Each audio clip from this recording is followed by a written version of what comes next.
Good evening. Good evening. If you're out there.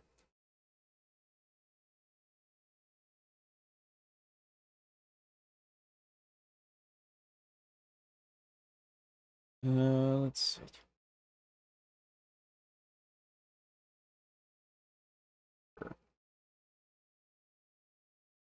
I don't know if anybody actually uses that, like, follow feature in Discord.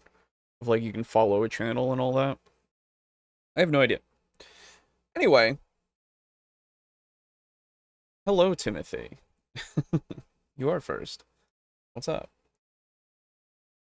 It's not going to be just me tonight. Aiden will be joining us in a bit. He's stuck in traffic. Boo will not be joining us tonight. His power is out because of the hurricane. So that's a whole thing. I was worried that my power would be out because of the hurricane as well, but thankfully, at least for me, and for the show, it did not turn out that way. But we're hoping that, that he gets his power back soon. Because we got things that we want to do, obviously, so we shall see. We shall see. But yeah. Where is my... Start some more water heating? I think it's just something that everyone should really do if they're into tea. Hope Boo will be okay. Yeah, same here. I mean, he's all good. Don't get me wrong. Boo's all good. It's just he doesn't have power, and he hasn't had power for a couple of days now. So we're just hoping. Um, hey Draco Kraken, what's up?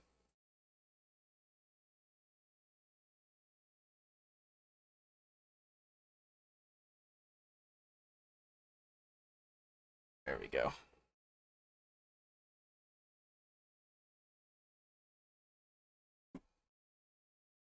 Some more water heated. All right. Rain, lots of rain. Yup. Got hurricane rain over here too, pretty far inland. Hey Shin. Same, actually. Like I'm more far inland than a lot of people. I know I have an aunt who lives in North Carolina. Um and she hasn't had power for a few days either. Um Pretty unfortunate over there as well. I've seen a lot of pictures of places here in Virginia as well that have been super fucking flooded. Awful. Awful, awful, awful. And it sucks. But I really feel for anybody who's having to deal with it right now. Um I hope that it all, blows over quickly and everybody can get back to normal soon, cuz it has been crazy. Um when I went home yesterday after work, um I saw a lot of places that were just flooded, that were like nearby my house, like down the road and stuff, in the same town and such. Not like right down the road, but pretty close, generally. And it was scary to see like all the water and stuff that was just flowing hard, you know? Um, so it's yeah, it's crazy. At least it's not a turricane or turrican. Turrican? What's a turrican? Super turricans before long and at the rate things are going. Hello, hello. Well, I hope everybody who's being affected by it right now doesn't have too much flooding or any at all, if possible. And hope you're all staying safe. Um, why is there a giant ad on Watch Together? That was cool. Okay. Um, 2011, where I lived in the parents' house, had 6 feet of water on the first floor. Holy shit. Hi, Slay. That sucks. 2011? Really? Wow. If I was in your parents' house, had the flooding occurred, I would have been underwater. I am a tiny person. Flooding sucks big time. Yeah, my mom's house, that she got, that I was living in, while back, it still floods, and, but it's not, like, super bad, because she's got drains and stuff, in the actual basement, so, but the basement still floods, and it doesn't hit the drains, so it's all over the place. It's gotten in rugs and such. It's not great. But yeah.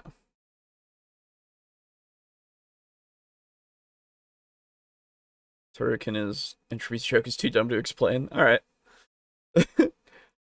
I'm not too worried. The house I'm in survived a flood that reached the 2nd story. Holy fuck. Okay. Crazy. Well, I mean, I'm glad that it was fine, but that's, it is concerning, I would say. That I know what a bad flood looks like. Fair enough, fair enough, fair enough. Well, hello everyone, and welcome back to Table Talk Discussion and Discourse. I, as always, am your host, Alejo, aka Great-on-95. And, as said before, if you weren't here to hear it before, I will not be alone this evening. Aiden will be joining me once, he gets home. Traffic is bad. Boo will not be joining us because power is out for him. So, apologies, but hurricane, you know? Hurricane hit the East Coast. It's crazy. Affected a lot of people, some more than others. So, we all just gotta kind of deal. Unfortunately. But, I do have an announcement. Weather gets in a bad mood sometimes. At times, yes, that is true. But I have an announcement. I have an exciting announcement for next week. I know I'm starting early with talking about stuff that's not even going to happen until later. But I wanted to show off for next week so everybody can be excited and ready for it. Next week, we're going to have a guest. Whoa, crazy. Yeah, next week, if I bring this up, next week we plan on having, hopefully all 3 of us, as well as Peter from Tales from Elsewhere. If you don't know, Tales from Elsewhere is the channel that Peter runs, and he has been doing some he's been making a TTRPG. And he's got a lot of videos on his development and such, as well as, you know, other tabletop things, such as this crunchy combat without hit points, which is actually something that I was looking at for us to watch at one point. Maybe we'll just talk about it with him. We'll see how it goes. But next week we're gonna have him on. So think about, you know, next week, if you have any questions and such, you can come in with them, or you can leave them in the comments for this video, potentially, and I will gather them up if they're questions for him if you can't make it, or just come into the chat and you can talk with him, and it'll be great. I'm super excited. We haven't had a guest on in forever, and that's really mostly my fault, legitimately. So soon enough, I hope to have more people on that we've had before as well. I know I've said this in the past, but it's been hectic here and there, and hopefully we can have that happen again. But yeah, Tales from Elsewhere. Go check out his stuff so you can get informed on his channel and such, and you can have more of an idea of what you want to ask him if you wish, or just in general, just wait until next week. But yeah, it'll be cool. It'll be cool. Anyway, I think that's the only, like, announcement kind of thing that I have at the moment. in terms of something to let you guys know about. Oh no, that's not true. Look at you moving up in the world. No, no. They're slumming it to come hang with us. That's the thing. Anybody who comes on as a guest, they are doing themselves a disservice. Like, come on. Let's be fair. um but no, it's I'm super happy to have a new guest. Absolutely. Talking about this kind of stuff with people is just great to do. So it'll be great. Um, Indeed, Verity does get in a bad mood at times. Oh yeah, for the weather. True. Um, saw Brogan's new avatar for the channel. Looks good. Oh yeah, for the other thing. Yeah. For the actual thing. New friends, indeed. Yeah. Speaking of that, um, if you haven't yet looked at the latest upload that I put up, it is the let me get. I should have had this as something that I could just pull up immediately, but of course didn't think about it at all, like an idiot. But I put up a video talking about our the actual. God, my brain is not working. Hello? The actual plays that we are going to be doing. Technically we've been doing them, but this is the official announcement that I meant to have up a long while ago, of the channel, the actual ttrpg actual play channel that goes along with the stuff that you'll find here on YouTube. So I will show that off right here. If you didn't look at the video, there's a link in the description of it, but I will also have this here for you to look. You can search the TableTalk crew on your Spotify to find our lovely little Spotify playlist or channel or whatever you call it. Really, the podcast is going to be going on here. So the Vampire the Masquerade stuff that we're doing now will go up here. Anything in the future will go up on here. The Delta Green stuff that we have done in the past for the patrons and stuff will just remain on YouTube, unfortunately, because I don't have the ability to redo the file for the first episode. I don't know where the first episode's file is, but it is not somewhere that I can find. I was really hoping that this wouldn't do this, but that's annoying. But yeah, go over and follow the podcast of the TableTalk crew on Spotify, and you'll get the audio only versions of stuff that we have.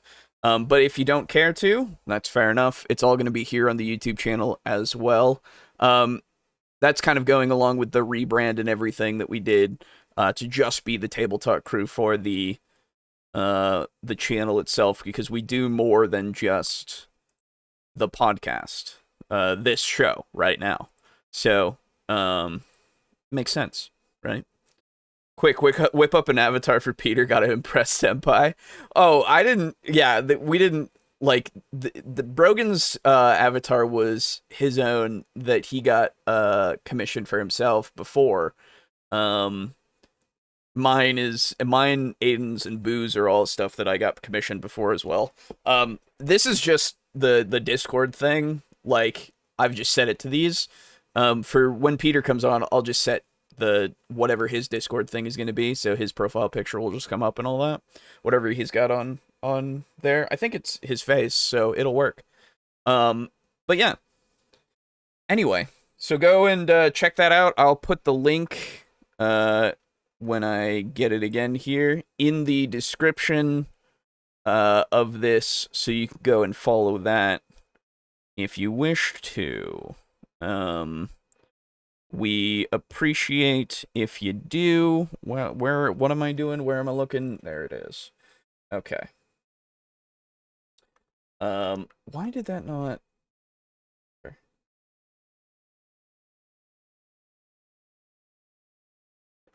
Crew on Spotify. And if you haven't already, we do have the Spotify stuff for this show as well, if you want any audio only, that you can just take along when you listen to it, if you wish. Anyway, that is all the announcements for this time around. We will begin without Aiden, and Aiden will jump in when he gets home. So, today, we're going to be talking about D&D Adventures modules themselves, and their writing, apparently, according to this video, as well as something that apparently Matthew Colville missed, which is interesting. It's another title that just caught my eye. So, we'll see how it goes. But this time around, we have Why Are D&D Adventures Written Like That? From Questing Beast. We've covered Questing Beast, I think, once or twice before, I think. And I don't know what the context is for this. I didn't watch it. But it'll be interesting to know what the issue might be with how D&D adventures are written, because I think they're fine. They're okay, you know? I don't think there's anything necessarily wrong with them. But I'm interested to know what could be an issue with them, because it might be that they aren't necessarily, I don't know, written in a way that that flows well, or maybe the CR doesn't work so well, or something, or maybe they're too linear, potentially. I don't know. I don't know what the complaint could be. Haven't done a lot of 5e modules, so we shall see.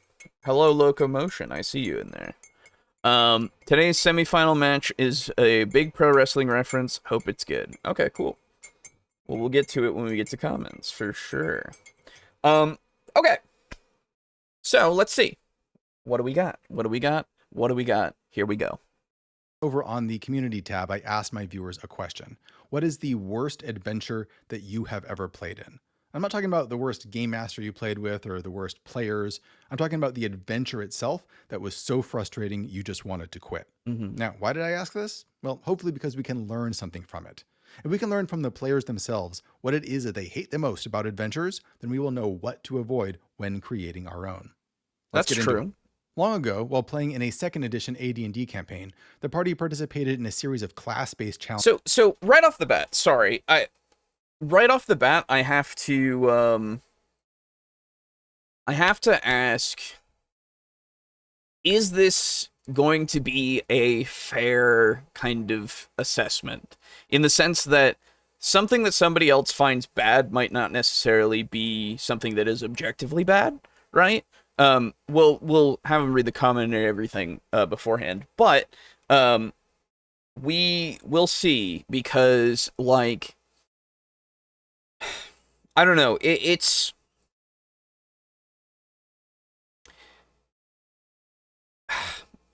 having something be not to your taste is going to completely skew what you've decided might be a bad thing. Obviously, but if it's not something that is actually a poor mechanic, or a poor, I guess, character and motivation for that character that might be written in there, I don't know what we'll find that could be something that is bad for the adventure, but I suppose we'll see. Wizard of the Coast guy? Doubtful? For what? Wizard of the Coast guy is, I don't know. Questing Beast is just another D&D tuber on or I guess TTRPG tuber, I would say, because D&D is not the only thing that he's talked about. So he's just talking about D&D adventures at this point. But yeah, we'll see. Challenges that I think came out of an issue of Dungeon Magazine. The Cleric's challenge, my character, was to arrange a series of tile pieces so that the colored segments on the tiles formed a word. The solution was a completely made up word, Zimnos, if I remember correctly. I get that the game took place in a fantasy world, but as a player, how was I to recognize that particular gibberish word as opposed to any of the other gibberish words that I could have formed with those geometric shapes? Okay, yeah. So immediately, yes. I would call this a bad puzzle because inherently we don't. Whoa. Oh, gotcha. Inherently we don't have the knowledge of like a different language, right? That is a made up fantasy language that no one's ever taught us, right? Um, the I guess it really depends on how the thing is signposted, right? Because you can still do this. You can do it by giving references to words in, say, a document that they find, some sort of book. It could be really anything that's in the quote unquote dungeon or whatever, that wherever this puzzle is, right? To be specific enough that it might be the answer to the actual puzzle. So, and plus you can make it so that the words that you give are in the language for the people that made the dungeon, and you have to really like again signpost it like, oh, this dungeon was created by the dwarves, right? And then while they're inside of it, like they find that information out beforehand, and then while they're inside of it, you have like they're searching around, they're doing these things, and you excuse me, you go, oh, while you're looking around in this room for stuff, you find an old scroll, and on it you find a bunch of words in Dwarvish. It's like an old poem or something, and some of the words are faded at this point, but you can see like 3 or 4 words that are very prominent, and then you give them those words, right? That's a way to do it. And then and they're all like the same amount of letters, let's say. Hey, let's say it's the same amount of letters, just to make it even easier on making it so that it's a little more intuitive. So like 5-letter words that are Dwarvish, and then when they get to the point where they have the puzzle, you give them like this tile puzzle that has 5 spaces in it when you arrange the segments so that they can find out what the word is. And you make it so that they find it with one that has a letter already in place, right? So it has one of the letters that is one that works for most of the words, maybe all of the words, just so that you make it so that it's like, oh, somebody was trying to figure this out. And you recognize, like, you don't say that someone was trying to figure it out necessarily unless they, like, try to do some sort of check that might make them aware of that. But then you just say, oh, you recognize that is a dwarven letter. That looks like a dwarven letter. And then they can go, oh, okay. And so they can try to do it themselves, right? And I know that kind of makes it a little bit less, I guess, of a way to kind of muddle through it and like try to like create it piece by piece. But really, I think that if you did it in a way that they had no hints whatsoever, and they just had to figure out how to arrange it and all that kind of stuff, it obviously, one, would leave a bad taste in people's mouths because it might take forever, or it just becomes something that, well, it really just might just do that. Or it might just make it so that they just don't progress with it, and they might just leave the dungeon to find somebody else who could do it, potentially, or, like, it'll put a halt on it to a degree, potentially. Unless your group likes to do puzzles that aren't so obvious in that way, I guess.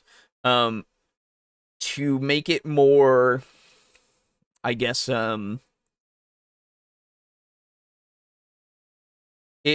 to make it so that it takes a little bit more effort, you could have them do it for, what is it?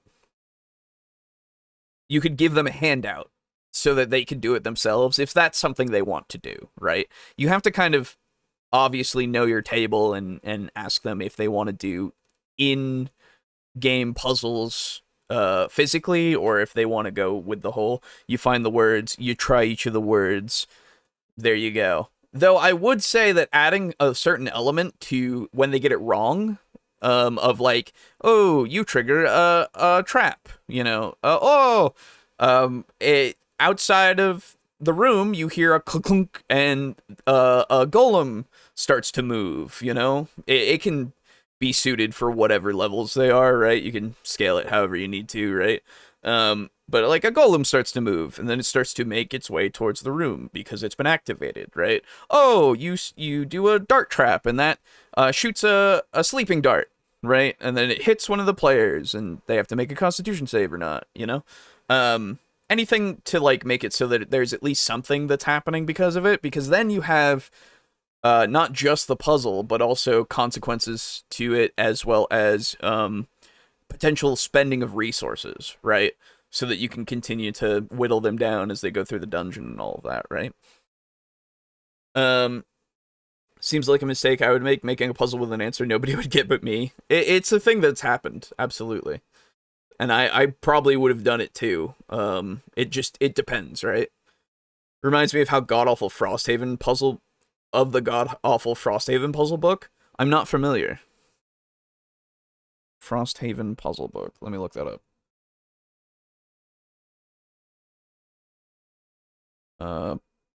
Puzzle book. Oh, I see. Okay. Oh yeah, there's just a bunch of solutions and stuff. Oh, Frosthaven. Oh, yes, I think I know this. Okay. I'm not gonna click on these in case I ever play Frosthaven, but yeah, neat.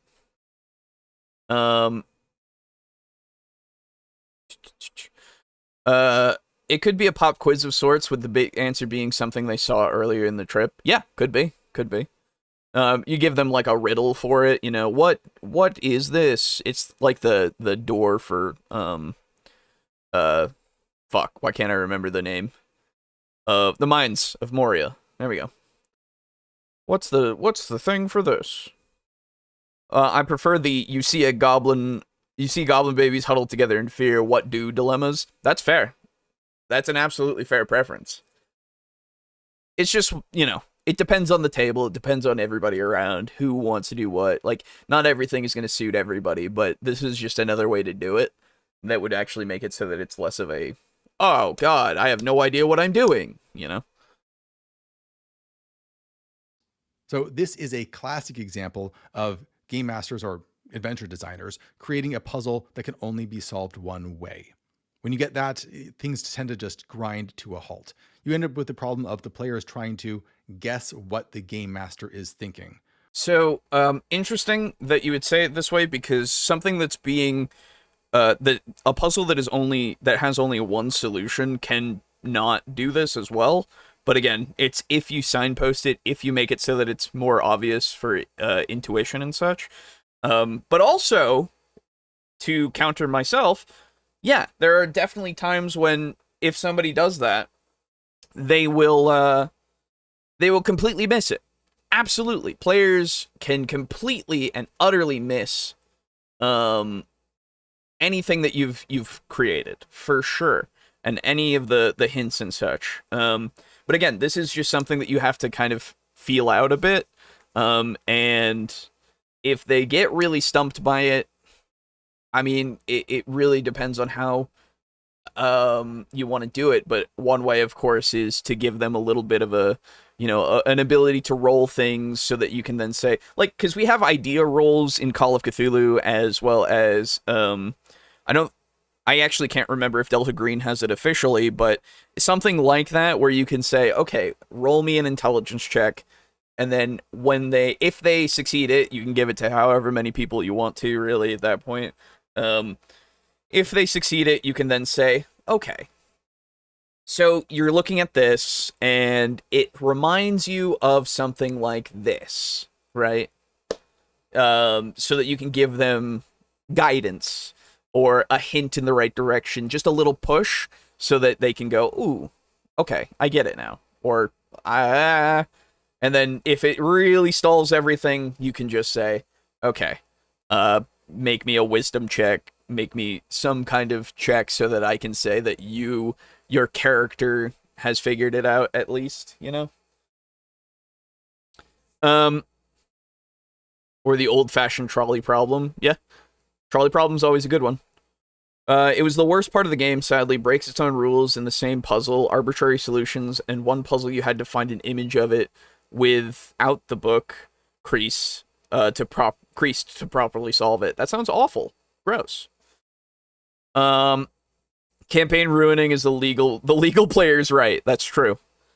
Goblin Babies Huddled in Fear sounds like free minions to me. Very true.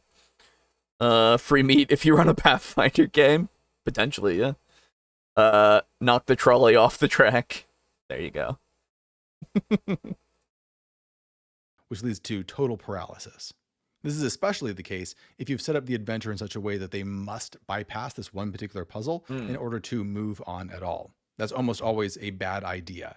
What you should be doing is thinking about ways that there can be multiple solutions to any puzzle that you throw at them. Sure. Or maybe more than one way that you can go around the puzzle and bypass it in one way or another. Yep. You can have these sorts of very, linear, straight-jackety type puzzles if you want, but they should only be to optional areas, bonus areas where you get a reward for solving them. So I don't agree that they should only be to optional things. I think that it's fine if you utilize them for more important things, but in that case, you should, at least in my opinion, be open to and fluid to any kind of thing that they use to get past it, right?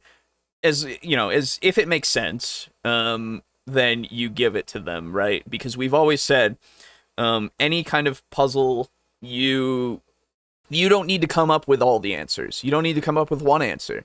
You can just say, here's the problem, and then if they figure out something, like, you can come up with a few answers here and there, just like the very basic ones. But if they come up with something out of the box, that you go, oh yeah, okay, that's something you could try to do, that you should be flexible enough to say, yeah, absolutely, go with that, do something with it, right? And then if it works out, it works out. If it's something that wouldn't work out necessarily, then you say, damn, dude has literal horns above his head, satanic shit. That's right. Well, don't you know? D&D is Satan's game. Great at solving the trolley problem, but nobody likes my answer. Is it because you say kill the human? Anyway.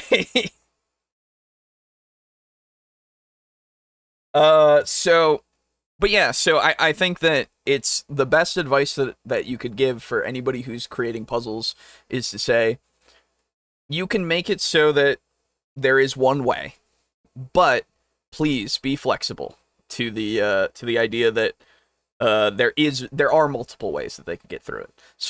/ if you really want it to be something that they have to get past, make it so there are alternate ways to get past it. Absolutely. Like you said, if it's something that's critical, absolutely. You don't want them to get stuck. You really don't. It'll bog everything down. So, there you go. Let's see. Vecna, Eve of Ruin, Chapter 3, The Lambent Zenith's Last Voyage. The adventure is a mess. The players go to a crashed spell jammer, and that's what it says, and needs to find 2 runes to disable a magical safe where there is a MacGuffin. The problem starts by the fact that the NPCs integral to the plot are not included in their own section, but rather in the part of the ship where they appear. There's a lot of reading and flipping between locations because the NPCs have so many relationships and minor stuff going on that it's easier for you to just draw a flowchart. Then you finally get the keys and go to the safe, only to find out that the MacGuffin is not there, and that the monster was shoehorned into the chapter for the sake of a fight against a big bad evil guy. This is a single chapter in a super convoluted adventure. Okay. Be flexible, that dude is a Lucifer. True. So, okay. Let's just go bit by bit. Magical save, that's fine. There's a MacGuffin in it, that's fine. The NPCs integral to the plot are not introduced in their own section, but rather in the part of the ship they appear. From a pure writing standpoint, yeah, you should probably have things that are relevant to the actual part that they're in there, so that you can reference them, so that they can be referenced and everything. Something else that I would say that would help, though, with running things like this is, you absolutely like want to read the material beforehand, right? That's just a given. Just so, excuse me, just so you know what's going on, right? But when you are doing your prep, you should also be taking a lot of notes, right? Or as many notes as you think are relevant, right? For something like this, the unfortunately easy answer is to say, okay, just, you know, I gotta write down these NPCs aren't here. Go through the book, write down where they are, write down what they need to do. That way you don't have to flip through the book back and forth a lot. / utilize, bookmarks and such, / whatever. But I agree that a section that is devoted to a specific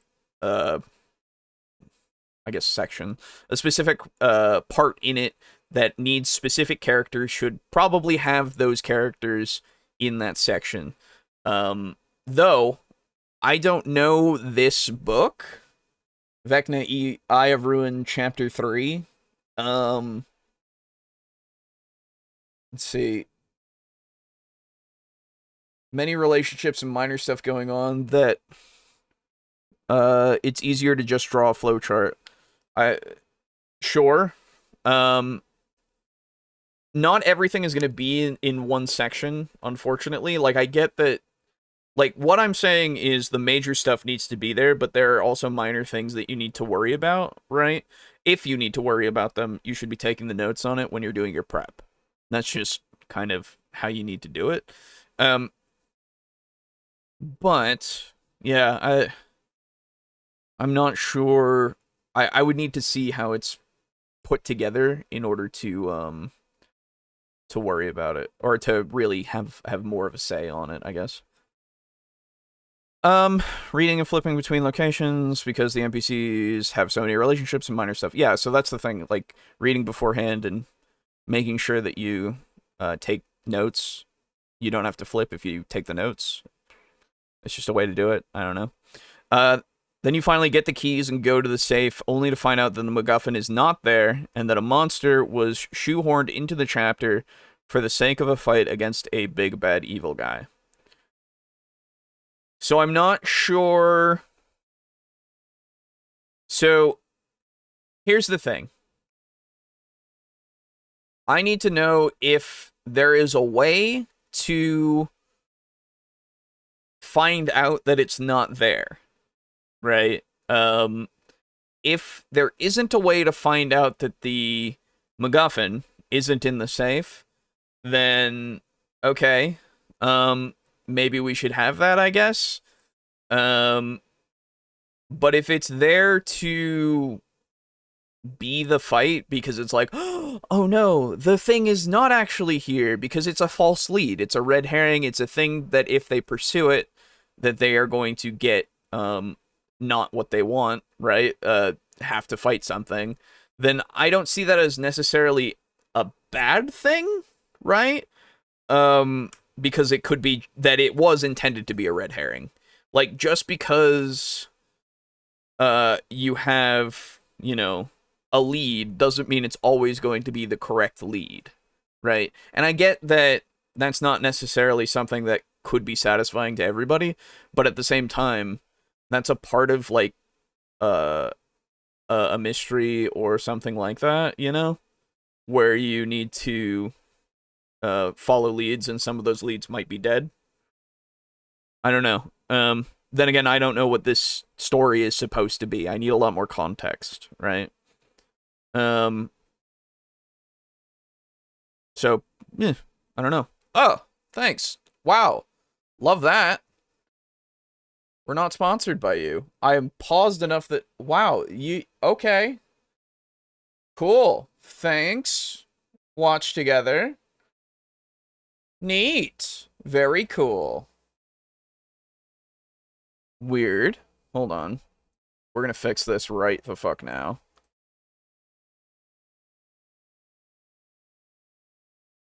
Yeah, the subway attack, exactly.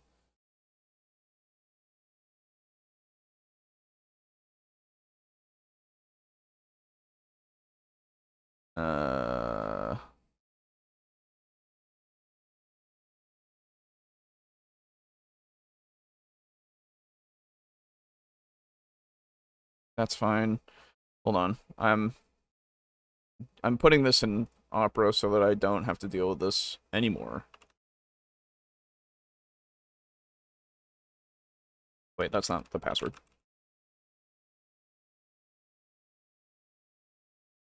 Okay, cool. We're at 2 minutes, 34 seconds. Very cool. Okay, or you could just not do the thing. Oh, cool. It just took away the video. That's sick.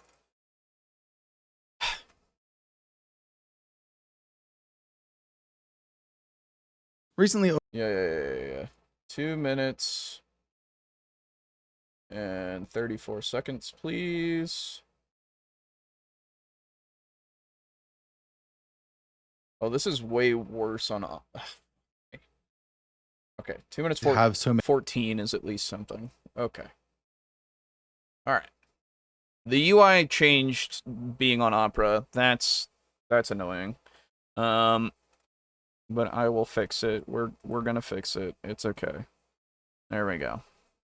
Oh yeah, everything changed. Oh, that's fucking sick, dude. Hey, I hope you guys are doing okay. How's it going? I need to fix screen regions now. Because now that I've switched over here so that we hopefully don't have ads just go full force on our screen, that it will actually be a little bit better, but you know, I guess we'll see, because fuck me. There we go. Okay, that should be fine. Yes, good. Okay. Lost track. Thinking of Greek gods and loose for being flexible. That's fair. But yes, it's part of a game. That's the thing. I don't think it's necessarily a bad thing to have a dead end, have a creature need to be fought and all that, because part of this is trying to find this MacGuffin, and that seems like a part that we can have, you know? You'll excuse me for a moment, I hope, while I fix this screen region even more, because my brain is like, this isn't correct. You can see things that you don't need to. There we go. Cool. That should be better. All right. There we go. Many relationships and minor stuff going on that it's easier for you to just draw a flowchart. Then you finally get the keys and go to the safe, only to find out that the MacGuffin is not there, and that the monster was shoehorned into the chapter for the sake of a fight against a big bad evil guy. Yeah, I don't know if shoehorned is put in there correctly. Like, I don't know if that's how it is, or if this is just what this person felt about it. I have no idea. But again, I guess I'll take them at their word, be as best faith as possible. It's unfortunate that it is shoehorned in, but, you know. If it's not, you can do it fine. This is a single chapter in a super convoluted adventure. So it sounds like a big part of the problem here is just layout. A good adventure is designed in such a way that the game master can quickly find the sounds woke. No, it doesn't. Calm down. information that they need. They shouldn't be flipping back and forth. They shouldn't be digging through paragraphs, trying to figure out what's secret, what's not secret. It should all be as clear as possible. It's especially grave when the designer has created it in such a way that a flowchart or a player aid needs to be created by the game master in order to make it runnable. When your game masters or your players are creating these aids for you, you know you have really messed up. Waterdeep Dragon Heist requires a full Oh, that was it? Oh, God. I missed it. Sorry. I need to re-listen to that. You got me thinking about other things. Okay. a big bad evil guy. This is a single chapter in a super convoluted adventure. So it sounds like a big part of the problem here is just layout. Mm-hmm. A good adventure is designed in such a way that the game master can quickly find the information that they need. They shouldn't be flipping back and forth. They shouldn't be digging through paragraphs, trying to figure out what's secret, what's not secret. It should all be as clear as possible. It's especially grave when the designer has created it in such a way that a flowchart or a player aid needs to be created by the game master in order to make it runnable. When your game masters or your players are creating these aids for you, you know you have really messed up. Okay. So layout is important, I agree. We all remember Pathfinder 2E's first edition, that the layout wasn't great. Everybody agreed on that. Which it just wasn't. There were some things that were here and there that you had to flip through the book for and everything, right? But at the same time, there are some things that I am okay with flipping to, right? When you have appendices and such that you need. But again, to a degree, I think that that it's your responsibility to take notes enough that you can run things, right? But I also think that, yeah, we should have the books be able to be read, as smoothly as possible, right? It all, there's a definite balance that we need, right?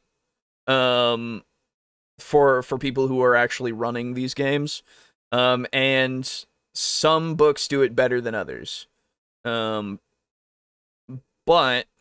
yeah, I think that at the end of the day, it's something that we can complain about, but it's not necessarily like a big deal, right? So yeah. Waterdeep Dragon Heist requires a full rework of the campaign if you want the players to have any agency in the story. I picked it because it has some really cool ideas, but the writing is horrendous. The structure of the campaign is all over the place. Chapter 1 is an okay introductory adventure. Chapter 2 is a sandbox where the PCs can get hired by multiple factions in the city as they build their own tavern. Then Chapter 3 is the inciting incident of the campaign, yes, Chapter 3, after which the PCs are thrown into a convoluted mystery with poor writing. I can't believe they published not one, but 4 railroads in a D&D book to obtain a MacGuffin. Look up encounter chains in Chapter 4 of the book. Then the designers said it. If the PCs get the MacGuffin before the encounter chain ends, take it away from them. What? That's crazy talk. That's coming from me here. Baffling. The story ends in Chapter 4. Then there are 4 other chapters detailing the layers of the 4 villains, which, as an icing on the cake, the designers say are completely optional. Yeah. Waterdeep Dragon Heist, I don't know as much. I remember seeing a little bit on it before. This was a while ago. There's like a submarine in it or something. I don't know, man. D&D's weird nowadays. But or at least back then, I guess. But yeah, okay. Introductory adventure, sandbox where the PCs can get hired by multiple factions in the city as they build their tavern. That's fine. Like the got a comment on the point, and the whole Pathfinder setting is a sinkhole. I don't know what that means. Oh, the main setting of Pathfinder? I don't know. I'm not as familiar with Pathfinder myself. I don't know. It might be a digital devil since you're on YouTube. I don't know. I'm really reaching for that one. Fair. It was more or less written for newer players and DMs. That's kind of what I figured. You know?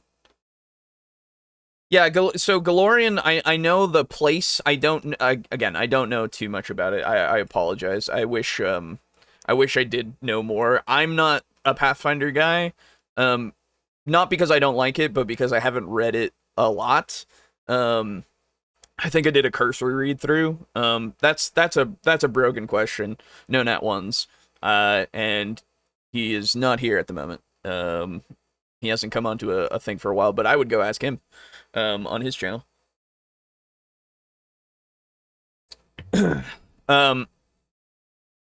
But yeah, so this book, just like D&D 3.5. Hey, 3.5 is great. We played Devils and Dice with that. Go check that out. But yeah, so after the PCs are thrown, so yeah, from what I gathered, it is a weird like kitchen sink in a way of like a lot of things that are just kind of thrown together. From what I remember, it's cool that there's a sandbox and stuff. But and it makes sense that the person is complaining that it's chapter 1, chapter 2, chapter 3 until you get the actual inciting incident of the campaign.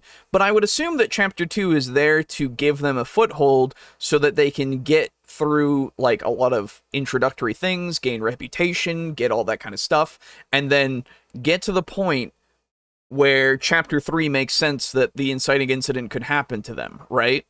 Now, the actual mystery itself, I don't know. I don't know how it's written.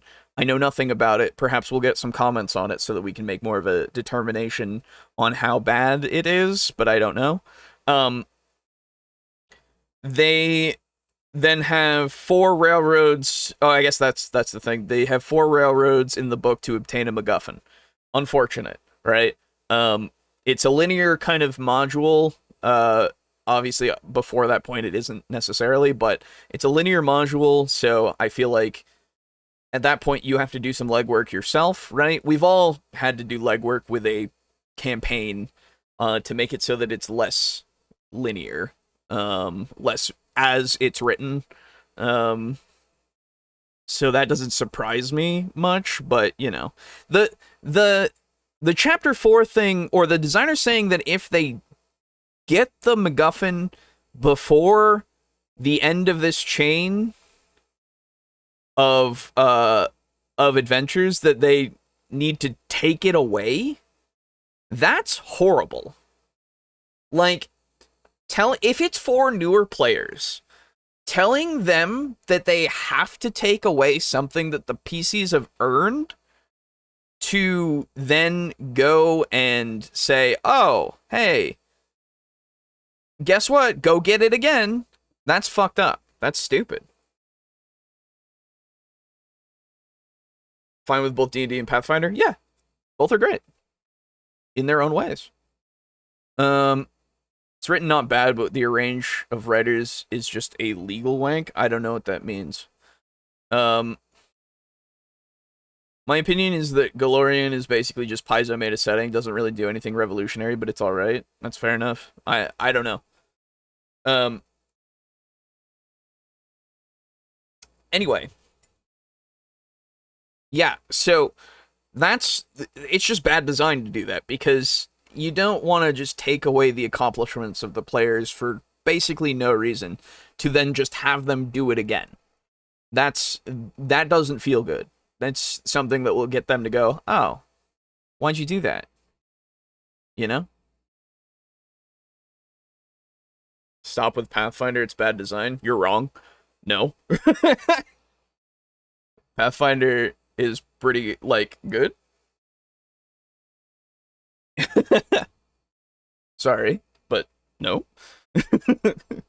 That's alright. Anyway, the story ends in chapter 4. Then there are 4 other chapters detailing the layers of the villains, which, as an icing on the cake, the designers say are completely optional. It uses a good system, but it's bad in setting. Oh, okay. Is that what you mean? I don't know. I would have to look into the setting to tell you if it's good or bad. But the system is good. Yes. Okay. Kitchen sink stuff. That's what D&D is as well. Its setting isn't technically, I mean, they've literally done that to themselves with it. So I don't know. Anyway, from what I remember, the four like main villains or something are each like optional, quote unquote, because each of them could be faced depending on what you do. Am I remembering that correctly, or am I wrong about that? That's at least something that I think I remember, but I don't know. So that, at least from my memory, that makes sense to me, because if you do things in a certain way, you would fight one. If you do things in a different way, you fight the other one, you know, all that kind of stuff. That's how they do it, as a kind of a choice for the players, instead of it just being one thing that they always have to fight. That way you can run it multiple times as well. But I don't know. Less than Pathfinder? You think D&D is less kitchen sink than Pathfinder? That's an interesting claim.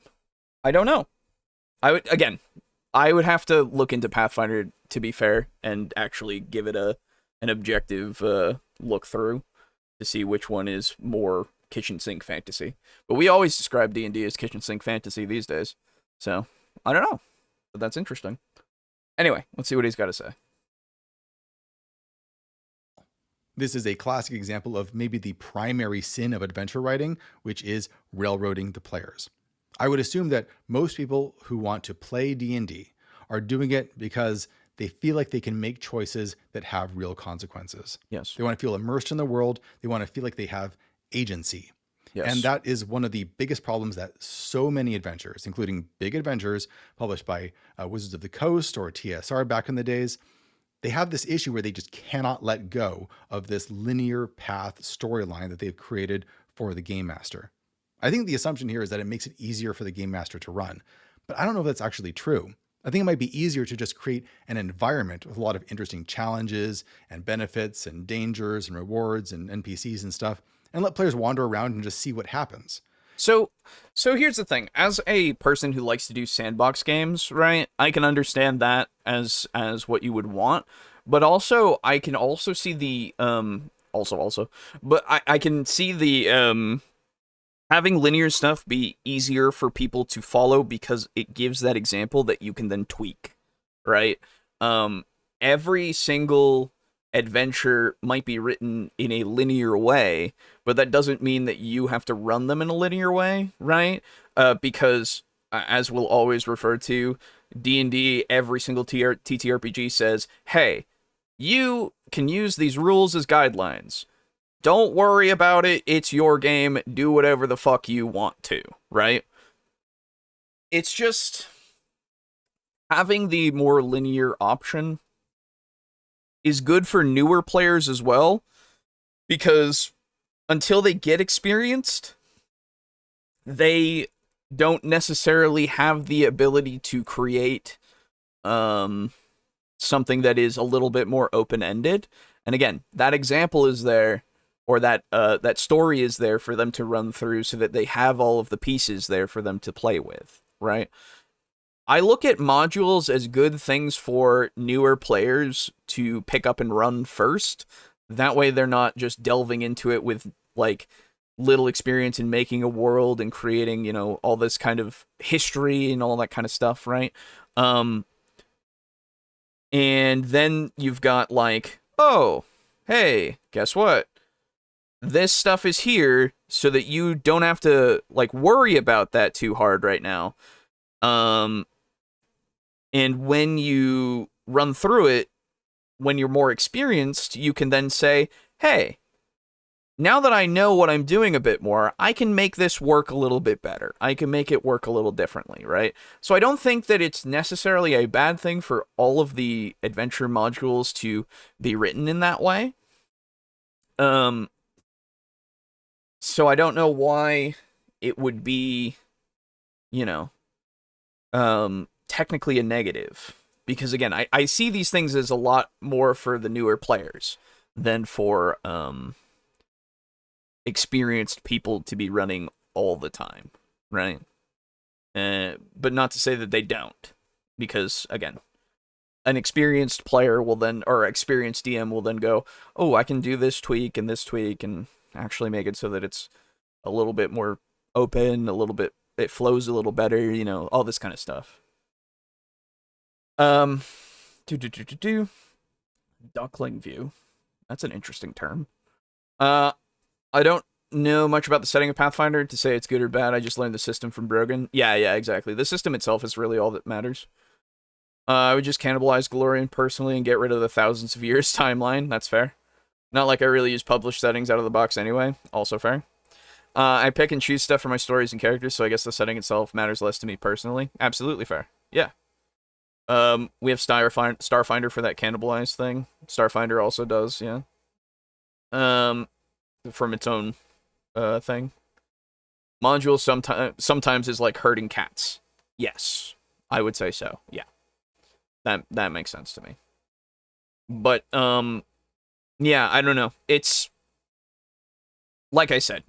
I think that if you've done any kind of game, any kind of TTRPG for long enough, you understand that having something be a railroad is not necessarily something you want to do. But if you're young enough or you're inexperienced enough, then yeah, absolutely. Do it and find out for yourself that it's not great. But if you don't want to do that, then don't do it, right? And you're new and inexperienced. Probably make it so that it's like, again, you're more fluid so that you can say, oh, well, you want to do it this way? Let's do it. Oh, you want to have the MacGuffin before the thing is done? Well then, yeah. Let's say, okay, you can have it. Let's not take it away. First person you saw is your mom, basically. Oh, yeah. Okay, I see. Imprinting, in a way. I get you. Yeah.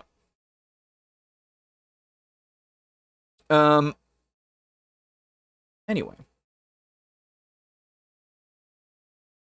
It's very difficult to run a railroad, especially when the players aren't on board the railroad, when they keep trying to do what comes naturally to a player and make their own choices. And you have to try and find ways to shoehorn them back into the adventure again. That is true. That is super frustrating for everyone involved. And I really wish adventurers would just stop doing it. It's been 50 years. I think we have figured out by this point how to write non-railroady adventures. So are the, I guess it's one of those things where I need to read more linear adventures, I guess, how does it, I need to see more examples of that, right?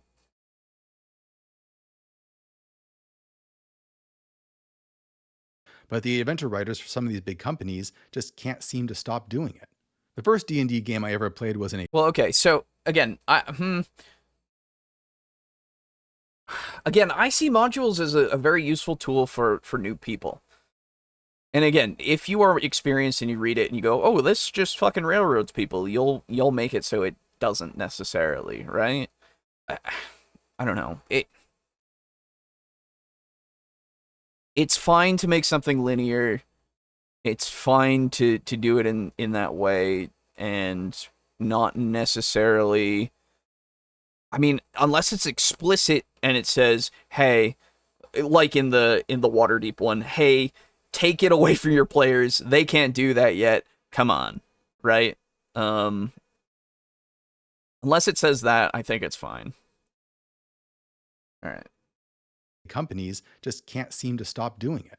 The first D&D game I ever played was in a 4E adventure that took us 3 sessions to complete. In the first session, we entered a tower and fought a bunch of goblins in a big room. In the second session, we went to the second floor of the tower where we fought a bunch of goblins in a big room. In the third session, we went to the top of the tower where we fought a bunch of goblins in a big room. Every D&D adventure I've played since then has been much better. Okay. Yes, don't be repetitive. I guess. Make it have more variety. Because here's the thing. You can have it be that you're fighting goblins in each layer of a tower, right? Quote unquote, right? But what you do is you have them do different tactics. You have different variations on these goblins. Some of them use magic, some of them don't. You know, some of them do hit and run tactics. Some of them do more potentially phalanx formations. Like, you make it so that they are interesting and not just it's a featureless big room, right? There's nothing around, no tables, no, you know, like have it so that you have, I don't know, one be the kitchen where they have various implements, quote unquote kitchen, right? Depending, but where they have various implements for cutting meats and such, and they have carcasses here and there, maybe, and you can have it so that the players can, like, throw things into, throw people into pots of boiling water, you know, like, have it so that they, like, or oil or something, like, something to make it so that it differentiates. And then the next floor, it's a library or something, you know? You have tall shelves that block line of sight, and goblins will climb up and scurry along the tops to shoot down at the players and such, right? Like, or push bookcases over so they can try to squash the players. Make it so that it's memorable, and it's something that isn't just big room goblin, right? Like, oh, it's a 40-foot room, goblin, go, you know? Played Neverwinter Nights the first thing when I was 8, and I loved 3.5 systems since then. That's fair. I started with 3.5 in college, and it's the go-to system for sure. But, you know, that's because it has so many options. And it's very good. Anyway. Well, I'm glad to hear that. And this is 4E, where one combat could easily take an entire session if it had enough goblins in it. The problem here is just monotony. Yeah. The same type of problem, the same challenge is being presented to the players over and over again. Yep. There's so many different things that you can do in D&D. It has an infinite possibility space. How about types of social challenges? How about logistical challenges or exploration challenges? How about things like even physics challenges, where you present a big Rube Goldberg-esque trap that they have to deal with, maybe while they're under attack and something else is happening. Any kind of situation where players have to think and use the tools available to them is going to be a really fun time for the players. It'll be engaging. Yeah, give the players options. Tactics can be utilized both by the monsters and by the players. It's something that will get them to be able to do things. And if you set that precedent beforehand, that anything they try to do might be beneficial, might be, you know, middling, or might be detrimental, you know, you make it so that people are able to get into these situations and see that a lot more often. And then if to teach them that, you make it so that their adversaries do that themselves, you know? Thick goblin girl, what do those goblins? True. Party is more into kobolds. Well, you know. Just don't give them the same things over and over again. Q1, Queen of the Demon Web Pits, was an absolutely terrible time. The adventure boils down to walking in a straight line down a 20-foot wide, featureless hallway. Every couple hundred feet, you come to a featureless door that you hope is something interesting, but is actually a room filled with 30 ogres who all surprise you. Random encounter tables mostly consist of giant bugs, drow, and ogres who are always hostile no matter what, because Lolth doesn't approve of interlopers. Really, it's a textbook example of how to make a really boring dungeon that you think is clever, but is actually super boring and frustrating. Queen of the Demon Web Pits. Okay. At that point, just the goblin girl appears, plot twist, she's really a succubus, because we go to that goblin village. True. Yeah, Spanish, true.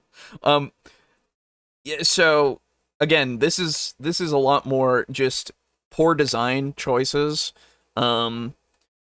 When you create your encounters, having it be that everything surprises you and all that kind of stuff, like, and making it so that the only option is combat is really, really boring.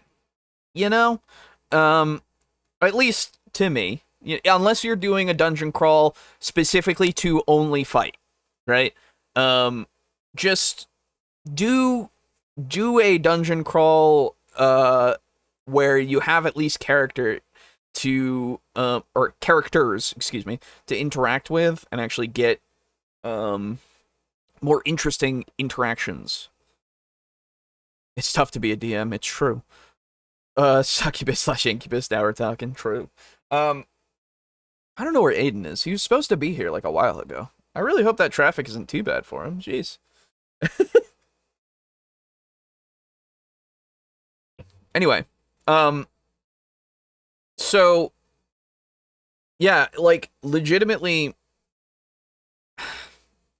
making it so that the random encounter tables are just only things to fight, right? Making that be the case. Maybe you should instead put like a third of them be things that would fight, a third of them be encounters of some sort that is maybe more of a puzzle, potentially. Third section then being NPCs that you could actually interact with, you know? Just have it so that you have a variety of things to be able to do. If you're doing things to make the adventure require a random encounter table or something, because that way you can also have it so that people can just choose if they want to, depending on the type of adventure they want to do. If they want it to be a total dungeon crawl of just fight, you have all the fighting kind of stuff, and then from that they can then like pull more monsters or things that would actually fight them in this instance from their brain or from another book, whatever. If you want it to be more of an exploration kind of thing, a delve into getting something like an ancient relic or something, you then have your puzzles and traps potentially that you could then pull, as well as the monsters. And then if you want to have more of a social kind of game, you then have NPCs who are like, oh, this is like just a guy who got trapped in here and is stuck in a spider web. He's all wrapped up and he's been being siphoned off of blood for years, and he's just like when they pass by, so that they know he's alive and they can try to get him down and then help him, you know? All of that kind of stuff, right? Like, then you have the ability to make it so that it's more for any kind of table, any, instead of just the one type. Wonder if people still play 1E? Probably. Aiden didn't read. There we go.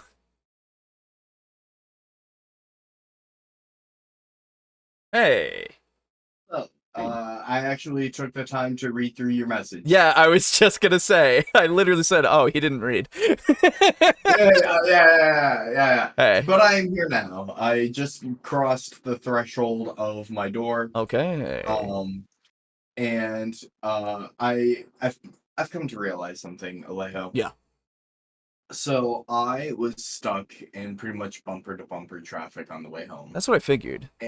And it, oh god, it took me fucking nearly an hour. It was awful. I'm sorry. Anyway, it was shortly after I said the words out loud in an empty car to myself, the world would be a better place if half of these people were dead. Oh no. And then I realized, you know what? Thanos may have had a point. Oh no. He's done it. He's been Thanos. No. Horrible. Yeah. Horrible. How are you today? I'm doing all right. I've been just hanging out and just kind of getting by. So it's been nice. Yeah, it's been all right. All right. Yeah. Aside from your traffic jam, how was your day? Well,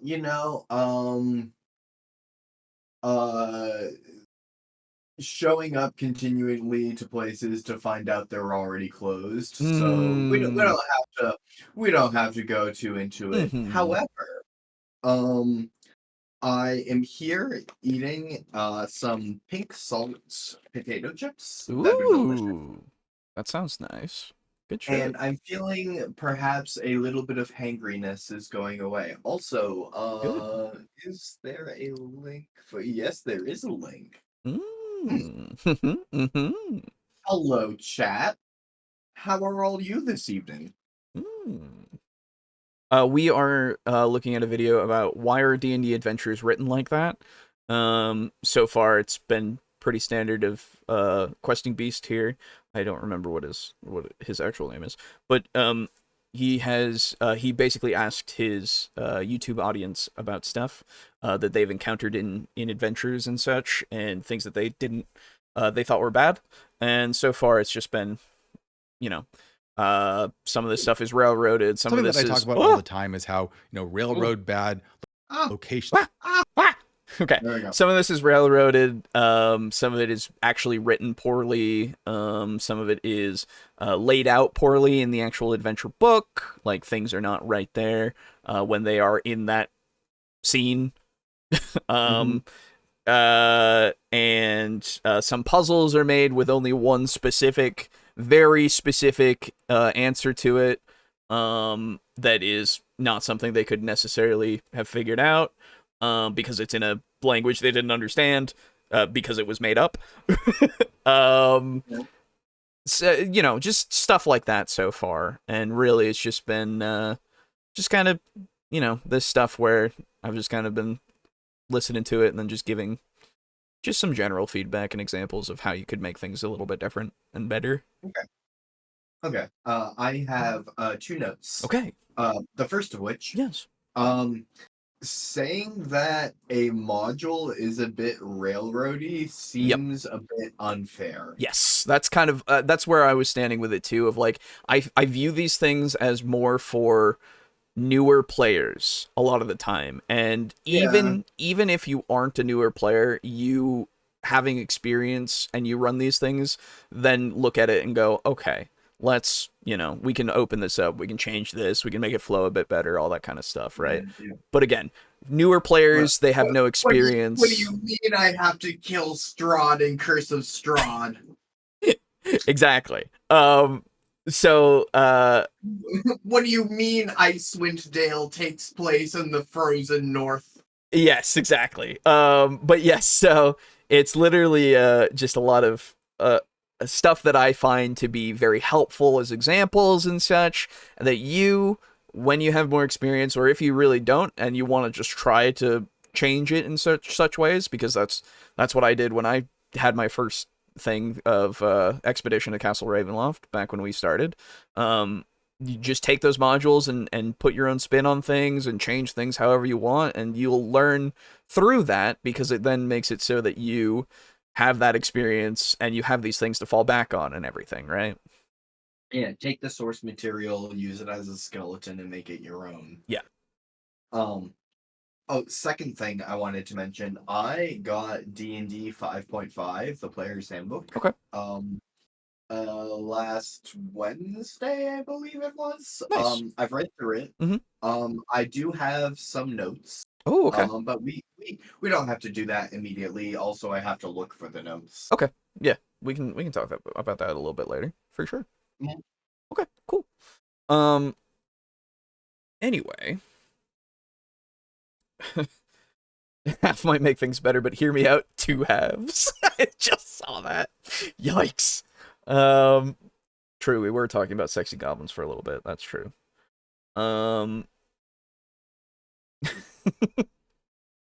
yes, it does look like the guy has horns. That is true. Do notice. Oh, he does. Yeah, there you go. Yeah, I think it's pretty baller. Yeah, it's pretty neat. But yeah. Anyway, let us continue. Don't mind that link. What link? Oh, yes. There's 12 new spells in D&D 5.5. I wanted to go through them. Okay, yeah. Anyway. Adventure good, but there's certainly lots of ways to make a location-based adventure really terrible, and this seems like one of them. Just because players have agency, they can go this way or that way, and there's random encounters and things are still unexpected and not exactly being railroaded, doesn't mean it will necessarily be a great time. You need to have interesting encounters. You need to have fun things in the rooms for the players to discover so that they want to keep exploring. You can't just have, I'm going to throw a couple bugs at them every few rounds and that'll be it. Give them multiple factions in this environment that have conflicts with each other that they can play off each other. Give them weird items so they can solve problems or use them in unexpected ways. You have to surprise them and give them a sense of wonder. So what did we learn from all of this? Oh, wow, that was the last point. Yes, Oh, okay. I would agree. Those are absolutely things that you can do as well.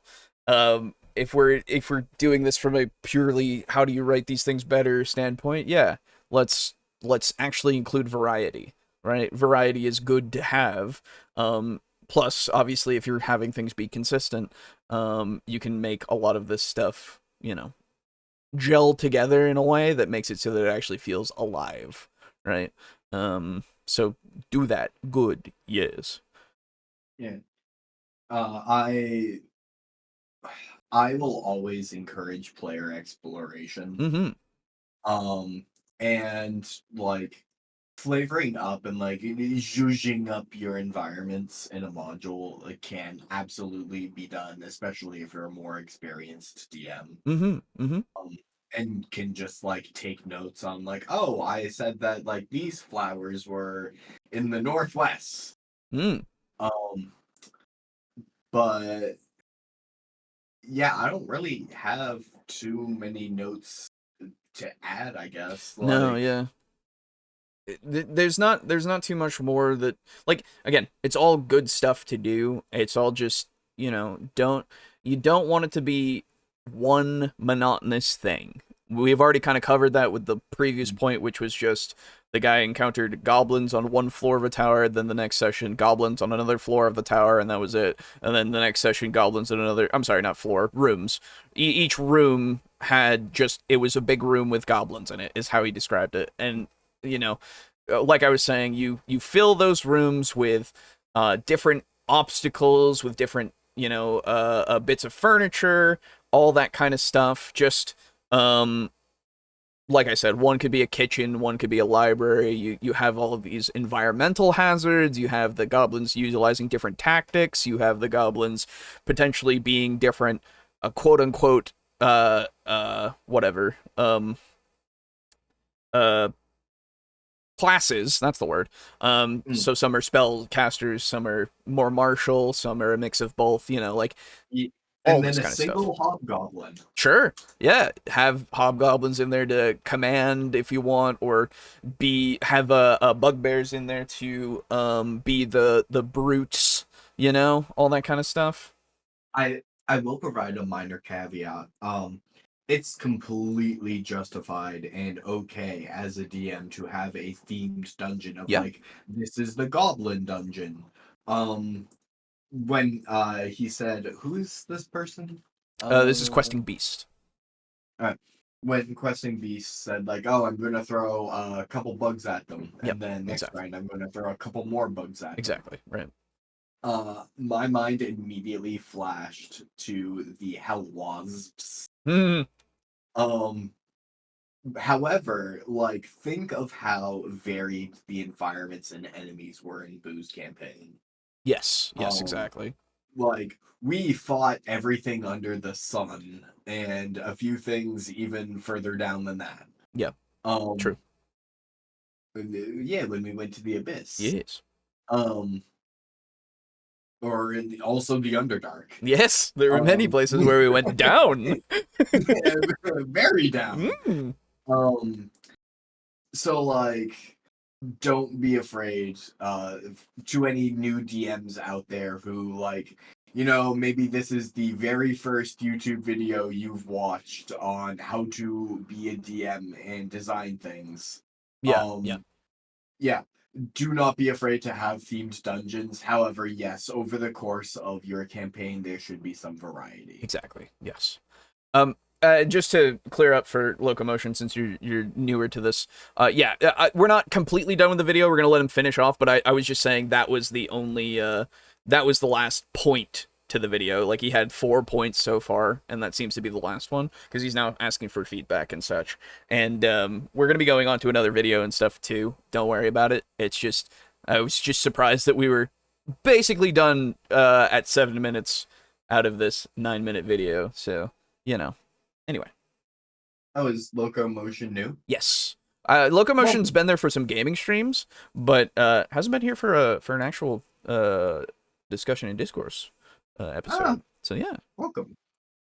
Anyway, well, looking at all of these answers that were turned in, all of these stories of all of these adventures, there seems to be a pattern. There's a lot of commonalities. A big one is they want agency. They want to be able to make their own choices. They want a variety of challenges, and they want the world to be interesting and engaging. And of course, they want the book to actually be easy to use. You don't want to bog the game down with the game master flipping through books page after page, minute after minute, trying to find the information they need to actually tell you what's inside the next room. Which again, I'll stress that note-taking and prep for your sessions is something that can minimize that heavily. So it's not necessarily something that is always going to be the book, but yeah. Honestly, I think if you manage to hit those things, you'll have a pretty good adventure. Better at least than a lot of published stuff out there. Now, if you agree with all of that and you're thinking to yourself, I'd like to try my own hand at creating an adventure, boy, do I have good news for you, because we are launching the Knave 2nd Edition Adventure Game Jam today. How does the Game Jam work? Well, I'll put a link down in the description below where you can read about it. But I don't know when this was, when this video came up, but the link to the video itself will be in the description, so you can go to that video and look at the description to find that, if that sounds interesting. Maybe you'll find out about future ones. I don't know. I think I've heard of Knave. Yeah, I don't know. I haven't personally, so, but it sounds cool. In short, you create your own adventure, a short one, doesn't have to be very long. You put it on itch.io and you submit it to this game jam along with anyone else who wants to do it.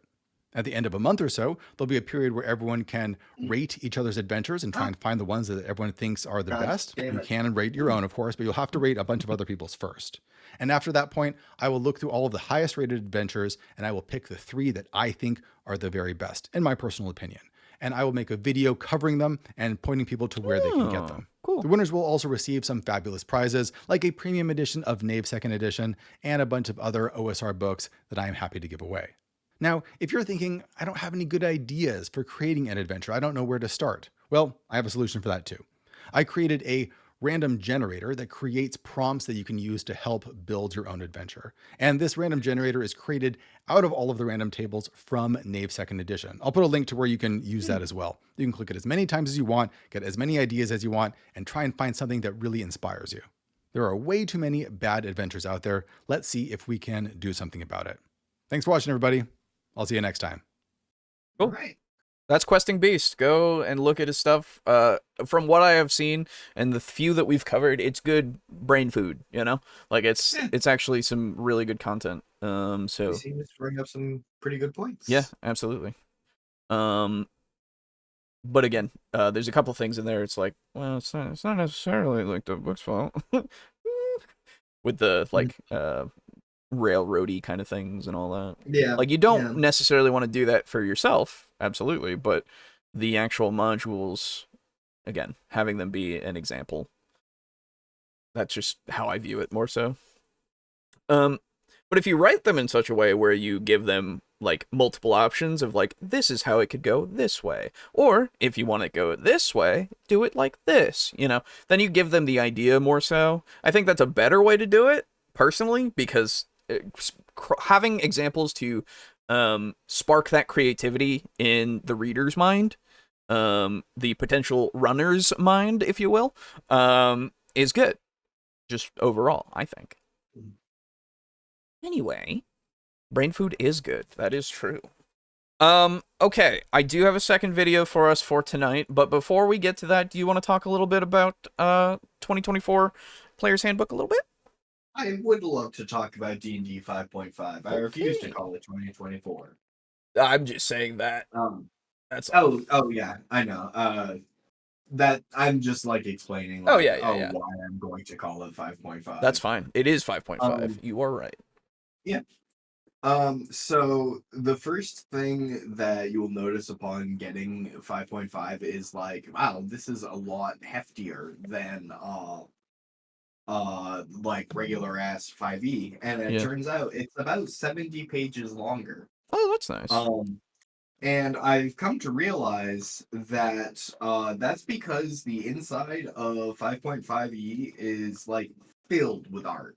And good Hello, Pizza art Funk. too. Mm, Like each class, when you turn to it, has like full page art for it. okay. Um, I, these are all just like sort of my a collection of thoughts. It's Yeah. sort of jump from place to That's fine. place. Um, minor criticism on page 10, ability scores. Okay. Turning to it. It does a really bad job of explaining the difference in the levels of your ability scores, like in how modifiers like work in the real world. Mm. Um let me attach a photo real quick. You would think I would have prepared. It's all right. uh Let me get a thing so that I can put these things up for people to see. Here we go. Take a look at this. What do you think of it? Ability scores. Okay. And they have the score and meaning. A score of 1 means this is the lowest a score can normally go. If an effect reduces to 0, that effect explains what, or sorry, if an effect reduces a score to 0, that effect explains what happens. 2 through 9. This represents a weak Holy capability. fuck. 10 through 11. This represents the human average. 12 through 19. This represents a strong capability. Oh my god.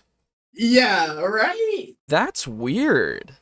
Yeah, dude, when I opened up the book, I was like, you know what, for shits and giggles, let's go through page by page. And when I got to like, oh, like this is the structure of combat, the abilities, I was like considering skipping them wholesale just because like it's 5.5e, not much is going to change. Right. But then I saw that and I was like, oh fuck. Um Yeah, so it's just it's so weird cuz like before, from what I remember, it was like, oh, you can only lift this much, all this kind of stuff, just to show well, that might be 3.5 that I'm thinking of, but like, just to show a general basis of, this is what this means, because just saying, oh yeah, 2 through 9 is just a weak capability. It's like, well, there's a huge difference between 2 and 9 in my head, you know? Um, I don't know. And then strong capability. It's like, oh, I don't think somebody who's got 12 strength, quote unquote, like whatever score it is, 12 in it is the same as 19. It's just weird to have that be something that you give people as an idea. yeah, then there was and a minor what's the word I'm looking for? Not caveat. Mm-hmm. The what? I just may be in the wrong here. Okay. Of course, Discord is fucking up. What the? Hold on, I have Is to that on a force quit. phone? This is a picture, yes. Yes. I have to like force quit my Discord app. Oh, Apparently. fun. Well. Okay. Well, I'll sit here. Do that. Yes. Well, what else can you do? I could There leave, we I go. guess. I don't know. All There we right, go. cool. We talk about typical difficulty classes. Let me see. This may just be me making things more difficult in my game, Oh, that didn't work. What the fuck? but a DC of 10 for an easy task, like Why didn't this work? Oh, I'm an idiot. That's why. okay. There we go. Okay, yes. A DC of 10 for an easy task seems a bit deep for me. Like, well, actually, no, opposite rather. Yeah, it Um, seems 10 is like ridiculous. Like 10 should be very easy. Easy should be like 13. Really? Medium 15. Like, well, yeah, because players have skill modifiers and proficiency. I understand that, but like I don't know. Taking 10 was always, at least, because of how 3.5 has conditioned me, I guess. Taking 10 has always been something that you could just do, really. Like 10 is just something that anybody could do given time. Well, like, I think of taking 10 as like, imagine you need to climb a rope to scale like a 15, 20-foot cliff. Sure. Yeah, you could probably do it if you roll like really quickly. Taking 10 is like slowly like working your way up the rope. Yeah. I don't know. I think of that as like a bit more difficult. I don't know. I think it's taking your time, that's all. Like it's Yeah, not necessarily difficult, it's just that you are just making sure that you do it properly. I think of like in taking your time in order to make a task easier Yeah. is typically something you only do for tasks that are like a bit higher in difficulty. I guess so. I don't know. I just, for me, it also just is like something that I don't want to fuck up. That's it. Like that's kind of how I've always viewed it, because it's like, oh yeah, I could roll for it to do it real fast, but I could also like fuck up real bad and just not be able to do it. But if I take 10, then I can make sure that I do it, because I'm just doing it so that it will be done. I'm taking that time just to make sure. So I don't know. It's just to make it more certain, rather than looking at a task that's hard and saying, oh, I could just take my time with that. Because that would be any task, really. Like, if I take my time on anything, I could potentially do it. Yeah, just something I wanted to throw out there. Not really something I had like too many thoughts on. Something I wanted to highlight though was I think this art on page 24 is really good at highlighting different size differences. I agree. In creatures, they've got the large displacer beast. They've got small, the medium, the cracks in the ground happen to be 5x5s. Exactly. I think this does a really good job. Yeah, that's a good visual. Yeah. Also, on page 25, Tiny has an actual size now. It's 2.5 feet by 2.5 feet. They can fit 4 to a square. Oh, okay. Yeah. Neat. Yeah, okay, yeah, and now we get to the weird bit. Ooh, exciting. Yeah, I posted, yeah, it's the first image I posted with you, Alejo. Okay. The choose a class. Yeah. Class overview. Hang on. Let me get that up. Let's go through the class complexities, shall we? I would absolutely love to. Yeah. So, barbarian, average complexity. Should they run up to things and smack them, but like simpler, but on the simpler end of average, but like more average end of simple. Is this sure, also whatever, I can. Yeah, is this also accounting for like tactics that you can use with their specializations and such, I assume? Dude, I have no idea. It's not defined. Oh, cool. Sick. Okay, go on. Bard, high complexity, sure, whatever. Cleric, average complexity, depends on how you play them. I was gonna say Druid, high complexity, yeah, for sure. Fighter, low complexity, yes, absolutely. Weird that the fighter is low complexity. When they have more mechanics than a barbarian. Yeah, you would put it on average, wouldn't you?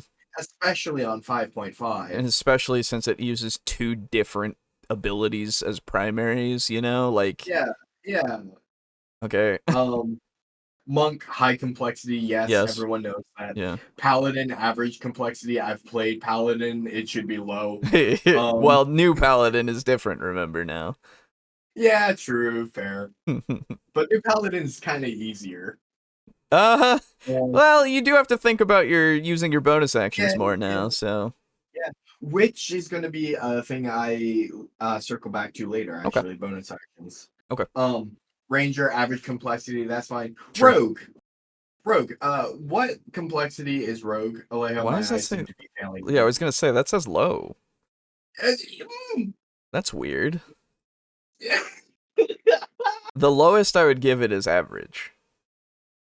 Like, Yeah. absolutely not low. What?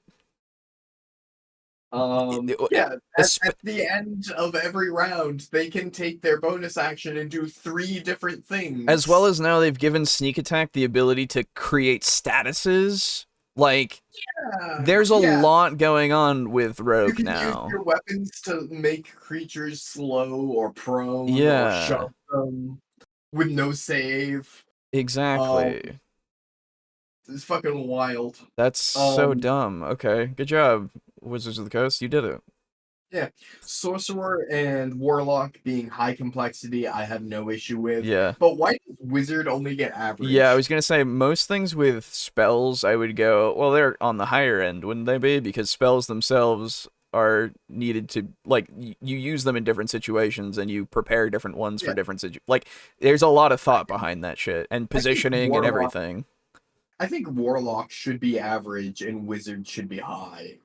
Yeah. Because they have so many spells. Well, I mean, Warlock has more going on with like the invocations and stuff now as well. Yeah. So I think having them on high is good, um, technically. So yeah, if Barbarian is average, I don't think Rogue is low. True, Yeah. true. Swap those, and I would be like, yeah, um, minor thing for barbarians. hmm In 5e, they were called the Path of the Totem Warrior, yes, and in 5.5, they're called Path of the Wild Heart. yes. Both can cast Beast Sense and speak with animals as rituals at level 3, but the names differ appreciably. In 5e, it's like what you get at level 3 is called Spirit Seeker for some reason. But like 5.5 calls it Animal Speaker. Oh, I don't know okay. why. Yeah, I don't know why is Spirit Seeker was ever what it was called. Like Animal Speaker, it just like makes sense. Yeah, Um, but good on you, Watsy. You got there in the end, I I guess. guess. Um,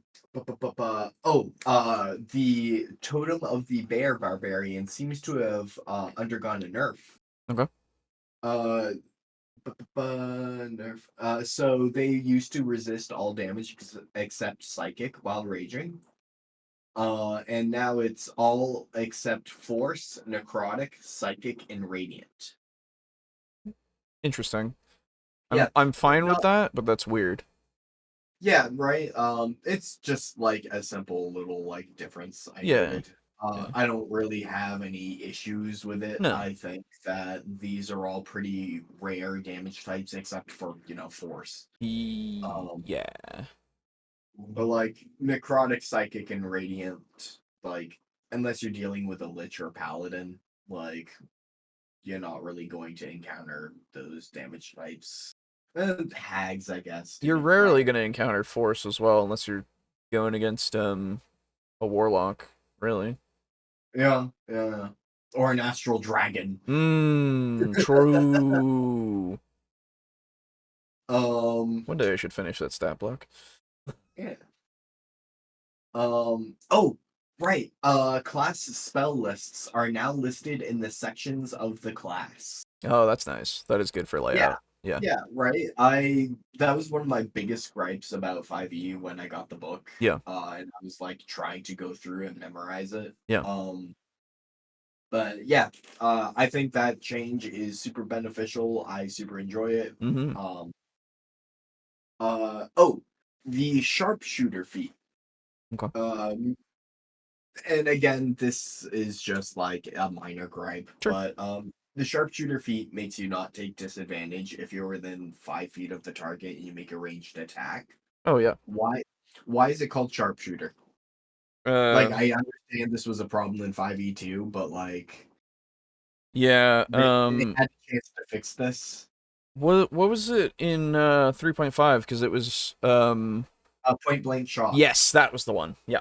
So why didn't they do that though? Yeah. They had precedent. We can't bring that back. That would make people say that it made sense. That's silly. Like I get it, because yes, you are technically a sharpshooter, technically, but I don't know. It sounds like more of a long distance thing because I think of the Olympics and I think of the one guy. Yeah, we do. As everyone does, obviously. I don't know, like, if you're within 5 feet of your target, Yeah. that's like CQC, like the Exactly. shotgun range. Yeah, for sure. People don't call people that use shotguns sharpshooters. Yes, that is true. Exactly. That's why point blank shot makes sense. Because you are literally getting the fuck up there. You are shooting them and then demanding they surrender their weapons. Exactly. But yeah, that's just like, there's some minor tweaks. Oh, right, I wanted to circle back on bonus Paladin. actions. Yeah. Oh, yeah. That's right. You do not get bonus actions every round anymore. Like, people don't have bonus actions unless if they're specifically said to have bonus actions that they can like use for specific things. So, for instance, as a fighter, you used to be able to be like, oh, I'll attack and then drink a potion as a bonus action or whatever if your DM allows that. Yeah. Now in 5.5e, you do not get a bonus action unless if you have an ability in your kit that says you can use this as a bonus action whenever. So like paladins can still say, rogues can still like do I don't know run and what's hide and any one of their 3 disengage. cunning actions. Yeah. Huh. So yeah, that's like a pretty notable difference, and like the most major difference that I've noticed. I was gonna say, in terms of how 5.5 would actually play. well, this is something that should have been in that fucking video that I watched. Cause like that changes a lot of shit. Now, is it have you read each class and figured out if they kind of just get bonus action stuff? Just in general, or I have not. okay, but like I did read through Barbarian pretty fully. And I did not notice anything. Okay, yeah. Like paladins and rogues do, of course. Right. Okay. Well, let me see if I can get you.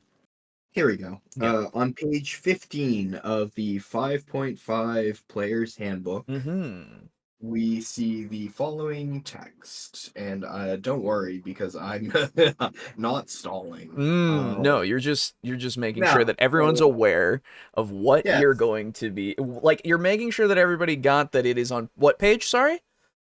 Oh, it was on page 15. Page 15 of what? The 5.5 Player's Handbook. I see. And please go on. Under the section labeled bonus actions. Indeed.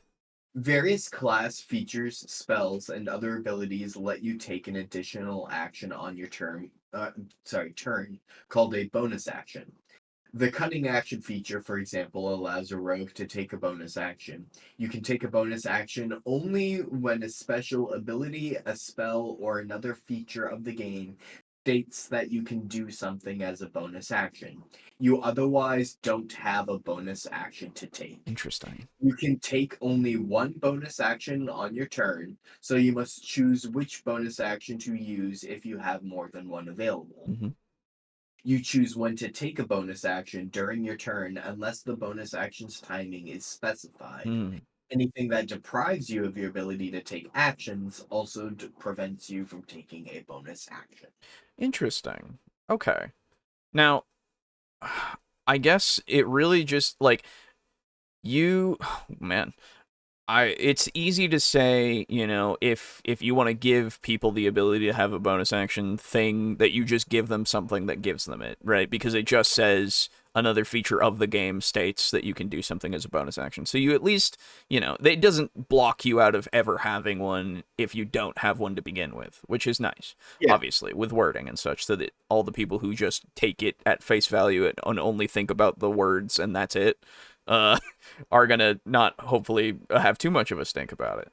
But that's just strange to not just have it be something that everybody has, because if you have it but you don't have anything that can use it, then you just don't use it. Then you just don't use it. Exactly. I guess. Exactly.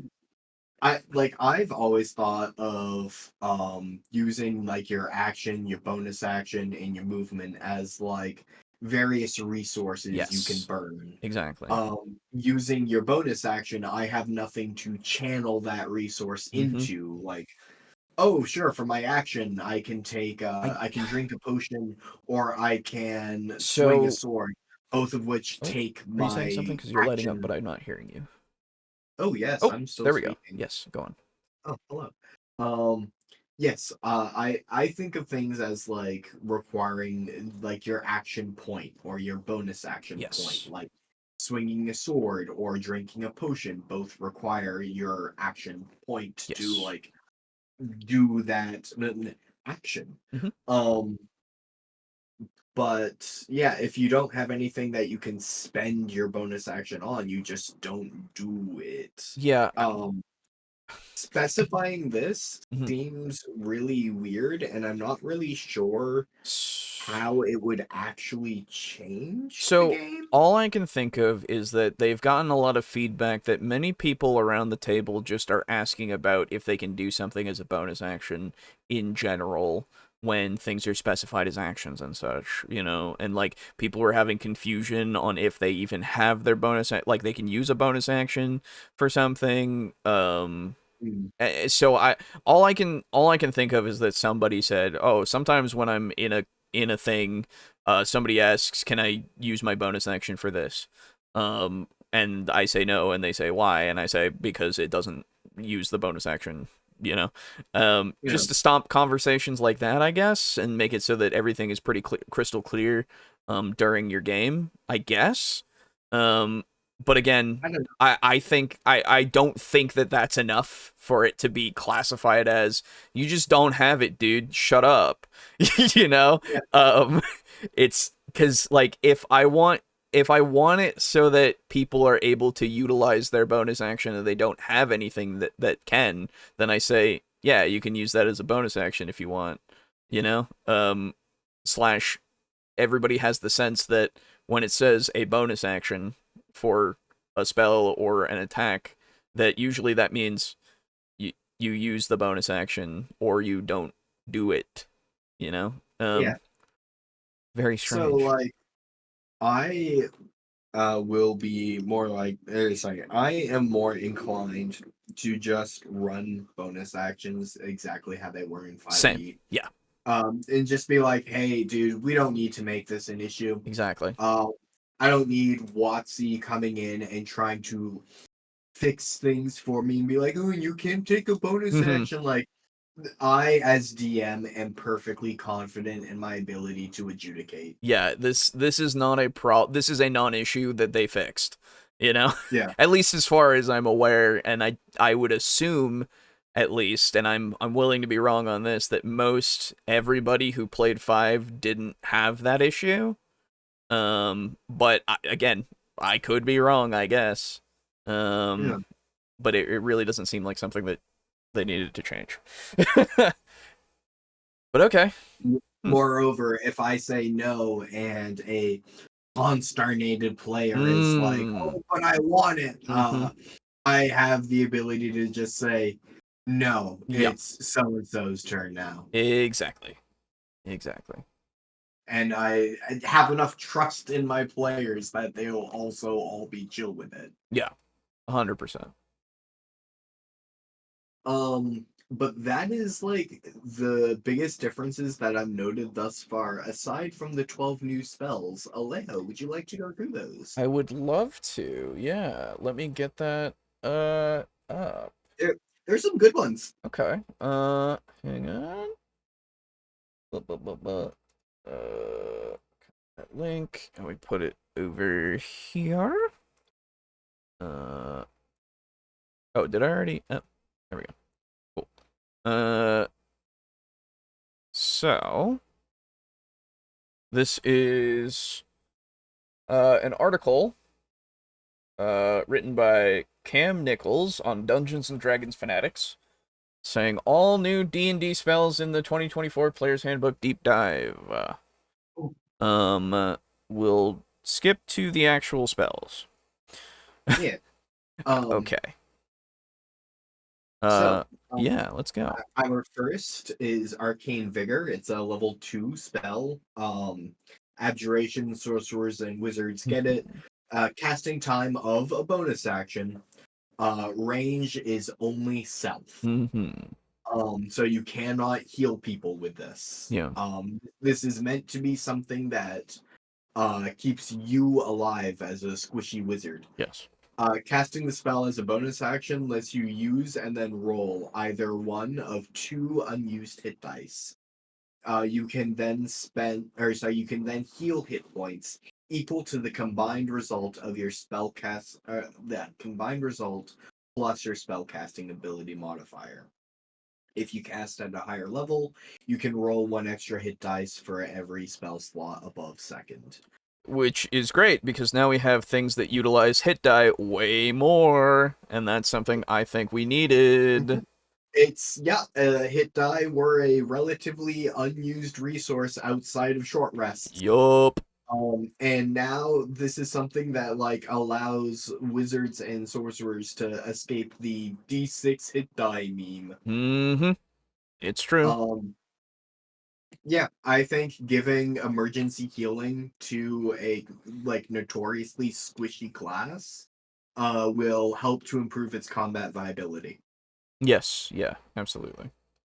And yes, sorry, it was that guy who looked like he walked in off the street for the Olympics that I was referring to, yes. Yeah. Arcane Vigor is a cool name. The yes. guy.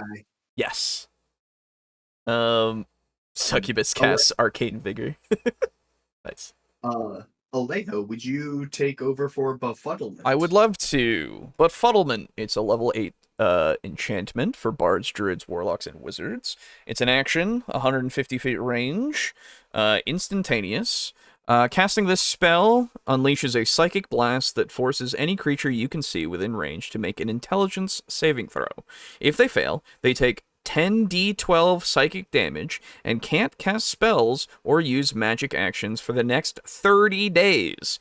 If they succeed on the save, they take only half damage. At the end of each 30-day period, the target repeats the save, ending its effects on a success. Heal, Greater Restoration, and Wish can also end the spell. Holy fuck, that's good.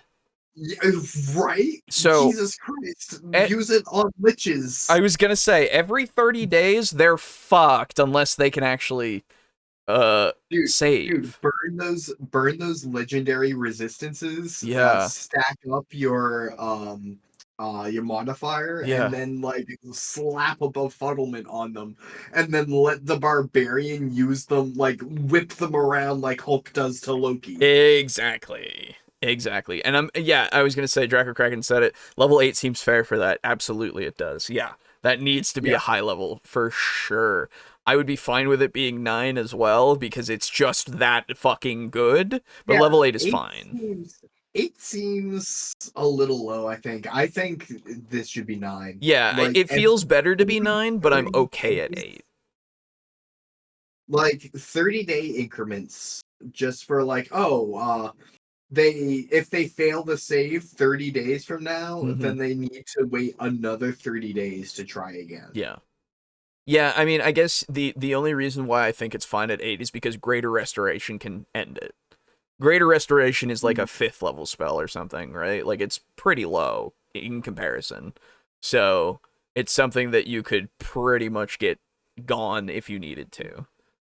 I don't know. Heal is. I thought that was a hit point restoring only. I don't remember if that also restored.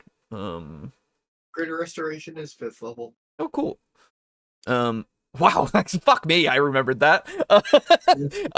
But yes, so something like that, it seems fine to me because of that. Because if it was at 9th, I would have taken Greater Restoration out. I would have just left it to Wish, really. Although, it would seem you were inaccurate on heal. Yeah, okay.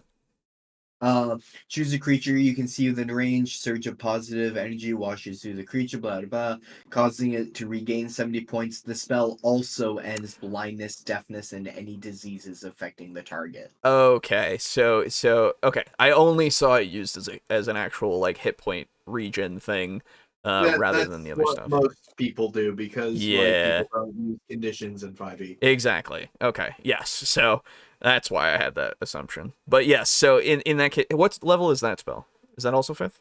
6th. 6th. Okay. Yeah. So taking greater restoration out of it, I would then say, okay, maybe even take heal out of it, make it so that it's if it was 9th level, then I would be like, yeah, that makes more sense. But again, 5th level spell that just ends an 8th level spell, that's fine. You know. Did you have any other notes? Not for that one. No, we can move on. Okay. So our next spell is Draw Mige's instant summons. Something like It's that. a 6th level spell from Conjuration. Only Wizard gets it. Mm-hmm. It has a casting time of 1 minute or ritual casting. So 11. Which, yeah. Range is touch. Components verbal, somatic, and material. It requires a sapphire worth 1,000 plus GP. Wow. And the duration is until dispelled. Mm-hmm. The way it works is you must touch a sapphire as well as an object that weighs up to 10 pounds Mm-hmm. and whose dimensions are no longer than 6 feet, Mm-hmm. I assume in any direction. That makes sense. The object then gets a magical mark, and its name is carved into the sapphire. Later, you can take a magic action to speak the object's name and crush your sapphire. The object will then appear in your hand. Alternatively, if another creature is holding or carrying the target object, you learn who the individual is and where they are. Okay. I think this is so fucking cool. Yeah, I think this is great to have as something that is pulled out as like, oh, you are facing me, and then they go, well, guess what? And then they speak the word, crush the sapphire, and something appears that's like, oh god, what the fuck is that? You know? Yeah. I think this is a really good way of like, oh man, we really need this item. And here we are in this dungeon with no way to like get out. Oh, I can summon this, and using this object we can like call for help or whatever. Yep. I also really like it in terms of like intrigue games because you learn who the individual is and where they are. Say there is a particular key or even like a letter. You give the letter and say, "Hey, this is for the underground crime lord." Yeah. And oh, what's that? I know the name of the underground crime lord and also how to get to like the Thieves Guild. You at least know where they are at that moment. Yeah. Yeah. I really like this. I think it has a ton of different uses. Yeah, I think so too. And I think that the use that you get out of this spell is well represented in its level. Yes. I enjoy the fact that this is our second spell that requires a gemstone of a particular price. Aside from like resurrection. Yeah, or revivify or whatever. Or revivify, yes. Resurrection is something different. Yeah. However, gold powder or something. diamond. Diamond, right? Yeah. The diamond worth at least 500 GP. Well, that would no, revivify is that. I was thinking resurrection is like some sort of powder, I think, or something. Oh, that's it. I don't remember. It's been a hot minute, and I've never had to use it. Yeah, I was in a campaign that like we had so many different resources. There was a child of an NPC who wanted to be something like else. I forget what race they wanted to be. But we just kept resurrecting them until like we won the gotcha roll. Oh yeah, yeah. Reincarnation. That's that one. Yeah. Reincarnation. Yes. Yeah. Jesus. Yeah, no, it was a lot of money. Yeah, that's so fucked up. I love that. Yeah, for an NPC's kid.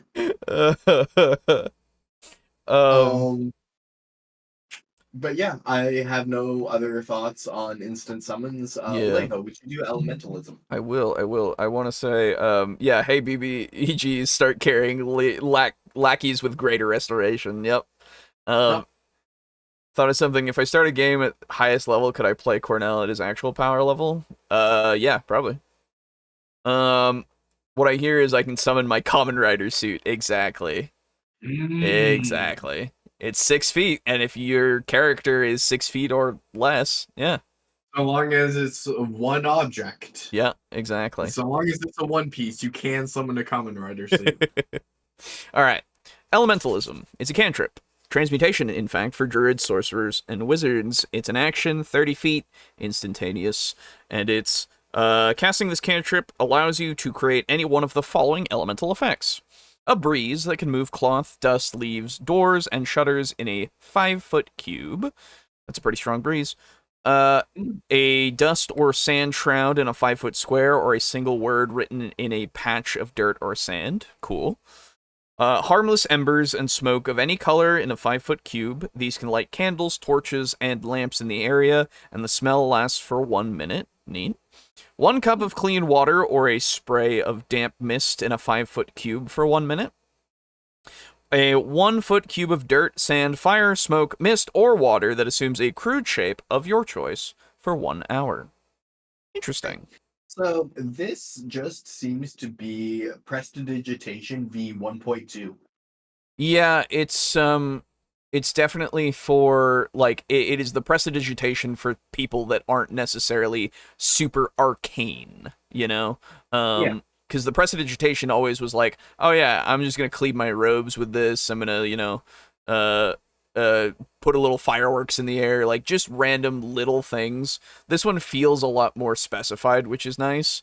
I get the image of, like, someone pointing to, like, leaves and dust, and instead of sweeping it out of the house, they just kind of like push it along with their finger. Exactly. This really leads me more in the idea that for 5.5 they're really focusing on the fact that magic is really prevalent, because it is in their setting. And you know, even if you're a farmer, you know, you go and you get something to make it so that it's easier for you to do shit, because it's you can be taught magic. Like, that's how it works. You can become a wizard, but like, these things are so low level that anybody could learn it, and so you have so many people that are just like, oh yeah, I do housework. I use elementalism to push dust and shit out of the house and all that kind of stuff, right? Yeah. Plus, I mean, it's useful for many things. Survivalists would get it as well, because you can just make clean water in your hand, like, that you can get so that you can survive out in the wilderness if you can't find a water source or anything. Hell, you don't even need to go and find one anymore. You can create a fire if you need it. Like, there's so many applications for this that seem practical, you know, and it makes sense that it would be designed that way by people who have the ability to weave magic out of the ether. That they would go, you know what? Maybe we make it easier on ourselves to, like, live. Not just to fight and stuff, but to actually just survive. That's the kind of magic that I enjoy seeing. Absolutely. In a setting of, like, hey, what have people come up with that allows them to respond to the world around them. Like my example that I made Mm. is a magic item that can sense incoming projectiles like arrows or Mhm. like rocks from slings or something. Mhm.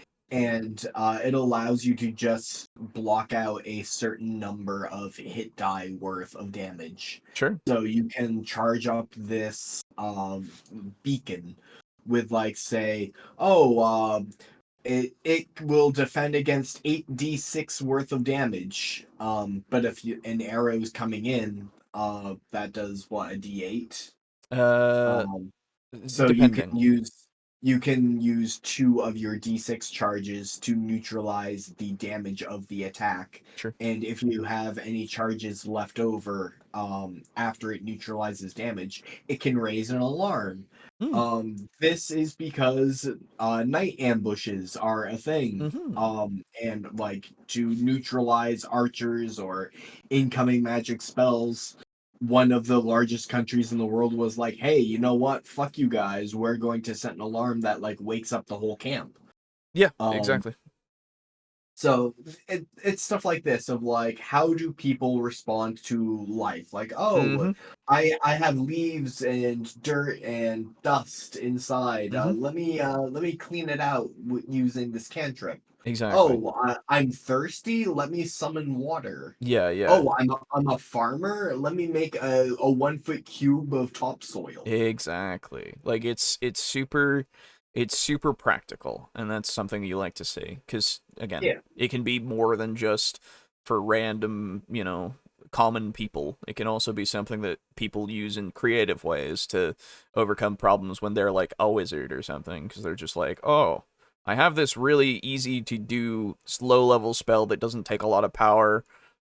There's many ways that I can apply this to do something that I need done without having to expend a lot of my control, you know?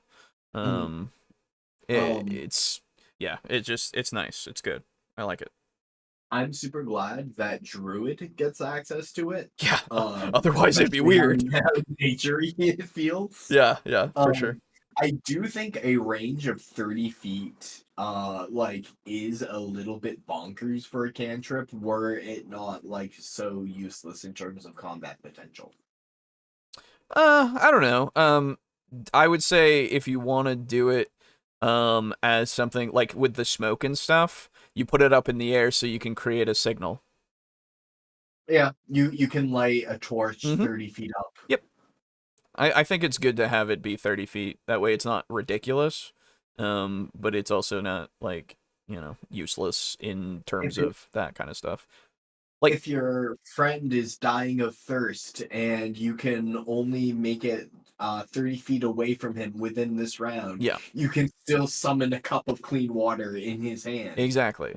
Um, Hell, I also think it makes sense for, uh, shorter individuals who might not be able to reach up as high as others so that they can go, oh, there we go. That way they're like, you got your 2 foot goblin who's like, hey man, uh, you put that torch like way high up there. I can't actually jump up to it.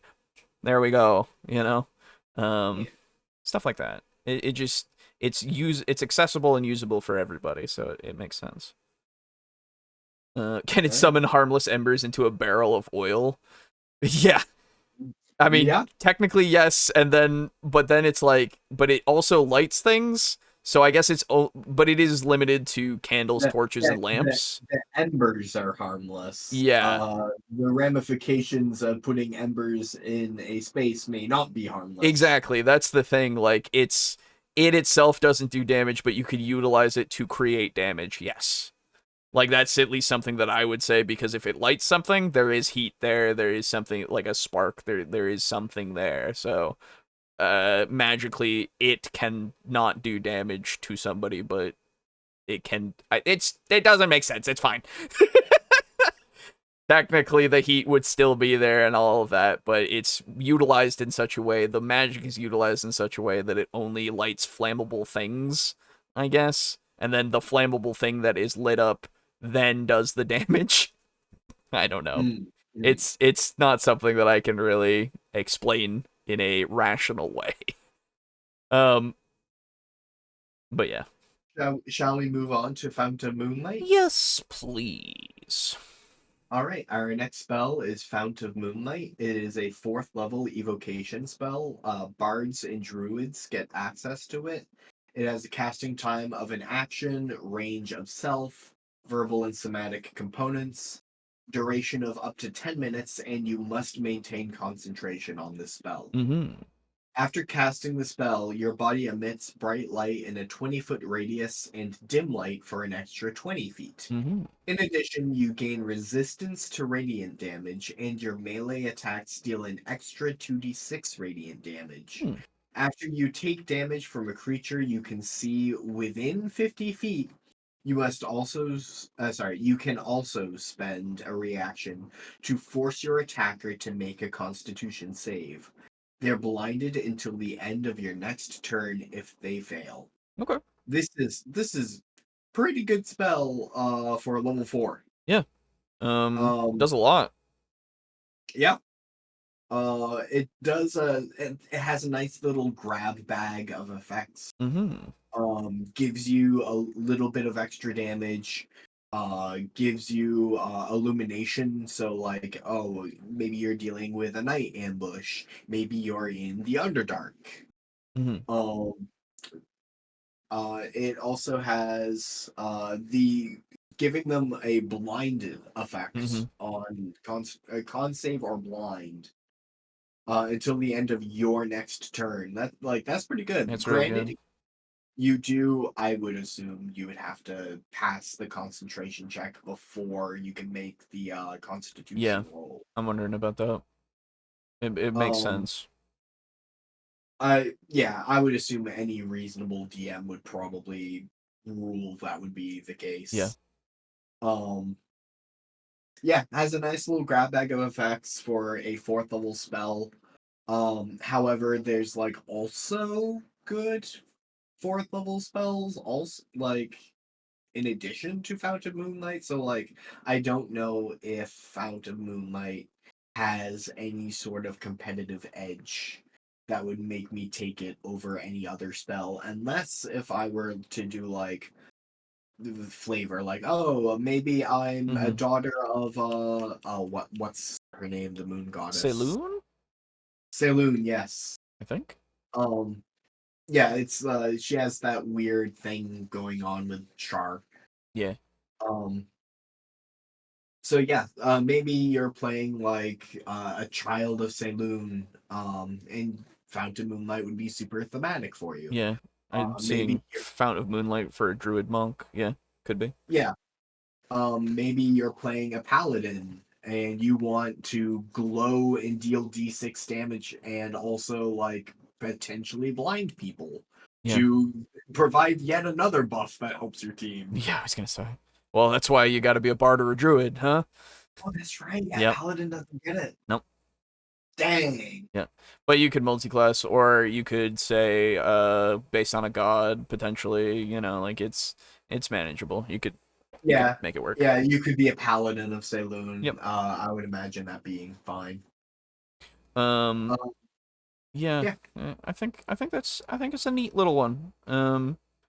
Cool little spell. Definitely good flavor potential, as we're seeing in a lot of other 5.5 stuff. Yeah. If I spoke of some of my characters, would it be confusing? Yeah, I guess if you put that you were like their name beforehand, you know, like you do in your comments, it wouldn't be as confusing. So go for it if you want to. I don't know. Could you use the cantrip to light your powder guns? That would be cool if only for flavor. Yes, that'd be sick. Oh, dude, you could set up like a row of cannons. Yeah. 30 feet long, and then light all of them at once. Yeah. That'd be super cool. Oh, dude, I want a pirate campaign. Right. All right. Let's see. Next one. Jalarzi's Storm of Radiance, a level 5 spell for evocation, warlocks, and wizards. Action, and 120 feet, and it's up to a minute with concentration. Casting the spell conjures a cylindrical storm 40 feet high with a 10-foot radius. Creatures in the storm are blinded and deafened, and they can't cast spells with verbal components. That's crazy that it just happens. Nice. Additionally, every creature inside the storm must make a Constitution saving throw, taking 2d10 radiant damage and 2d10 thunder damage on a failure, or half as much on a success. Any creature that enters the spell's area for the first time or ends its turn there must also make the save once per turn. For every spell slot level above 5, that threw me off, that's a weird... above 5 that you use, the radiant and thunder damage both increase by 1d10. Okay. It's another, what is it? The moon one. If you remember. Moonbeam. It's Moonbeam, but for storms with a different effect, obviously. Yeah. I don't entirely get the blending of radiant and thunder damage. Yeah, you'd think it'd be like electric, or lightning, excuse me. Yeah. Is it lightning? Yeah, it's lightning. Yeah, lightning. So like the radiant doesn't make, I mean, I guess it's supposed to be, no, that doesn't, no, just do the electric, because the storm isn't necessarily giving off light, I mean, yeah. Technically from like electricity from a lightning bolt, but that's not, like, that doesn't make me think radiance,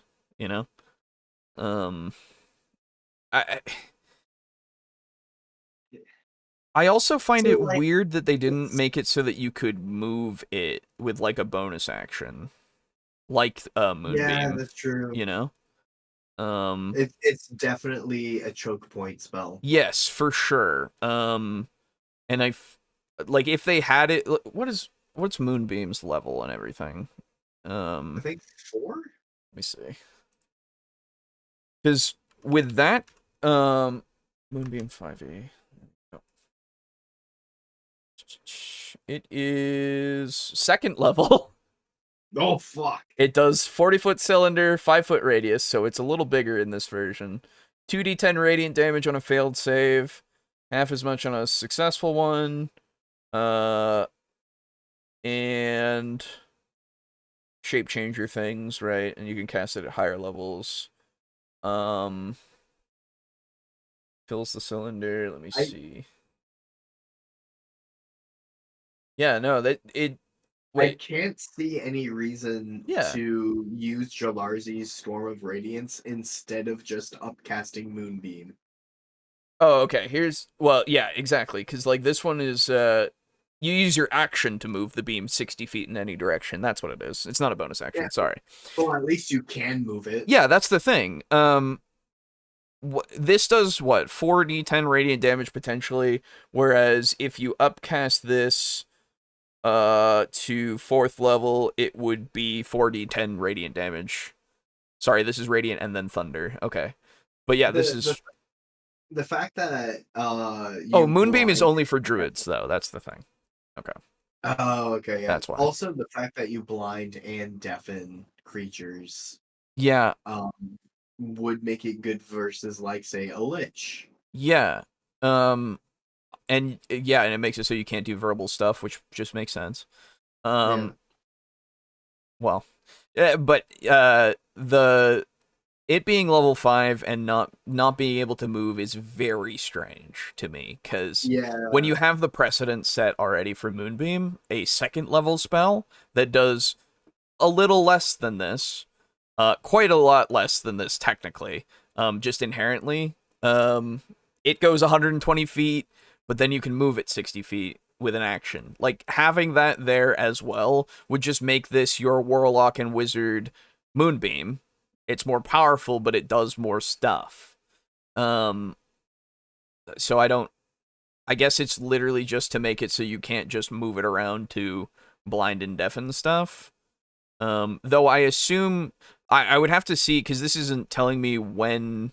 any creature that enters the area for the first time, or ends its turn there, also makes the save. And this one is area for the first time or makes it save. So yeah, why not do that?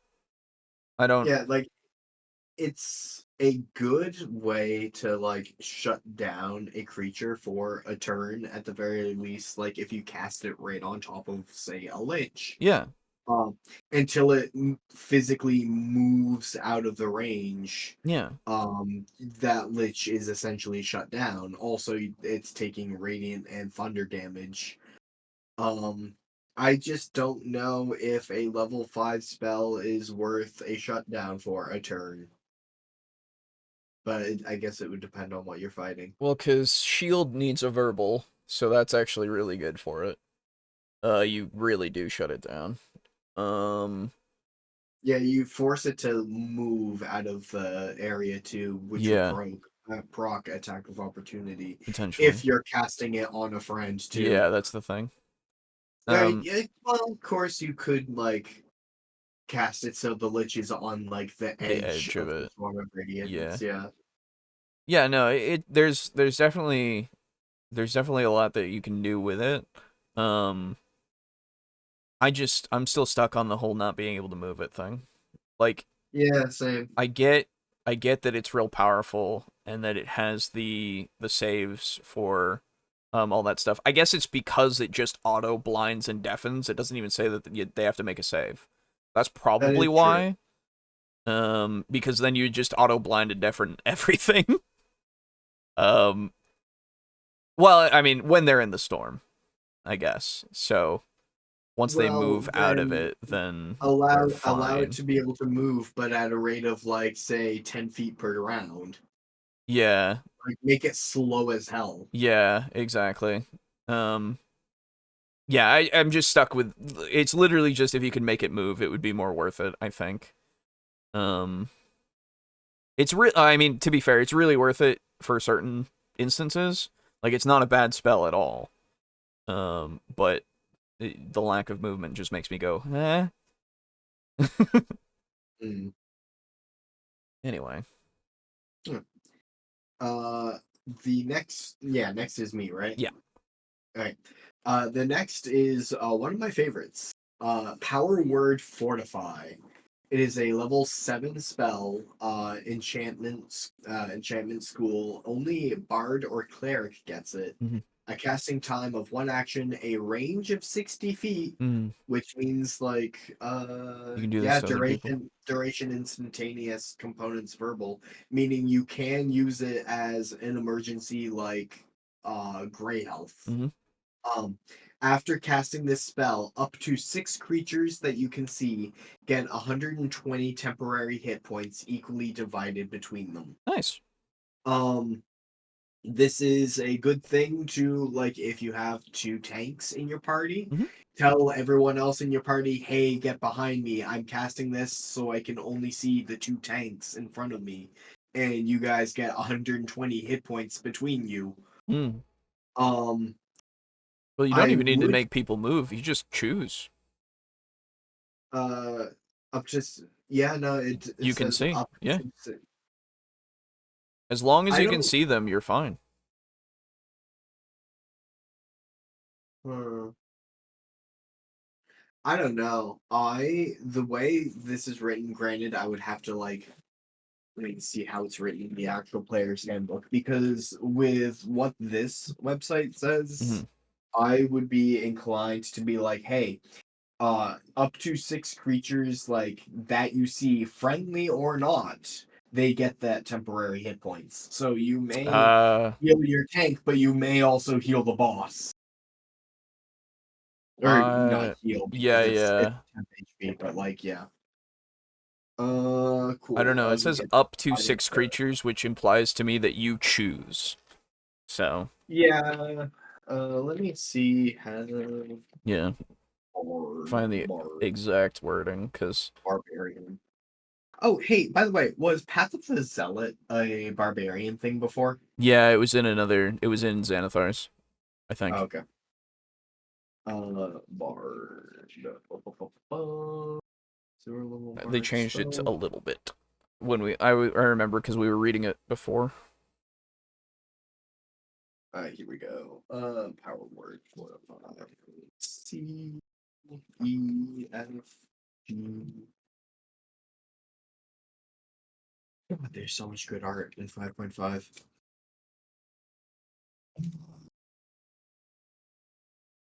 PL, PR. No. PR. That's right.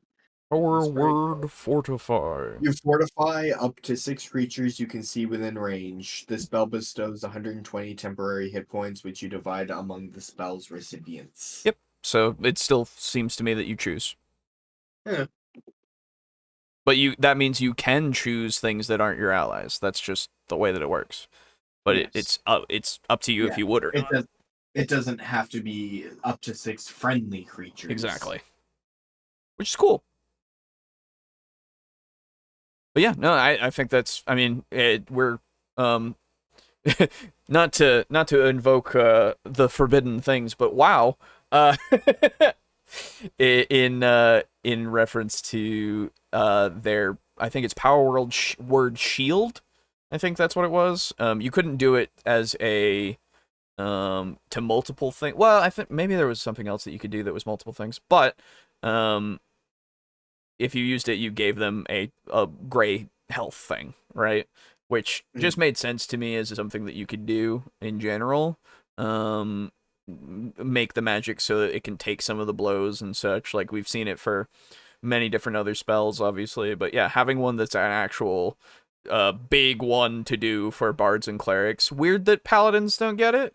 Right. Because this is for other creatures, not you, because you can't see yourself, idiot. No. But honestly, I would. What if I have a mirror? Yeah, exactly. And also line my friends up next to it. But no, I think, I mean, it doesn't say including yourself, but I would probably say you could, because you can see your arms and shit, like you're fine. Yeah. But like, yeah, it's weird that it's not there, but it makes sense that it's a spell that would give that big boost, because we don't have a lot of those, I think. We have some, but they're like very minuscule a lot of the time. Like gray health is something that you don't see a lot of, as far as I remember. I think like Hero's Feast or whatever it was, which you had to make and then have everybody consume, and then you got like 20 maybe sometimes. Then there was False Life, I believe it was, which gave a number. I think it isn't False Life. I know it's like a number of D6. Yeah, something like that. False Life is also like pretty low level. Yeah, it was pretty low level. Second or higher, you gained 5 additional. Yeah, it was first level. Yeah. 1d4 Oh god, plus 1d4 plus 4. Yeah, it was real low. But then if you upcast it, you get 5 per. Yeah, it was like nothing. I remember seeing False Life scrolls in Baldur's Gate 3 and being like, oh, this goes in the sell pile. Yeah, exactly. It's pretty much not worth it. That's why nobody fucking used it much. But yes, exactly. It is a welcome boost, I think. A welcome addition to the edition. Oh. All right. God, dude, the fact that at first level it deals 1d4 plus 4, and then at higher levels it's like, oh, you gain 5 additional temp HP. It's like they are forcing you to roll the lowest you possibly can. Yes. 1d4. Yeah, it's. Ugh. Anyway, so now we have. May I do this spell too? Sure. Yeah, go for it. Yeah, let me scroll back down. Shining Smite at level 2. It is a transmutation spell that only paladins get. Casting time of a bonus action, range, self. Components, verbal, duration up to 1 minute, requires concentration. When you hit with a melee weapon or unarmed strike, as a bonus action, you can deal an extra 2d6 radiant damage. The target also emits bright light in a 5-foot radius, which means all attack rolls against it have advantage. The smite's damage also increases by 1d6 for every spell slot used above level 2. So it allows you to turn your 2d8 smite slot of damage into 2d6, but you buff the rest of your team. Further giving us the idea that 5.5 is really about teamwork. Like it's really enforcing that a lot of the time, where everything is made for the team to benefit rather than the individual. Yes. Which is good. And it's a better guiding bolt as well. Yes. Like a Yes, it much is. better guiding bolt. Not in terms of damage, but in terms of accuracy. So which I'm totally fine with. I approve of the changes to Paladin that we've seen thus far in the tools that they have in their kit. Of like, they're just as good as they were before for like solo, but like, fuck, man, they really shine if you make a Paladin who just says, "Hey, you know what? I am a tanky boy, and I exist to help the team." Exactly. I'm very pleased about that. It really, like, the more that we have of these things that are very specifically oriented for teamwork, it makes me happy. It just Yeah, does. it's a combination of one of my favorite classes, Paladin, and one of my favorite play styles, Support. Exactly. But also I can fucking walk up to a lich and fucking smack him. Yeah. You ain't no slump. You ain't no chump. You ready. All right. Sorceress Burst. A cantrip for evocation for sorcerers. Action 120 feet instantaneous. This new D&D spell, weird that this is the first time that you've done that. Interesting. This new D&D spell lets you make a ranged attack against a target, dealing 1d8 acid, cold, fire, lightning, poison, psychic, or thunder damage. If you roll an 8 on your damage die, you can roll an additional d8 and add it to the damage. Ooh! Notably, the number of extra d8s you can add to the damage equals your spellcasting ability modifier. Additionally, the damage increases by 1d8 at 5 levels, or at levels 5, 11, and 17. Cool. Exploding dice. Nice. Yeah, it is Chromatic Orb with exploding d8s. Yep. Good. Yeah, I think the ability to have exploding d8s make it like pretty good for a fucking cantrip. I was gonna say, for a cantrip, this is busted. Yeah, a ton of damage types, range of 120. Yeah. Jesus. This is now an auto take for sorcerers. Like, Yeah, legitimately. This is the sorcerer version of Eldritch Blast. Exactly. And it's much better than Eldritch Blast, just base, so yikes. Because the damage potential is crazy. But like, yeah. I am a little confused. So, not really confused. Unsure, I guess would be the better word. On the math of how exploding d8s ups the average of damage. Don't know. Yeah. But I mean, it is technically more potential because most of the time I would imagine that you would have a sorcerer who has a +3. So they would have at least 3 potential d8s more damage that they could do if they get 8s every time, right? Yeah, because like each 8th is a 12.5% chance.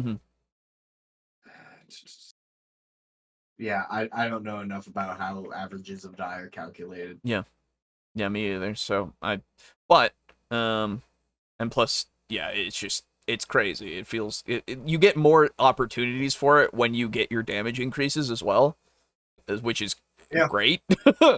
I do really enjoy the fact that the number of extra d8s you can roll is limited. Yes. Because if ever you have someone who just rolls fire. Yeah.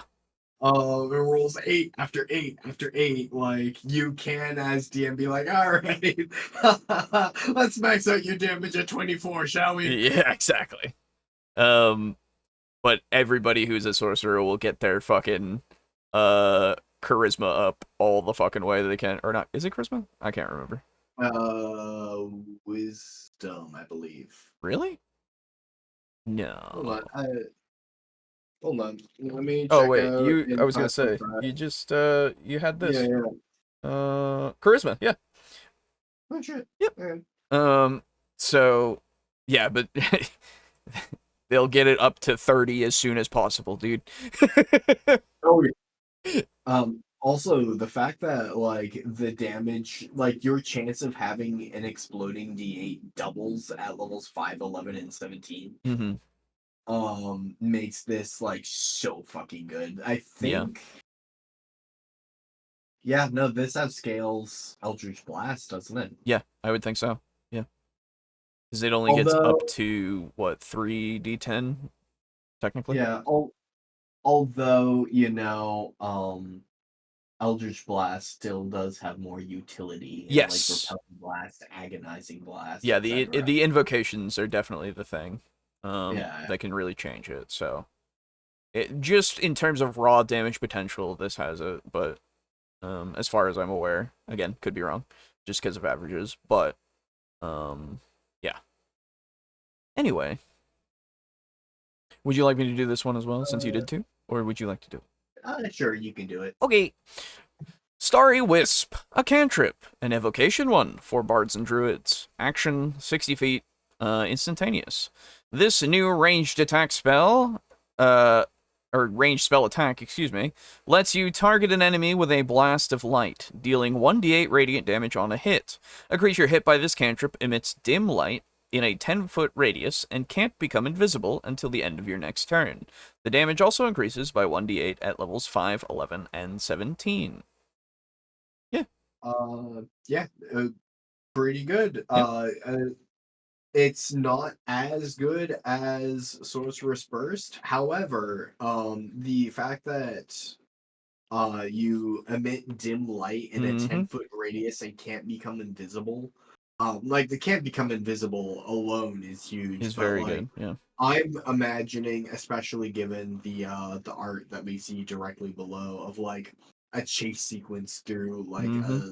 a murky swamp at night or something, Yep. and you manage to land a max range starry wisp, and now the whole party can track them. Exactly. They can't hide because they're just emitting dim light unless they cover themselves over entirely somehow, like it limits the options for them to escape. Absolutely. Mhm. Yeah. So yeah, not really anything to write home about, but then again, it is a cantrip. Yeah. And it's just And you do always going to get be this for useful. free, Yep. and its damage does scale. So Yes. like, it's nothing to write home about, but nothing to complain about either. Exactly. Okay. Um, our next spell is the infamous Tasha's Bubbling Cauldron. It is a 6th level conjuration spell that warlocks and wizards get access to. It has a casting time of an action. This will come into play later. Hmm. A range of 5 feet. Components: verbal, somatic, and material. It requires a gilded ladle worth at least 500 GP. Okay. Duration is 10 minutes. This new 2024 D&D spell lets wizards and warlocks summon a cauldron full of liquid that can provide one particular type of common or uncommon potion, Oh. which can be removed as a bonus action. The potion comes in a vial that vanishes once its contents are used. Notably, the cauldron can only create potions equal to your spellcasting ability modifier, and it disappears once you've depleted its resources. Any potions that weren't used disappear at the same time as the cauldron. Hmm. Um, so you can make healing potions if you Mm-hmm. want to spend a 6th level spell making healing potions. Right.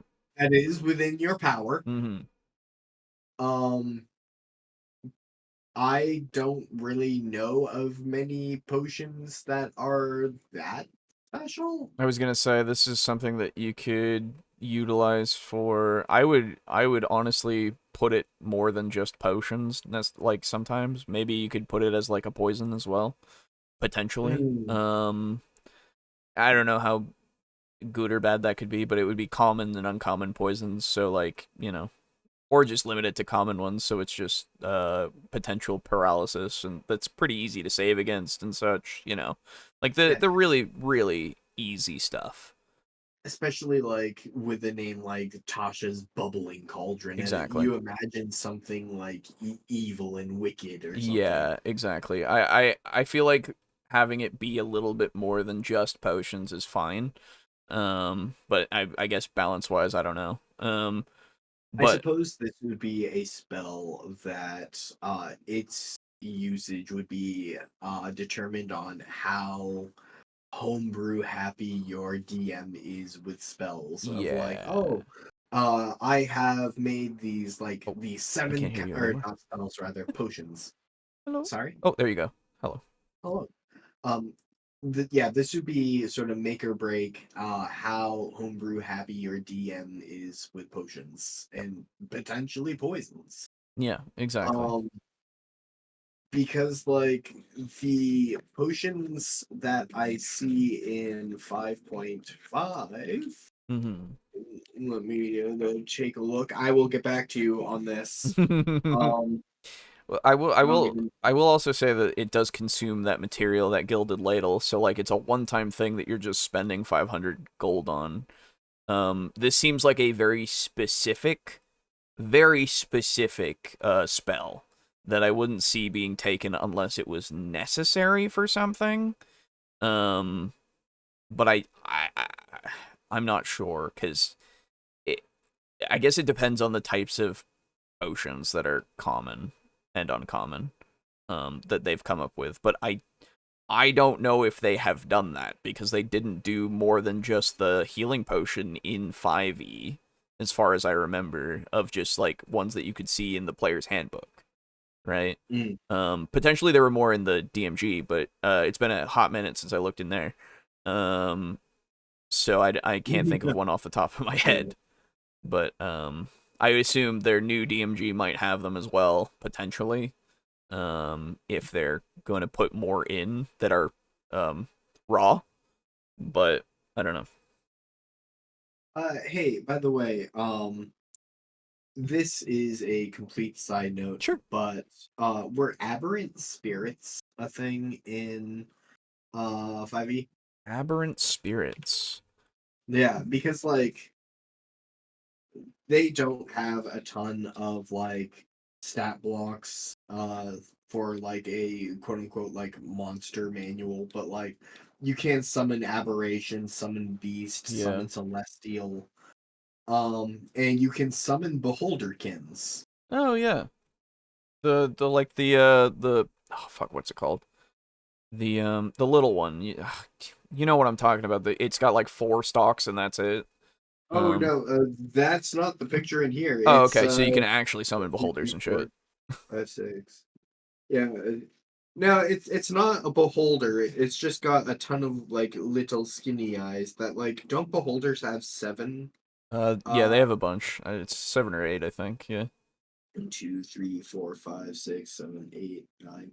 Yeah, this has the main eye plus 10 eye stalks. Okay. You will get a picture shortly. Yeah, Tasha's Cauldron of Everything. That That's what it was. that must be where it's from. Yes, that's why I said the infamous Tasha's Bubbling Cauldron. I Yes. was looking for the name, and that like add-on basically doesn't exist in my brain. Yes, So exactly. Same. Yeah, that thing. Okay. yeah, I was like, I don't know. So actually, this was a conversation I had with myself when I went to Barnes and Noble and Yeah. got this. And I was like, I don't know if I want to spend money on a 5.5e player's handbook. Yeah. And then that little voice in my head went, well, you did spend money on Tasha's Cauldron of Everything. That And is I true, went, you did. fair. You're the only one of us who did.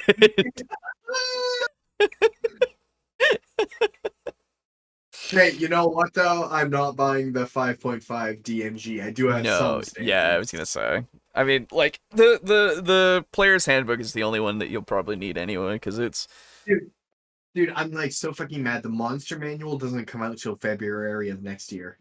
next year. Mm-hmm. Wow. Well, Yeah, I mean, no, it's supposed to be backwards compatible, but that one's one of the core ones that was yeah, supposed to change.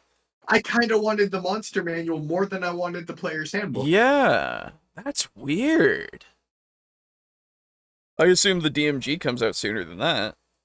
Oh, I don't fucking care. Oh no, I'm just saying, just in terms of value, why does the well, I guess it makes sense why it would, but like, I don't know, having them be closer together makes more sense to me. That's strange. Okay.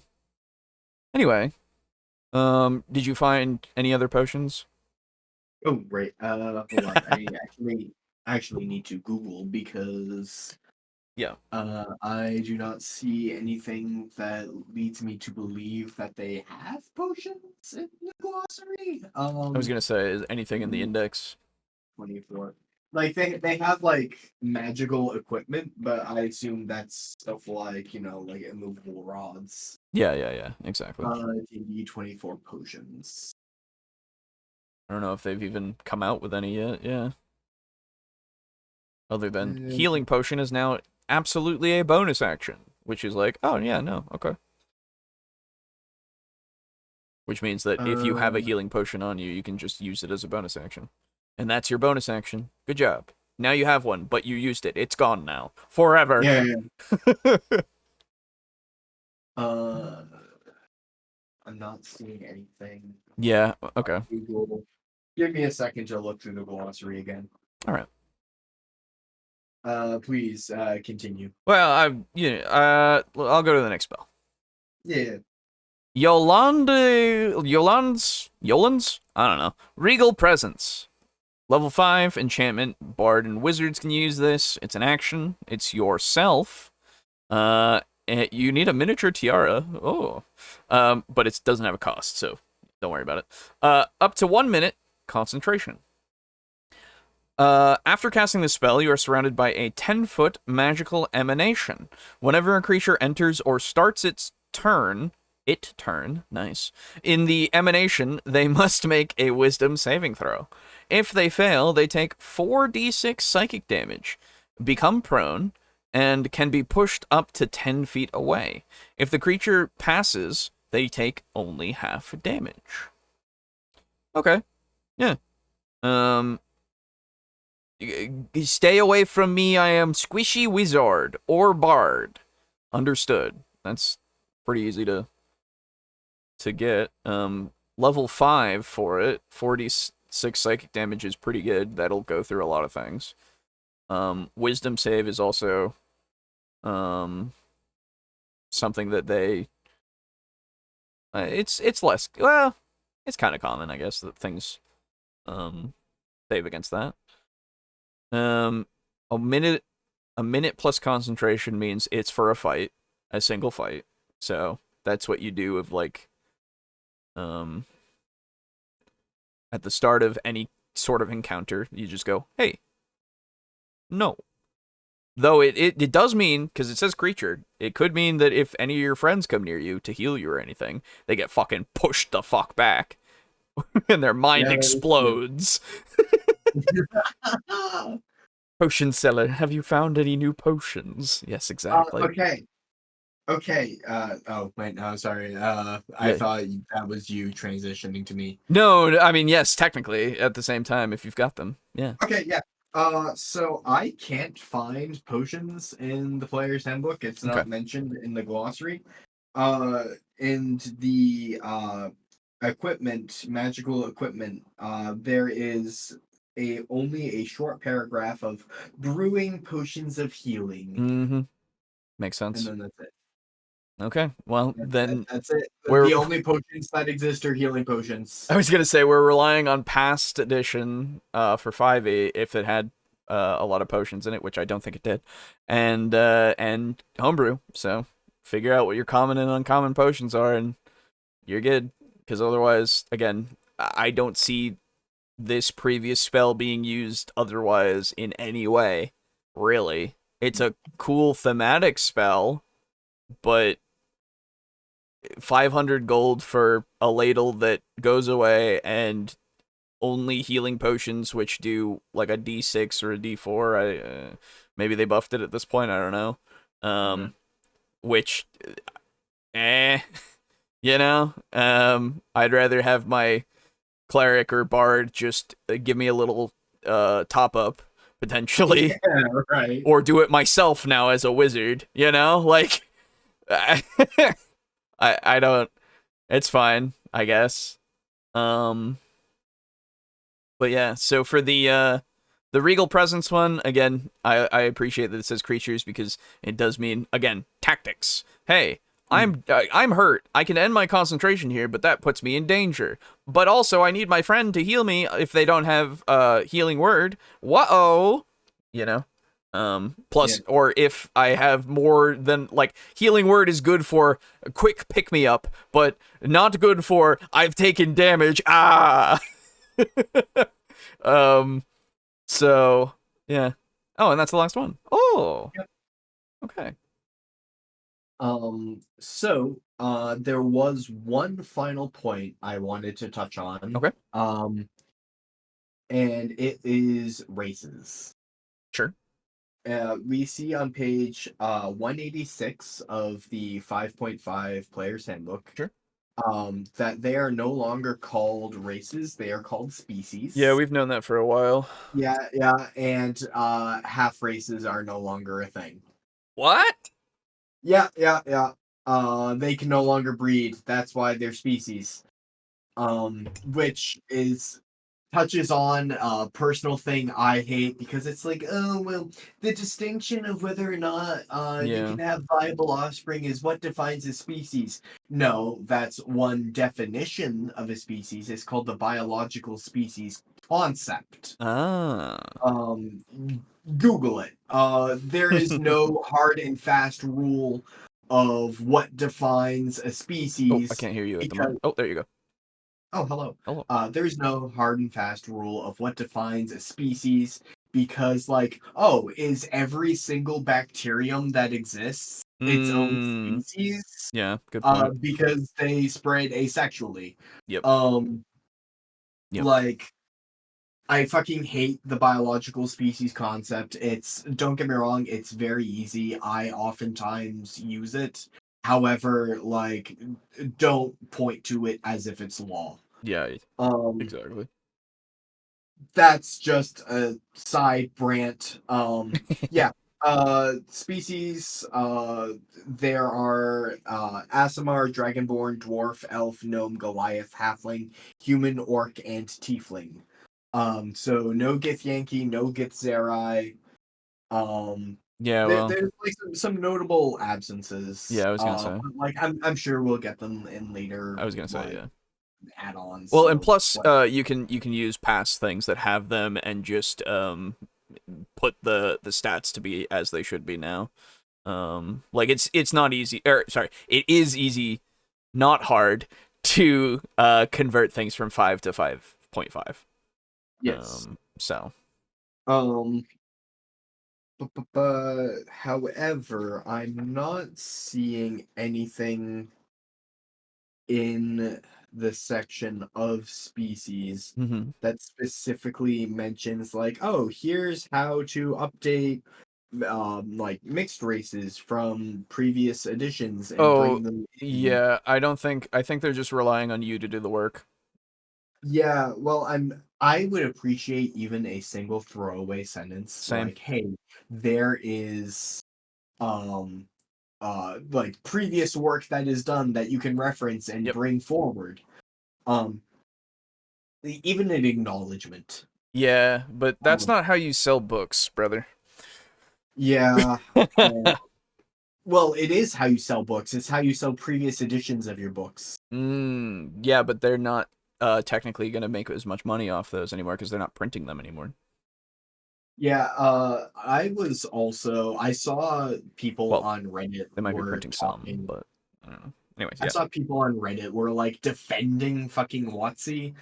For what? Oh well, it makes sense just fine, but WotC knows if they include one or two mixed races or species, they get a lot of people asking for more, and quote, it could be annoying for them to create some mixed species for an optimal combination. They've had them forever. What the fuck do you mean? Pissed me off because I said, making D&D stuff is literally their job. Yeah. That's what they do professionally. Yeah. No one asked for a 5.5e, so there was no rush. WotC took it upon themselves to make it. Exactly.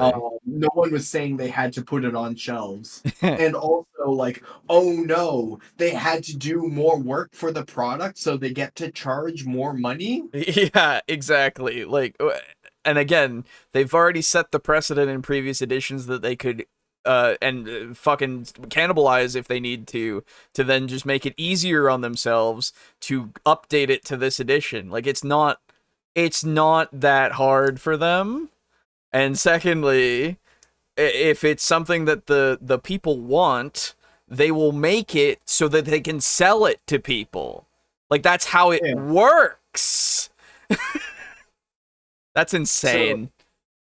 So I find it really. What is that? Jesus. I find it delightful that WotC changes the word from race to species in order to like avoid problematic like like racism, like ooh, oh no, Yeah, all that. we'll call them whole ass species now. Yeah, exactly. And then they get rid of like mixing. Yeah, that's not great optically, really. Yeah, they really shot themselves in the foot in order to avoid having to go to a race. Yeah, not great. They said, "Oh, I have a in I don't know what's a minor problem that may occur. Oh no, I have a mosquito on my arm. Better set myself on fire." Exactly. Like fuck me, dude. Oh, Draco Crichton says, I did remember a community manager for WotC saying that another reason for ditching mixed races was because they didn't want to touch on real world mixed races. Jesus wept. Are you fucking kidding me? No. Don't. Come on. Nobody. Oh, God. Okay. Yeah. I just. But hey, I can't. hey, you know though, they have custom art for all of the character origins now, so Oh, that's pretty cool. cool. Yeah. That's pretty neat. I like that. Yeah. There is some good fucking art in 5.5e. Yeah, that's one of the big things for sure. Is they really stepped it up, which is nice. Like I will like send. Sorry, Pizza Funk said they're just trying to keep the species equal and separate. Yeah. Oh no. Oh, it's so bad. Yeah. Jesus. 5.5e brings apartheid to the game. Yeah, no, it's just like, man, it's so dumb. No, I can't. It's not nobody who actually has, I don't know, like thoughts ever equated any of these to real world races unless they literally use them for that specifically in their game. You know, like that's for intention, their intentional usage. Whereas everybody else went, "Oh yeah, it's an orc. Oh yeah, it's an elf. Oh yeah, that's a human." Hey, that reminds me. Do you remind me when I was upset because orcs were yeah. So they went back to cowboys. Oh really? Orcs are no longer Huns. Oh, okay. You did it. You won. Hey. Yeah, don't get me wrong. Tiamat is still mine. Well, yeah, but but yeah, you won. Good job. Yeah. I'm also sending you a collection of some pretty choice art. Okay. Ooh. Ooh, what is this? Ooh. Hold on, everybody. We got art. Yeah, no, we got good art. We got fucking art, dude. Oh shit! I thought the there we go. This boy. Let's see. So we got that. We got this one now. Looks pretty cool. I also tried to include the name of the subclass I was gonna in say, that's a black dragon. art that I Nice. included. Oh, whoops. Oh. Here we go. Black dragon. Nice. Pretty good. And then Like every page has art. yeah. All right. Can you confirm, Aiden, that none of the art is AI? Well, that was confirmed before. Like the actual artists who did a lot of the sketch work were like thrown under the bus for supposedly doing AI work, but they didn't, and they showed like actual line art and stuff that they had made and like the process, and people were just saying, "Oh, that's AI art," because everybody is now jumping the gun instead of actually like looking at it. But I understand why, because they did do it for one thing.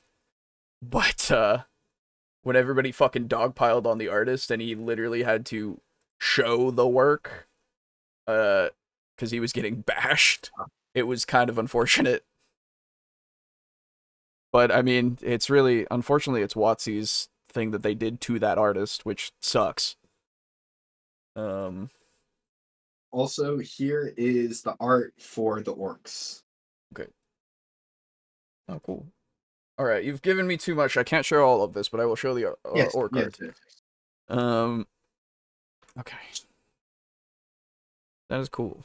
I like that. Yeah. Oh. Also, show the Oath of Vengeance paladin. I think I did. Yeah, I did. All right, sweet. Weird off-topic question. Does the book smell funny? I remember Spoody talking about how the 5e book originally smelled horrible.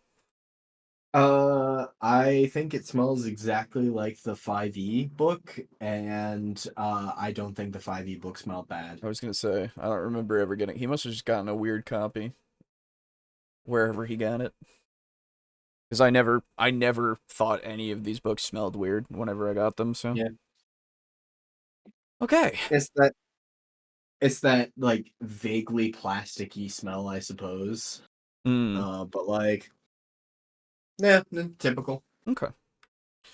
Well, now that we've done that, would you like to move on to the final video of the evening? Oh, I suppose. Okay. So, today as well. Good evening. My ears. Very loud. We're gonna be talking about this video, as I said in the title. So I can even put D&D 2024 stuff in here. Wow! Oh my god, that'll drive the engagement, because literally whenever I do that, we get like over 100 views on a thing because everybody's like, oh. Yeah. It's crazy. But anyway, wasn't the intention, but hey, we did it, and it's deserving to be talked about. Anyway. Yes. So, this is language. Oh, hold on. Let me put it on the screen for all of you. This is language, rules, and narrative contracts. Specifically what Matthew Colville missed. This is brought to us by Dungeon Masterpiece, also known as Baron Derop, I believe. And, this is like a 3-year-old video, I want to say.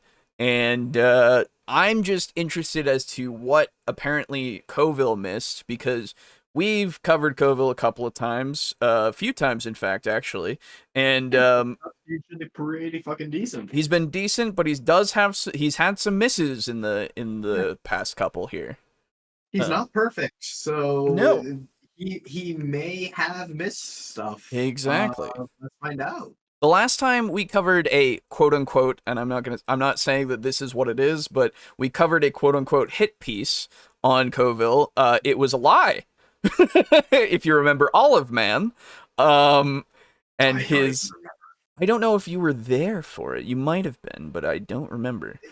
in general, you've got to be either really good or really bad for me to remember you. Well, I remember we covered Olive Man. He said a lot of things about Colville, and then we watched Colville's video and went, "Oh, no, you just missed the point, like entirely," and then just took it in this weird direction. Neat. So, let's see. I mean, I don't expect Baron here to do that because he's a pretty stand-up guy from what I've seen in all of his other stuff, even when we don't understand what the fuck he's talking about half the time. But just in general, it doesn't seem like Olive Man at all. I miss Olive Man. He had that one video and then we never looked into him again. Nice. Anyway, here we go. Dungeon Masters, I'm Baron Durop.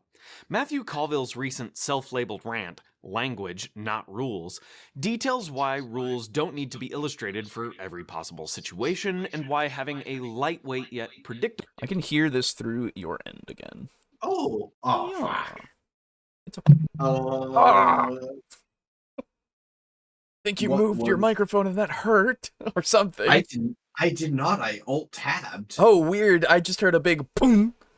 Okay. I don't know. Okay, so I'm going to, like, Mhm. uninstall, reinstall my microphone, Okay. like, restart my computer, Alright. everything yeah, so, I will be absent for, like, a couple minutes. Oogie. I will wait here.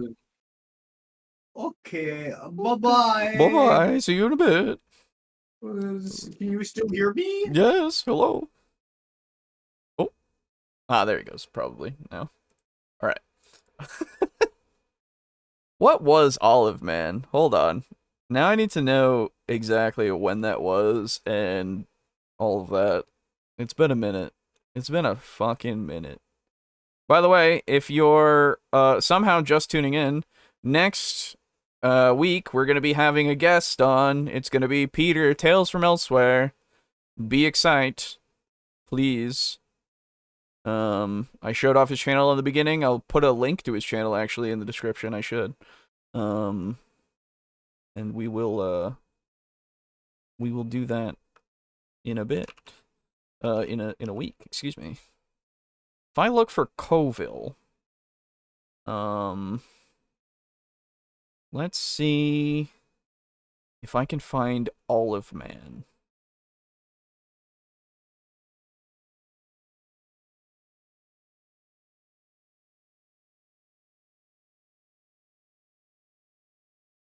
It's probably not there because that was a ways back.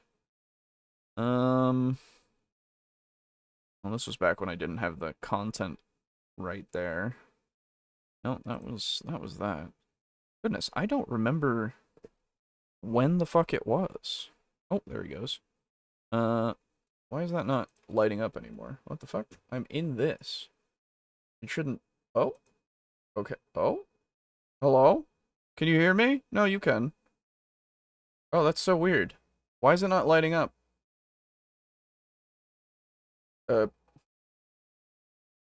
There we go. Why do I have to do that? That's dumb. So if I'm ever alone, that's okay. Alright, weird. I haven't had any to add anyone to the League of D&D Doom lately, I just realized. Yeah, it's true. We haven't covered anybody horrendous recently, which is nice. Okay. Let's see.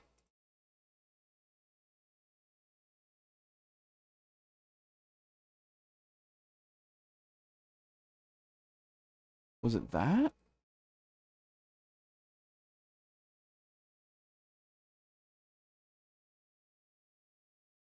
Yes, it was.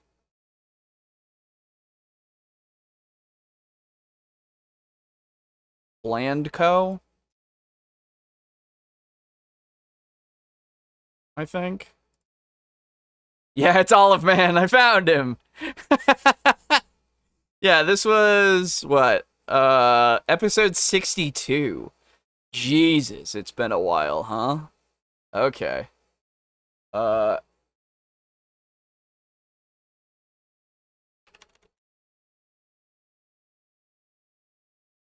Oh, I was about to write to you. Hello.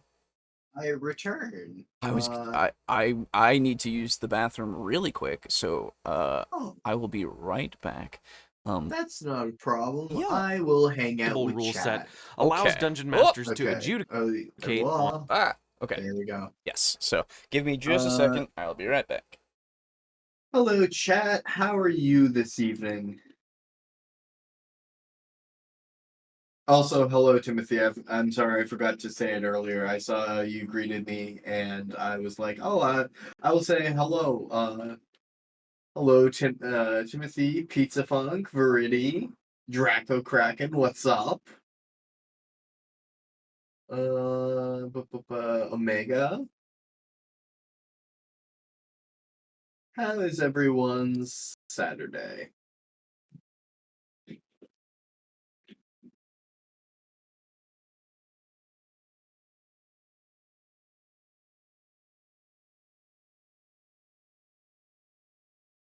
Also, it may be a very minor thing, but like, I'm super happy that uh the orcs are back to being like cowboys. Um, I am super happy to take the whole Hun influence and still have that be like something that is original to me. Like, I know other people have done it. Um, I'm just happy that it's not like raw.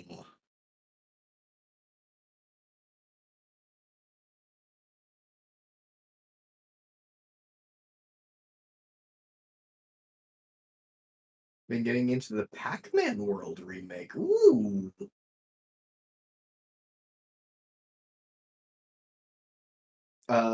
Sorry to hear that you were angry, Verity. Happy to hear that things are going better for you now. Oh, to the storms earlier. Gotcha. I'm good. Role playing is fun. If you've been reading chat, I unfortunately have not been keeping up with chat. I've been like scrolling through my. Oh yeah, I see that now. Yeah, I've been scrolling through the 5.5 Player's Handbook. Okay, hold on. What is my character? Targus is a druid. Oh, that's cool. Seeing if how the characters get along. That's neat. Just scroll back to check Olive Man didn't make it into the Legion of D and Doom. I don't know.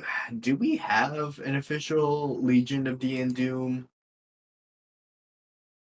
I don't even know where I would look to find that. Oh. That's Doom. I hope my typing isn't like super loud for you guys. I hope resetting or restarting my computer fixed whatever was going wrong. Okay.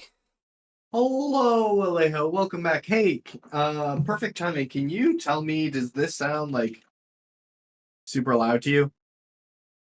Sounds I'm not even seeing myself light up green. No. Let me try alt tabbing again. Okay. Did you hear that? No, I hear nothing. Perfect. Okay. Okay. It seems to have gotten rid of whatever the fuck it was. Awesome.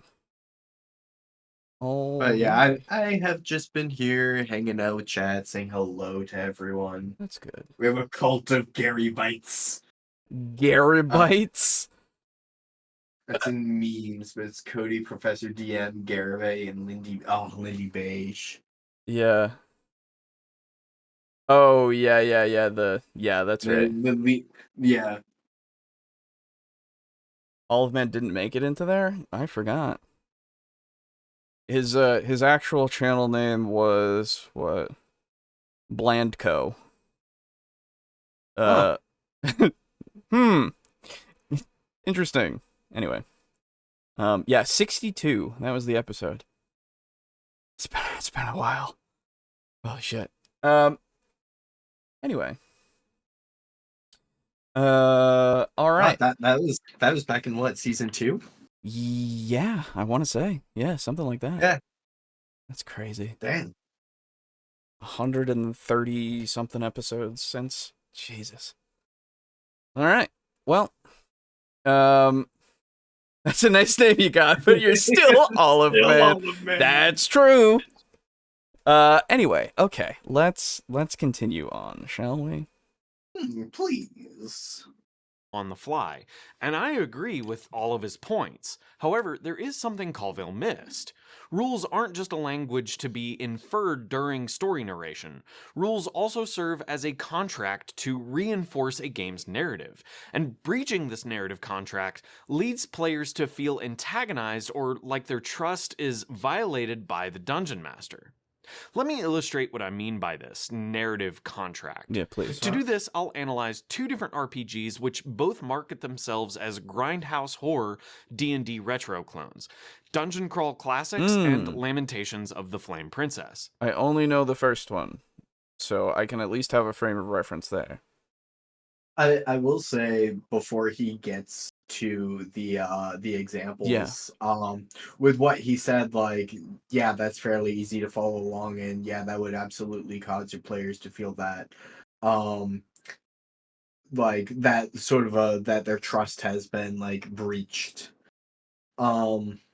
If like you as the DM are like, I guess, overriding things. I don't know. I would have to see what Colville like originally said in the reference that was thrown up. Yeah. Yeah. I'm unfortunately. Let me see. Good evening, Dungeon Masters. I'm Baron. So loud in my fucking ears when I'm. Okay, language not rules. That was the video. Which I can give you a link. I'm just looking it up now. Yeah, it's 15 minutes.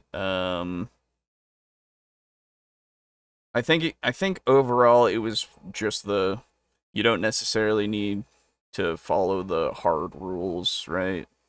Something like that, probably. I'm not sure. I will. Did we? Because I don't have Hold on. the context immediately in front of me, all I can do is share my stance on the situation. Yeah. You as DM we covered it. Sorry. You as DM are empowered to be the adjudicator and choose to hand wave away rules at your leisure. Yeah. I would not recommend exercising this right like all the fucking time, because if you're not at least abiding by the rules a majority of the time, are you even really technically playing D&D anymore? Exactly. I will also say, if you choose to make decisions that are to the disadvantage of the player, of like, oh, I know you would typically resist this, but you don't, that can result in, yes, the player would feel like you have breached their trust. Yes. However, there have been times when I have said, hey, Boo, like, I resist this, or I'm immune to this. And Boo has said, I understand that, just trust me in this scenario. Yeah. And I have said, okay. I guess it really depends on the level of trust you have with your DM, and as such, like, I can't make any sweeping generalizations about like, oh, this one size fits all guideline fits all tables. It really is an individual case by case basis of player and DM. Yes. If you want to know our thoughts on this actual video that he's referencing back in the day, it was episode 79. It was the second video in that episode. So, there you go. We have covered it. I don't remember. Yeah, it has been a long time since then. It's probably what, 2 years? 3, yeah, 2 or 3. Yeah. Yeah. So, it has been a little bit. But yeah. Yeah, try to follow along with the rules as DM if you can, Mhm. but you are empowered to just say, that's fucking stupid Yes. sometimes. Exactly. Try to do it to the advantage of your players and not to screw them over. Yeah, exactly. I just want to hear his exact wording of what Colville said, just so that I can understand, I Please. guess, this again. Good evening, Dungeon Masters. I'm Baron Durop. Matthew Colville's recent self-labeled rant, Language, Not Rules, details why rules don't need to be illustrated for every possible situation, and Right. why having a lightweight yet predictable rule set allows Dungeon Masters to adjudicate on the fly. And Right, exactly. Okay. Yes. That makes perfect sense to me, because if it's something that's understandable, that you can intuit how things are run, then absolutely you don't need a rule for every single situation. It is nice to have them because it's nice to see the way that the system takes into account of some things. As we've always mentioned, 3.5 has many rules. Some that you wouldn't expect because they're in like the Dungeon Master's Guide 2, as I will always point to the shop rules for encounters and such, and running a business. Like, there's stuff there that you can then utilize and go with, oh, you want to do a business campaign? Let's go. Let's do it. But like the fact that they're there is just so that you can have them as your guidelines, because then you can just fall back on those if you don't necessarily know exactly how you want to run something. So it's good to have. But yeah, so easily predictable rule sets are good. Stringent rule sets are good to have, that you can then, as you said before, say, that's stupid, I don't want that rule, let's go. Yeah. Yeah. So. And I agree with all of his points. However, there is something Colville missed. Rules aren't just a language to be inferred during story narration. Rules also serve as a contract to reinforce a game's narrative. And breaching this narrative contract leads players to feel antagonized or like their trust is violated by the Dungeon Master. Okay, yeah. Let me illustrate what I So I will provide a minor amount of pushback. You said violating this can like lead players to feel as if like their trust has been violated. Yeah. Or sorry, you defined it as like it's definitive, like it will Yeah. lead to this. Yeah, exactly. I would have perhaps said that as it can lead to this. Yeah, for sure. Players will generally not feel as if their trust has been violated if you are making a decision in their favor. That is true.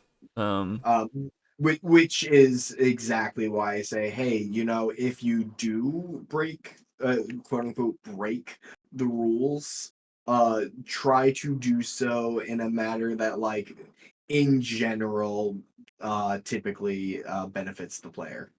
Yes, totally. And yes, you could say it's been a while. True. mean by this narrative contract. To do this, I'll analyze two different RPGs which both market themselves as grindhouse horror D&D retro clones, Dungeon Crawl Classics and Lamentations of the Flame Princess. Both of these games will feel immediately familiar to any modern D&D player, as the concepts of character race, class, levels, spells, and combat mechanics are all roughly the same. However, Dungeon Crawl Classics has additional rules which specifically facilitate the feeling of a low-budget horror film. Instead of character creation, players randomly generate as many as a dozen characters and run them through a slaughterhouse adventure. Which is still technically character creation, but I see what you mean. From these survivors, players decide which character will be their main, and thusly it will be given its first class level. Before this level is gained, characters aren't any more powerful than emaciated dung farmers. Dungeon Crawl Classics has further rules describing the wild unpredictability of magic, what happens to your fragile weapon on a attack's critical failure, and the gruesome horrors which befall your character when they're struck with a critical hit. All Good, these I like the rules pug. sum for a narrative experience that replicates a fantasy version of films like Bloodsucking Freaks, Hobo with a Shotgun, or Texas Chainsaw Massacre. Contrast this with... Yes, I guess. It's so. I get what you mean. I suppose it's just strange to put it that way. Because it's not like you're going necessarily against one thing and having to survive it, right? It is dungeon crawling, so you've got all your various stuff. But I guess the feel of it, yeah, in a way, I don't know it. The way that we did it, because Brogan ran this for myself and one other of his friends. We all came about and created I think it was 20 characters together. And oh no, it was 2 other people. That's right. And so we created a bunch of these characters together, and then as you said, you kind of just throw people at the problem and hope that the problem either stops being a problem or you just leave that person to die, really. Specifically, that is something that I did because when you open up a door and there's a giant snake kind of deity thing, quote unquote deity thing, just a guy who's a big snake guy, you then say, oh no, and you close the door and you leave the person in there and you walk away saying, nope, no, nuh-uh, not happening, no. Literally what I did. I do enjoy the play style of throw meat at the problem until it stops being a problem. Yes, it is quite fun because what we were able to do is give each, as we were doing it, character just kind of started to spring out, and then as we lost more characters, more of them became defined, right? Yeah. No, I super enjoy this. I might do something similar if ever I make that Darkest Dungeon RPG I've had kicking around in my mind. Yeah, for sure. It's a great experience. I would highly recommend Dungeon Crawl Classic if you want that kind of experience. But again, that's how we did it. I don't know if that's how everyone would do it necessarily. I don't know. But yeah, it's just the comparison. I don't know the first 2 films, but with Texas Chainsaw Massacre, it's what I felt in that moment for each of the characters was different because of how they were characterized because of the experiences. So it could be like that, but it could also be you're delving in with all these people and trying to help them or push them aside and get this stuff for yourself or whatever, because again, that's how it played out, for us at least. So I don't know, but anyway. Lamentations of the Flame Princess, and you'll find no rules reinforcing this kind of narrative. In fact, the author's introduction in the core rules specifically states it's up to the Dungeon Master to create the gruesome, perverted, and horrorcore tone that the game's marketing claims to have. Of course, reading the rules reveals the game is little more than a copy of OSE, Osric, or Swords and Wizardry. Therefore, its publication is simply an excuse to create a retro-clone D&D Special Edition, now with X-rated, red-headed Morticia Adams artwork. Even ignoring its former lead artist's sexual assault controversy, the Lamentations rule set is morally bankrupt of its goal narrative tone.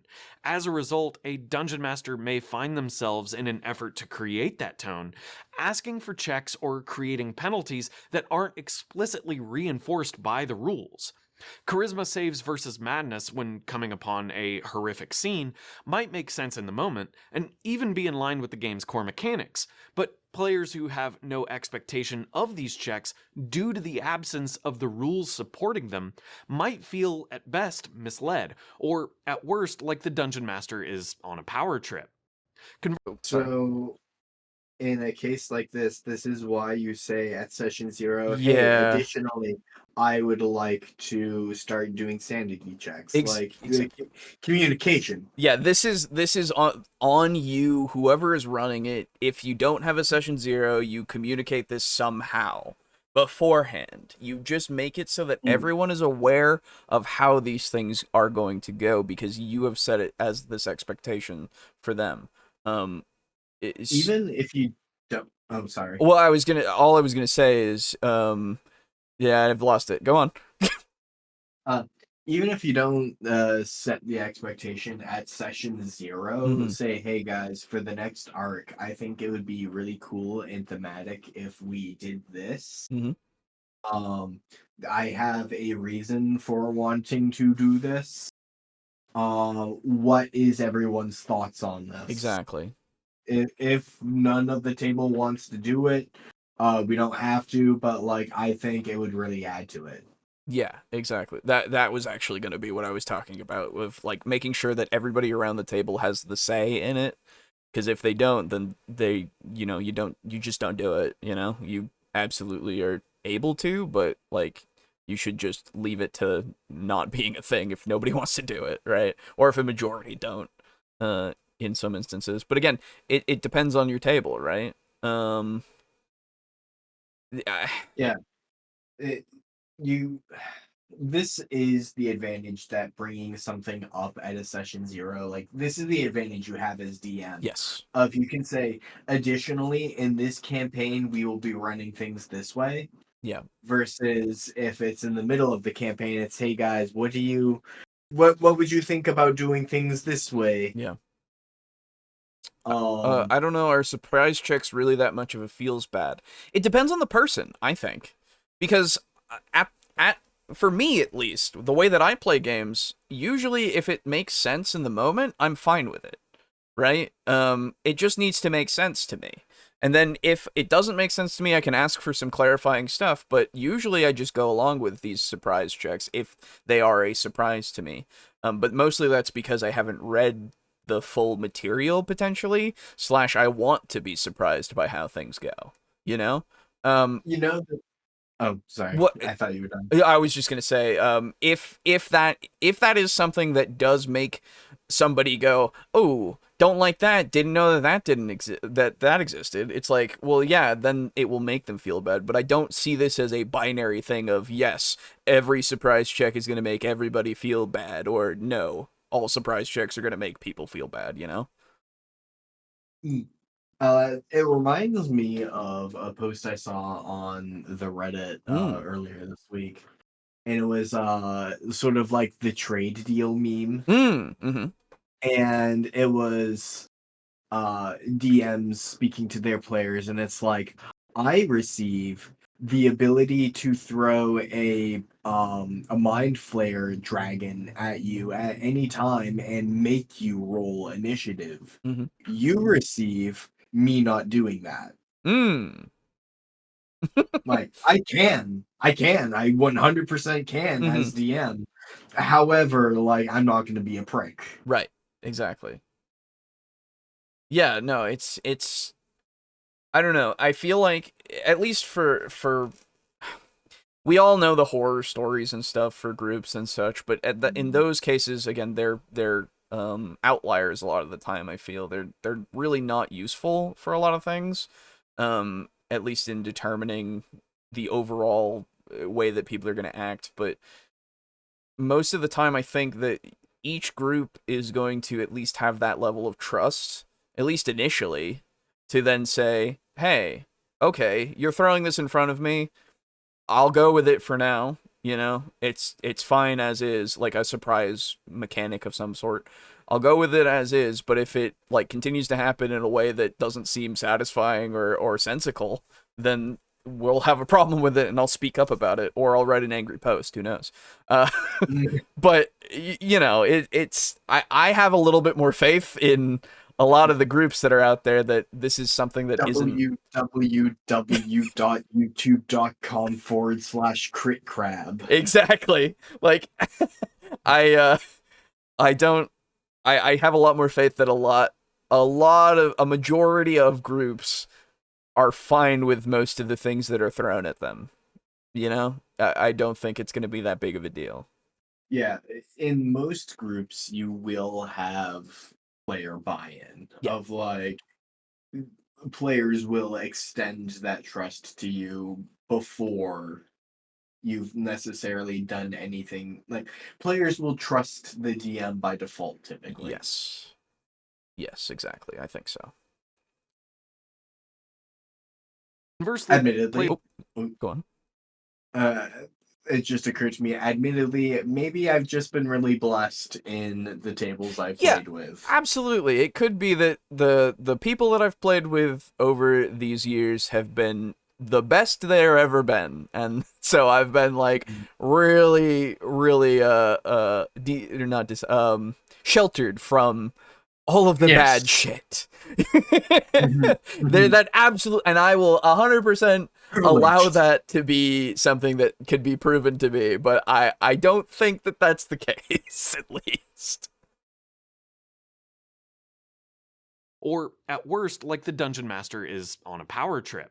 Conversely, players who belly up to a game of Dungeon Crawl Classics already understand that getting struck with a critical hit might result in losing a limb. If they read it.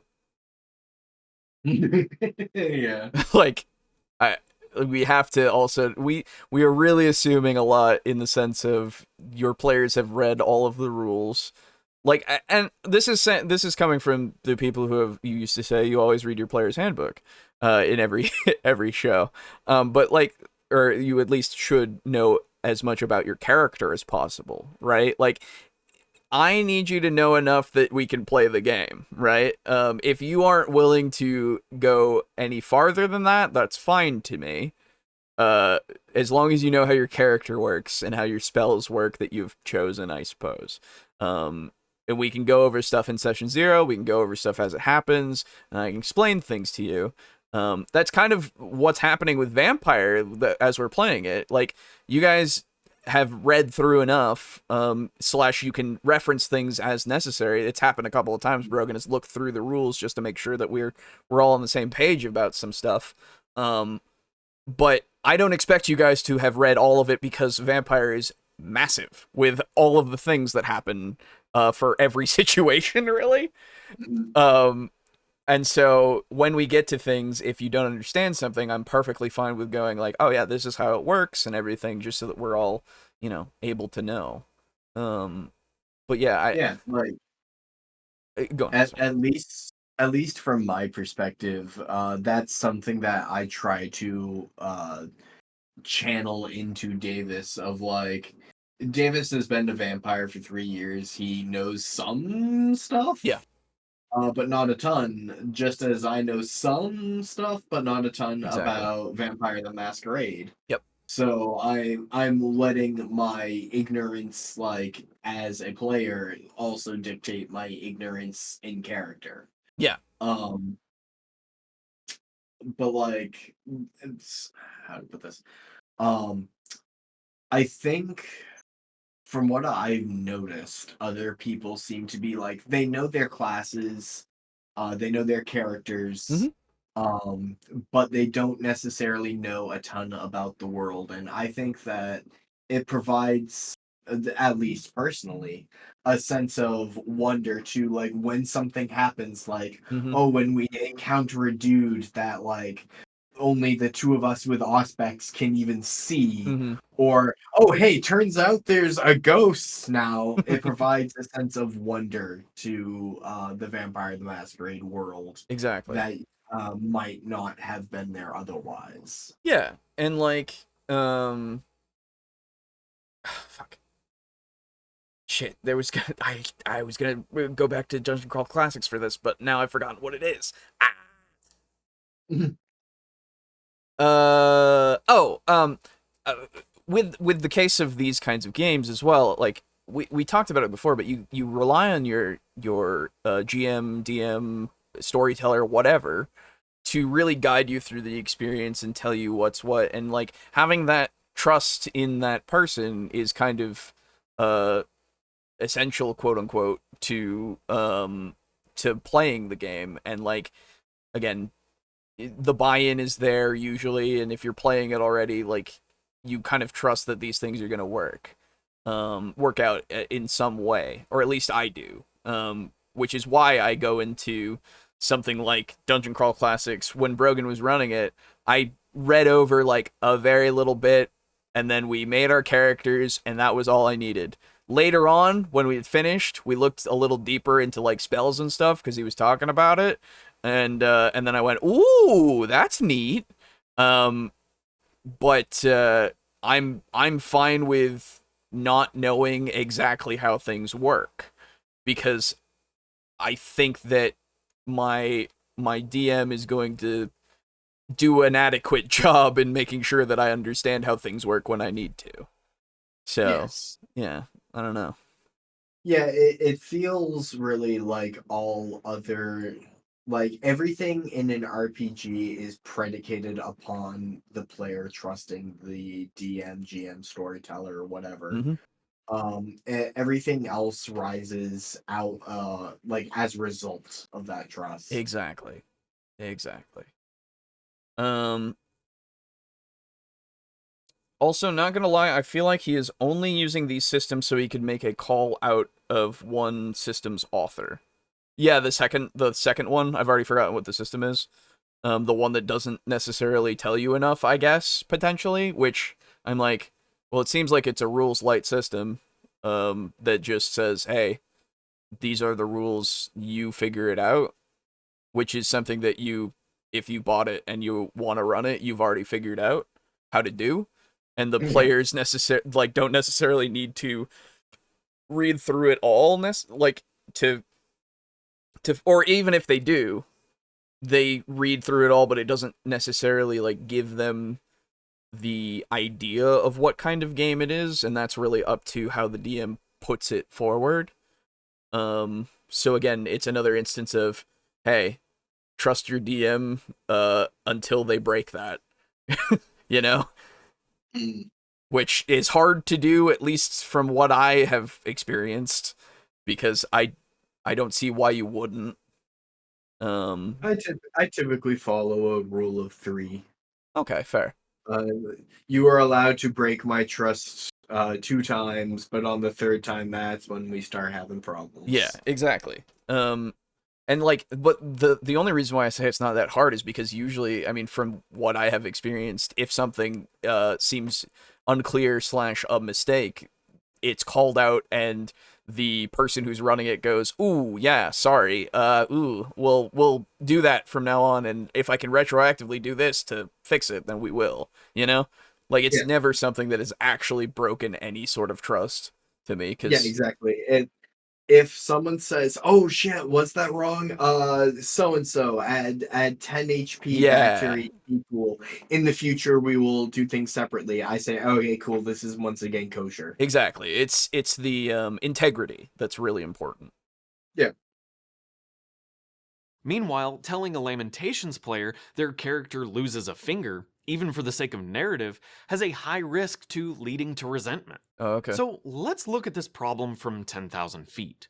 The medium is the message is a concept penned by communication philosopher Marshall McLuhan. Oh, God. To quickly summarize, McLuhan posits that a medium used to communicate, in this case the RPG's rules, is more impactful to the people communicating, the players, than any particular story they share with that medium.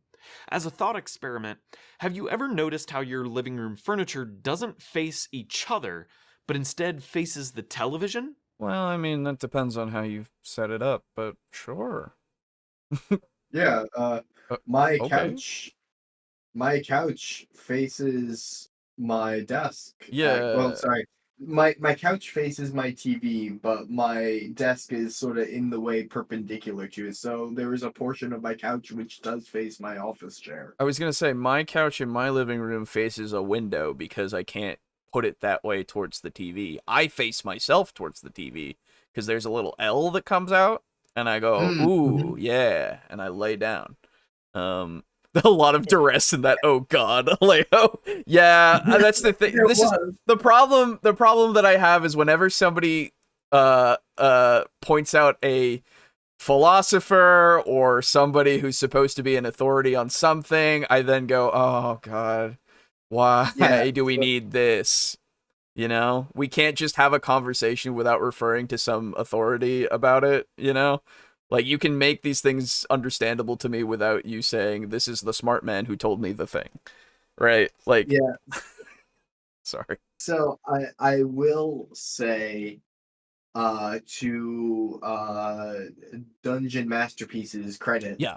I understand the point he's trying to make Sure. with the living room. I'm just being unnecessarily like, oh, well, my furniture faces this way. Like, well, yeah, that's just me being me. yeah. However, I will say with his quoting like, oh, the medium equals the message. Yeah. I don't think he was talking about rules.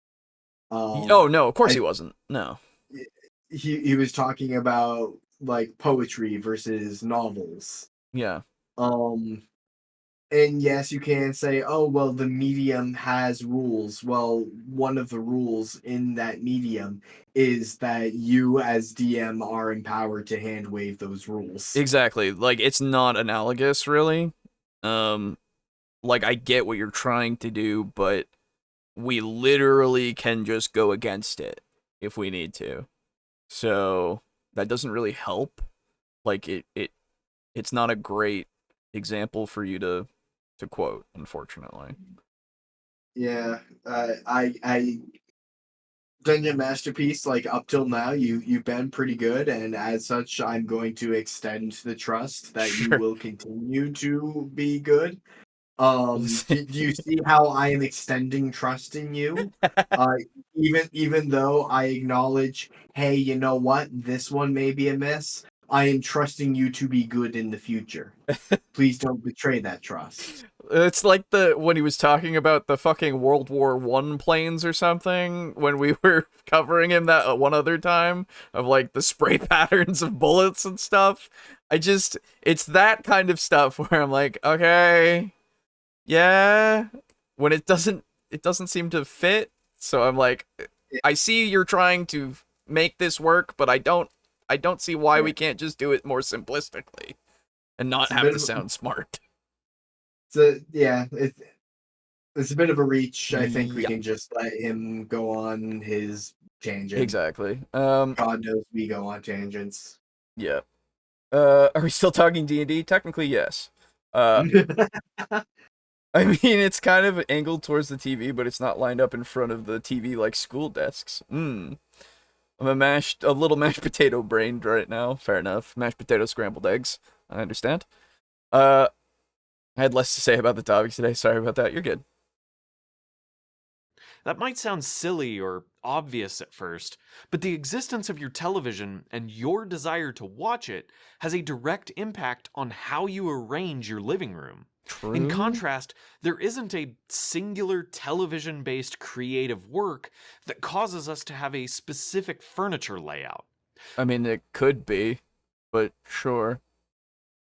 Not even Breaking Bad, Blade Runner, or BioShock. Well, actually, no, art pieces. Like, art pieces that you hang of like, actual paintings or something. Like, literal, like, exhibited art is that way.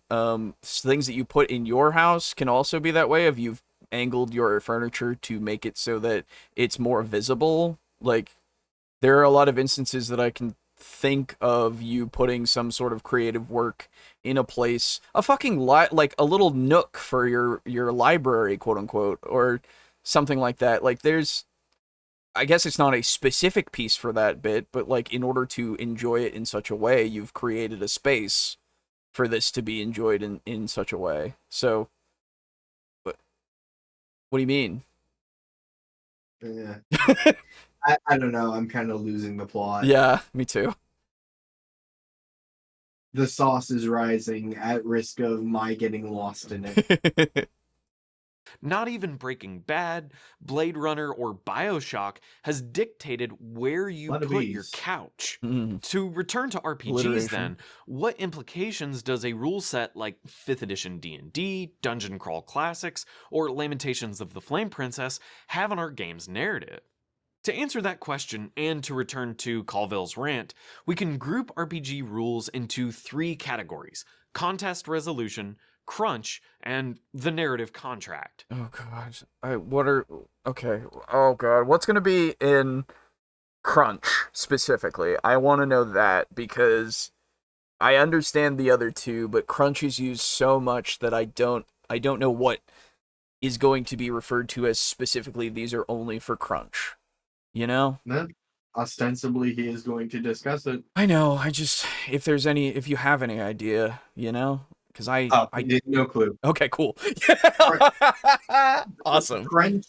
Crunch is like using the word woke. It's a word Exactly. that's definitionless, Yep. except for when to mean something I don't like. Yes. A lot of the That time. seems to be a lot of the time. Exactly. And flight/racing sim people have made special furniture / setups that are non-traditional. There you go. There's another form. Way. These classifications are kind of vague and sometimes overlap, Oh. so this isn't a strict classification, but once you're familiar with them, you can know each one of them when you see it. Contest resolution is Okay. exactly what it sounds But if like. it's not specific enough, then I won't be able to a lot of the time because they overlap.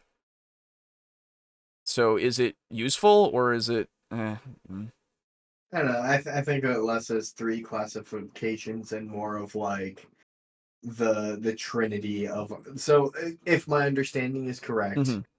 those 3 are less like, think of them less as 3 columns Okay. and more as like 3 sections of a ring. Oh, okay. It's a Like, Venn diagram.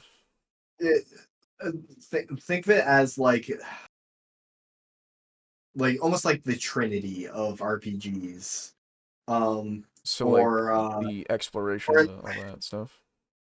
yeah, like I don't know, like I have an image I can draw, but like nothing. I have no paper nearby. Okay, yes, yes, I do.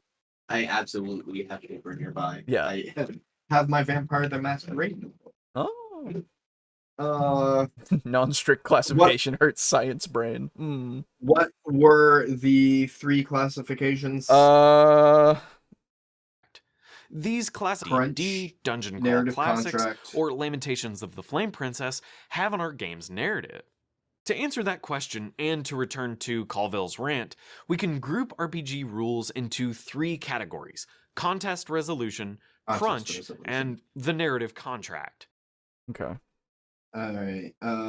Give me a second to finish writing the word resolution. Yeah. And take a Is he picture. telling us why kids Um, like the taste of Cinnamon Toast Crunch? Yes, that's what it is.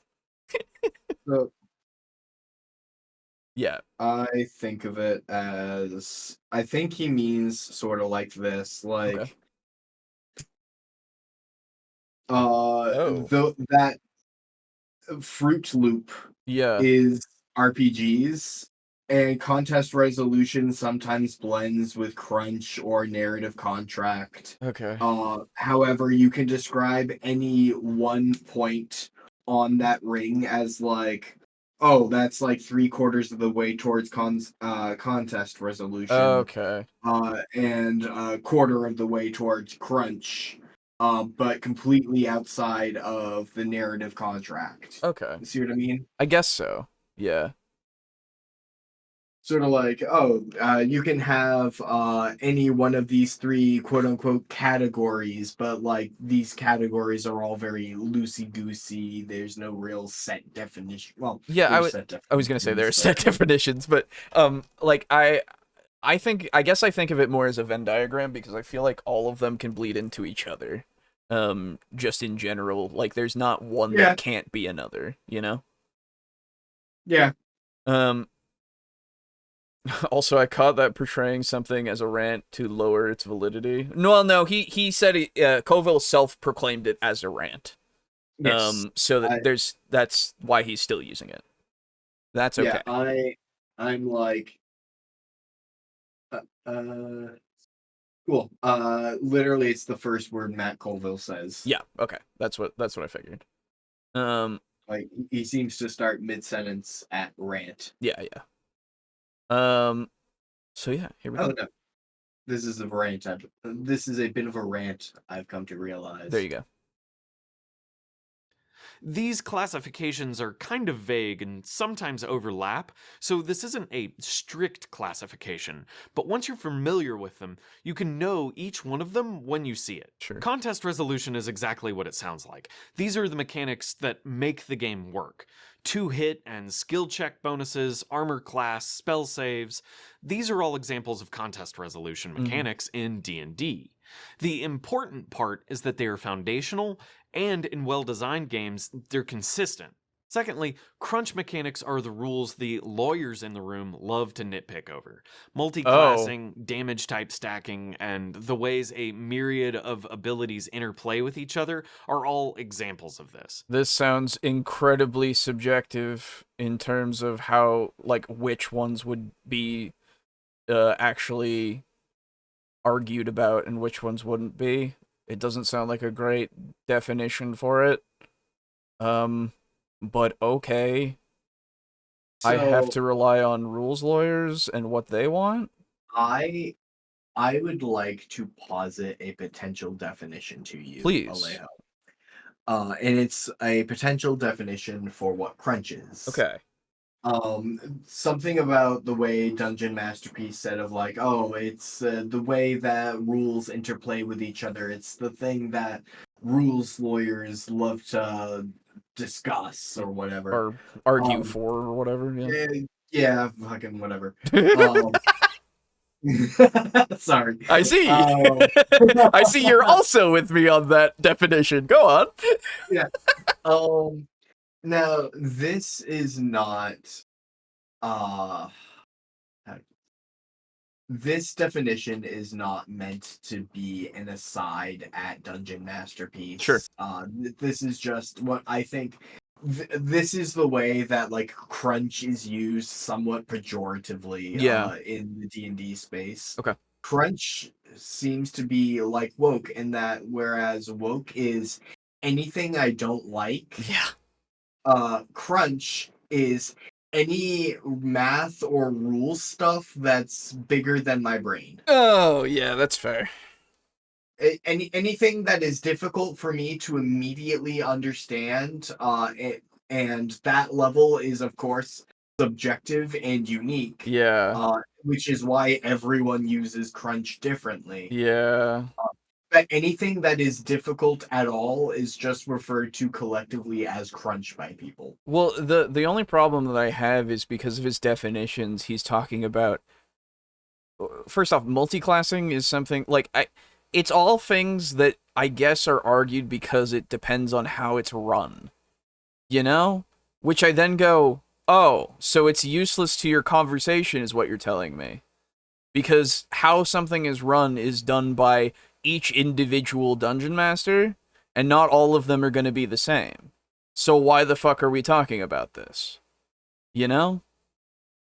If it's something that's a very vast, yeah, good job. That a lot of people utilize, I guess, as something that they argue for to like be done a certain way, then I guess, but again, why does that, like, how is that helpful? That's not a category that we need to be, like, keeping track of, because anything could fit that. Yeah, it's vague enough to be useless in terms of, like, actually trying to quantify things. Exactly. So I think it's a useless data set that we do not need to have included here. But thank you, I guess. These might be fun for Reddit players to discuss, but they Wow, I see what you think of them, huh? Reddit players? usually Hey, do you know what though? Admittedly, No, don't get me wrong. Absolutely, Reddit players, but yeah, Reddit players are the people arguing, I don't want to read my player's handbook Exactly. because it involves reading. Yeah, so that's the vocal idiots, I'll say. 'Cause I think that we can all understand that the sensible Reddit people are the ones who don't get any attention. So he's really just referring to the ones who yell the loudest. The disdain on the Reddit player. Yes, exactly. to keep the game moving. It's these Ugh, rules Reddit. specifically Colville says are not worth fretting over. And to be clear, I completely agree with him. But this is where we come to the third kind of rule. Oh, okay. So you agree that it shouldn't be worried about. So then why did? The narrative contract. In 5th edition D&D, this, in part, is the abilities that define each character class. In Dungeon Crawl Classics, these are those spell mishap and critical hit tables that... Wait, didn't you say the first things were the core rules? Like, Yeah. wait, no, these are also core rules. Why are you bringing up rule tables for a narrative thing? Well, like, I can Narrative understand, contract?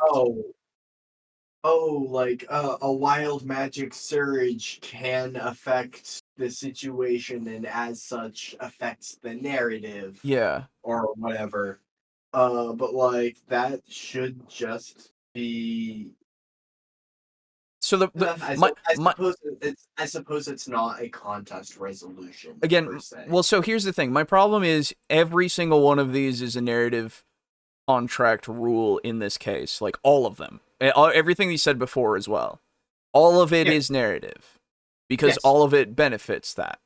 So we don't need to necessarily divide them up so much. First off, because the second tier of them are completely useless.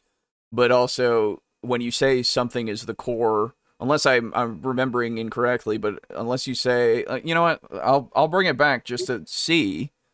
But I will shortly say like, spell mishaps are narrative contract or whatever. yeah, Just as much as firing off your spell but having a mishap mimics how in Vampire the Masquerade, you can have the success, sure, but something bad happens because of it. yeah, As such, that is technically part of contest resolution. Yeah, Okay, sure, yeah. you hit the creature's AC, but this bad thing happens because of it. yeah, exactly. The spell goes off, yay, good for you, you do damage, but you're a potted plant now. Right, exactly. Yeah, so that's, I guess that I don't need to bring it back because you said the contest resolution stuff, because you said that was all core stuff. But again, this is all core stuff because it all is necessary in order for you to even get to the point of doing the core stuff that he talked about. So And crunch was defined as the interplay of rules, but yeah. Fireball has specific rules, and also the wild magic table has specific rules. Yeah. And a wild magic surge, it's just, again, that as an example, is an feels like interplay it's of all rules, a useless and distinction as that such we don't is need. crunch. You know? Or at least he's broken them up into useless distinctions.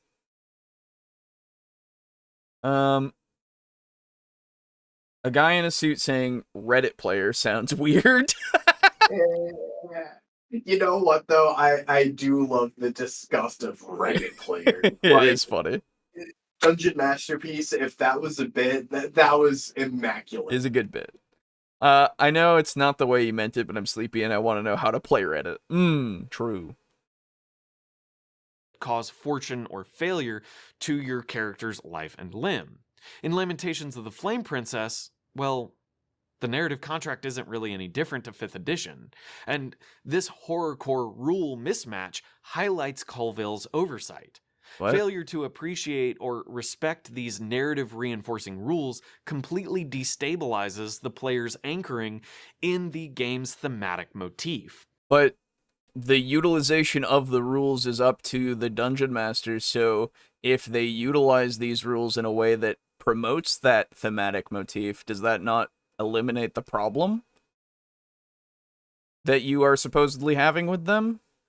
Because yes, they're not technically, if it's the same, because it can't be exactly the same as 5e, right? It has things that are not done for it, like the insanity shit. That's thematic. What do you mean? That's not in 5e. So it is there to give you the what you need to promote the theme. Am I misunderstanding? Like, when he was explaining this before, all I can remember is when he just slipped in the whole essay stuff. That's all I can remember now. Which I don't know. It just seemed a little strange. But it seemed like, at least to me, that the rules themselves were there. From what he described, they're bare bones enough that it's mostly about like how you use them. So I'm confused as to what is wrong with them. I'm gonna roll it back a little bit because I'm trying to understand. Let me go all the way back to 5e. That way you can tell me what it has so that I can know what the last one has, I guess. In 5th edition D&D, this, in part, is the abilities that define each character class. In Dungeon Crawl Classics, these are those spell mishap and critical hit tables that cause fortune or failure to your character's life and limb.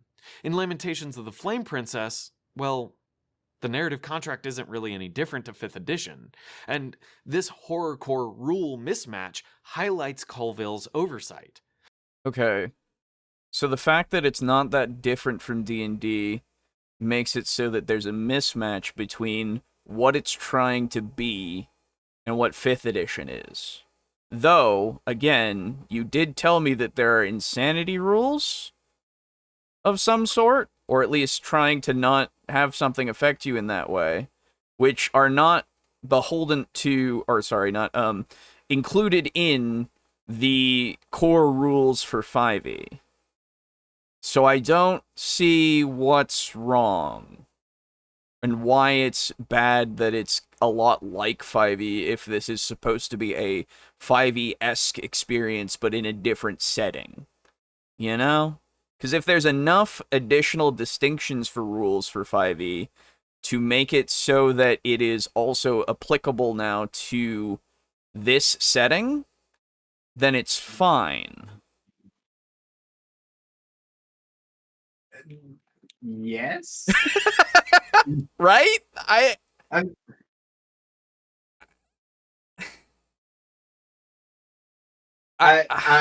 just gonna give him this point, I guess. No, I'm not gonna give him anything because I need it explained to me further. Perhaps we'll get more of an explanation, but Okay. at this current moment, it's just I don't know what you're saying about this, so how can I understand it to be something that I can agree with, right? Is that Flame Princess game any good? No idea. No, check it out. Yeah. One of these days we'll go find out. The snake girl has cherries. That's right. They're there to cover the boobies. So crunch can be manipulated, but narrative cannot. But did Colville say that it applied to everything? No, probably not. I don't know. I honestly don't know what's going on here. I might be lost on this one. Okay, if this would be a good second video after watching Matt Colville's video. I guess to watch it again, but this is stuff that I don't know. This isn't stuff that pertains to specifically what he was talking about necessarily. Yeah, it became about a person's essay charges. I was gonna say, and it became about lamentations of the flame thing, princess. So I don't know.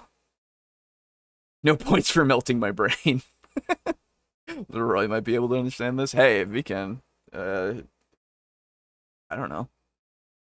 Failure to appreciate or respect these narrative reinforcing rules completely destabilizes the player's anchoring in the game's thematic motif. In contrast, What? No. changes. Sorry. What I'm understanding Yeah. in that sentence is if you don't make players roll insanity rolls, people go, "Hey, why are we rolling insanity rolls at all?" Which is He's absolutely saying true. you have to roll on the insanity tables every single time that the rules call for it.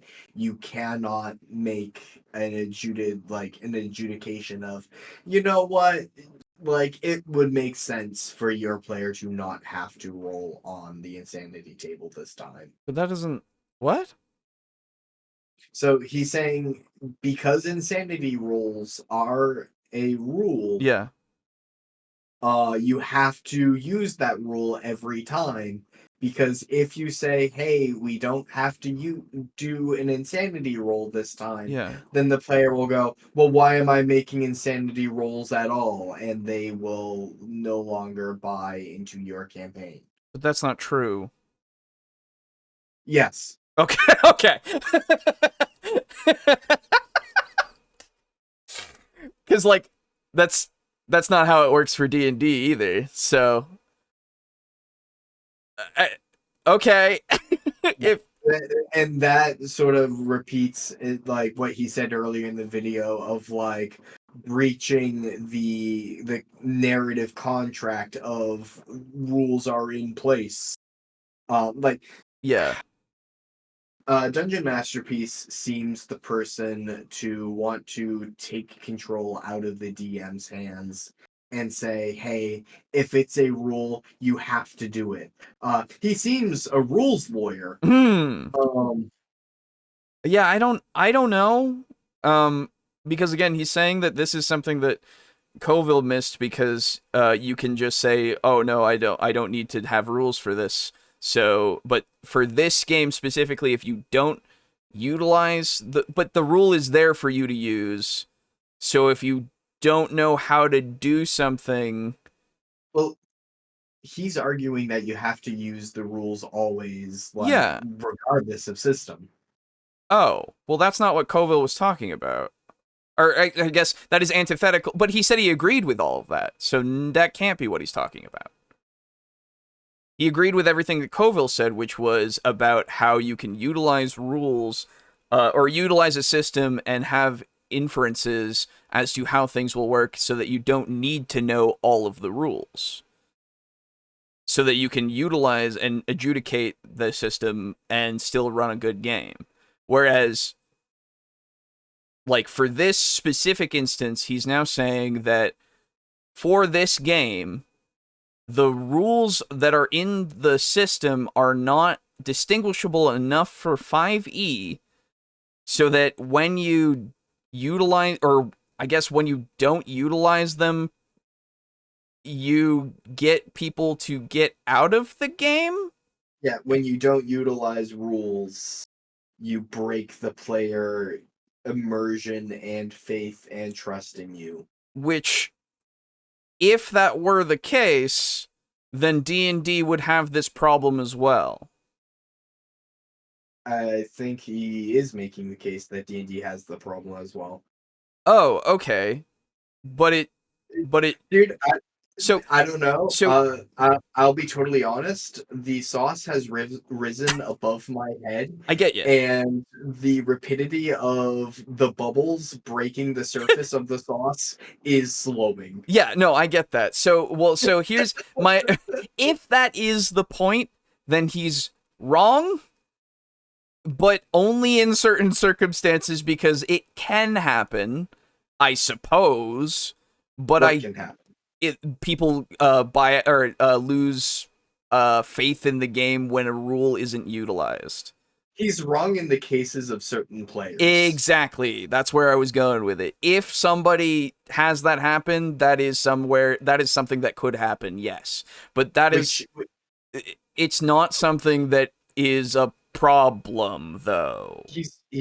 I think he's trying to represent certain players as all players. Exactly. Because he is one of those players, and as such, the way that he interacts with D&D, like, we all are the lens through which we view the scope of the human experience. I suppose so.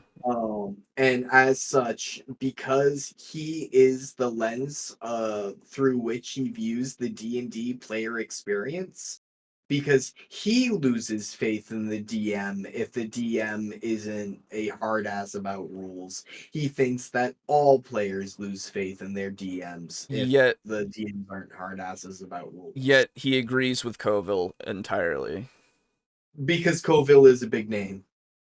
And it is beneficial on YouTube to do so. Honestly, I don't know. I'm not going to go that far with it. I have no idea. I really just don't. It doesn't make sense, this whole point, at least to me. Like I said, I may be completely misinterpreting, and as such, that's why I'm not going to make a judgment call of like good or bad video, because I can't in confidence say I know what was even the point. Well, so that's why I would say it's not a good video, because I can't understand it, but I'm willing to say that, I mean, the point of putting this forward is to make it so that I understand it, right? Like, that anybody watching it understands it. So if that's not something that happens, if that's a failing on my part, then I'm willing to take that and work with it, but I don't know. I have no idea if that is. The problem is, as well, is that nobody seems to be understanding what this is. As well, who's in our audience at the moment either. So I at least have some faith in the fact that this is a little hard to follow. Yes, take solace in the fact that it's not just you. Yes. So I don't know. Is this just a hit piece on Lamentations? I have no idea. It doesn't seem like Lamentations is good to him. Dungeon Masterpiece, you could make a video on Lamentations. You don't have to bring Colville into it. Yeah, I don't know if that's what it is. I don't know, but either way, it doesn't feel like, at least from what you've described, it feels like a very easy solution is just to run the game the way that it needs to be run, quote unquote, so that it can have that feel. That's all that I can really feel for it at the moment. Yeah. I will also say how often you as DM or storyteller or GM, whatever, how often you choose to be a hard ass or to hand wave rules should be internally consistent with the tone that you are trying to set of the campaign. Yes. It should be system agnostic. Yes. It should rather be relevant to what you are trying to make. Like, is this a silly campaign? A little jokey, quote unquote, beer and pretzels, like fucking around D&D? Or is this like Delta Green, like super serious, like some noir elements, like like you see what I mean, right? Yeah. No, I understand entirely what you mean. Yeah. It's just I don't know what we're doing here is the problem. Like, for this video, I have no idea what we're doing. We're trying to make distinctions of things that I don't think need these weird distinctions. We could have just gone with the one point of the narrative contract, really. I've drawn myself a visual aid. And it was a fucking Cheerio.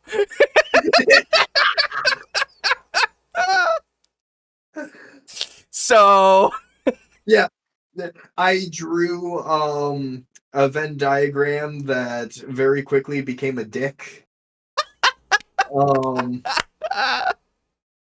There you go. There it is. I am like stuck to the bottom of the pot We of sauce. I had a meatball float by my head a few minutes ago. exactly. Well, we'll see if he can give us a better understanding in 2 minutes. That's the rest of the video. We shall see. Here we go. The conflict resolution system, so long as they're done consistently, will only be jarring to the rules lawyers. Contrarily, robbing a class What? Wait. Wait, I need that. Yeah, I sentence. need that didn't- whole fucking sentence. Yeah.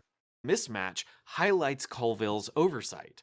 Failure to appreciate or respect these narrative reinforcing rules completely destabilizes the player's anchoring in the game's thematic motif.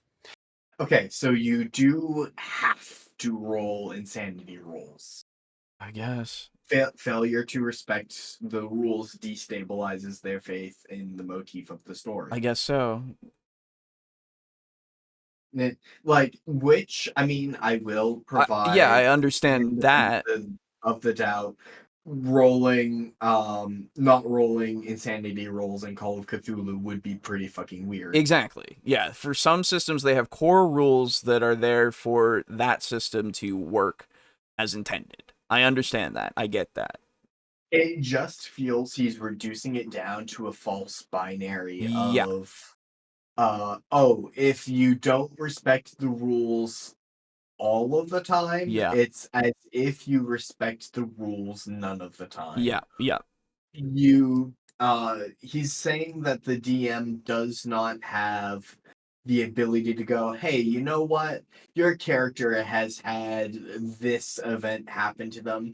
Perhaps your mental fortitude is a little better than it would normally be. Right. I won't make you roll insanity this time. Yeah, that's a thing for like in like I've seen in a few things for Delta Green and Call of Cthulhu of like, has your character been to war? Have they seen dead bodies before? Okay, you don't necessarily need to roll a save right now for sanity because this is a dead bodies and you've seen one before. You're all right.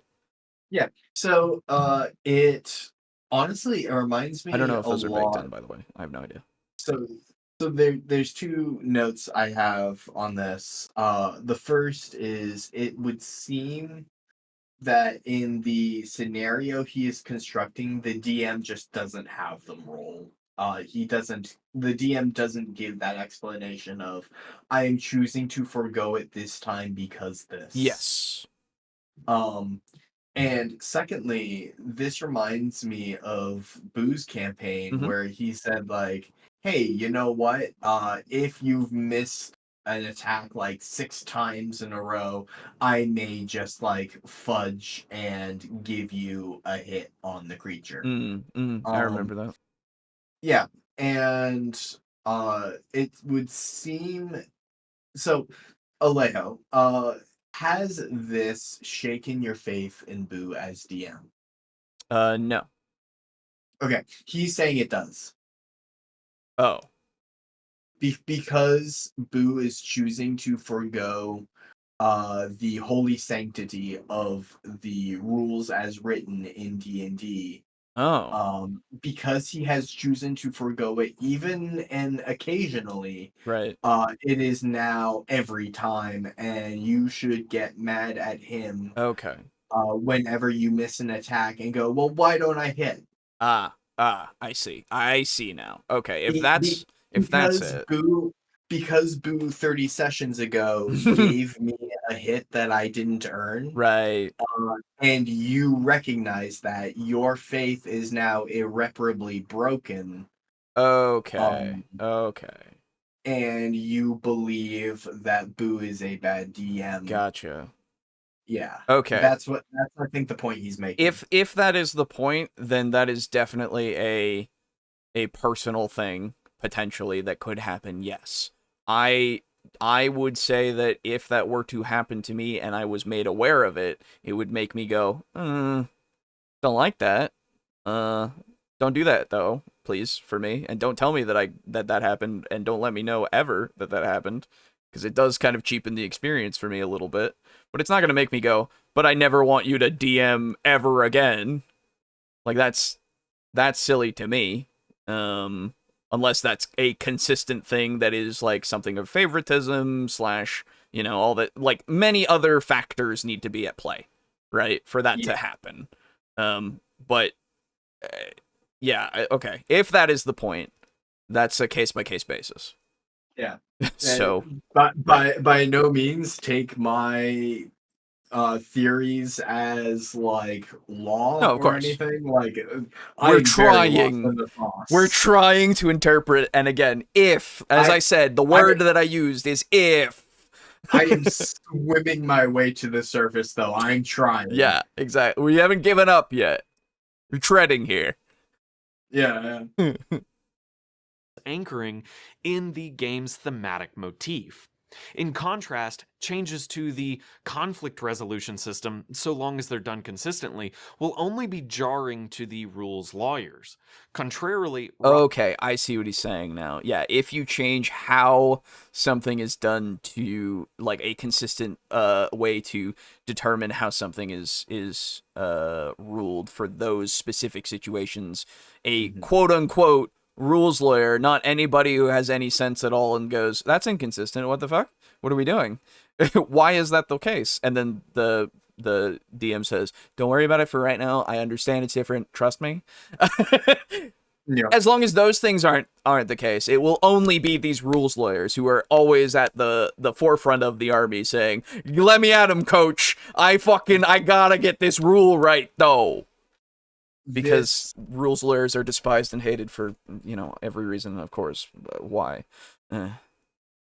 Dungeon Masterpiece, I'm sorry to call you on it, but this does seem to be a situation that you've constructed in which no communication happens between the DM and the players. Which seems to be most of the time when we cover any video.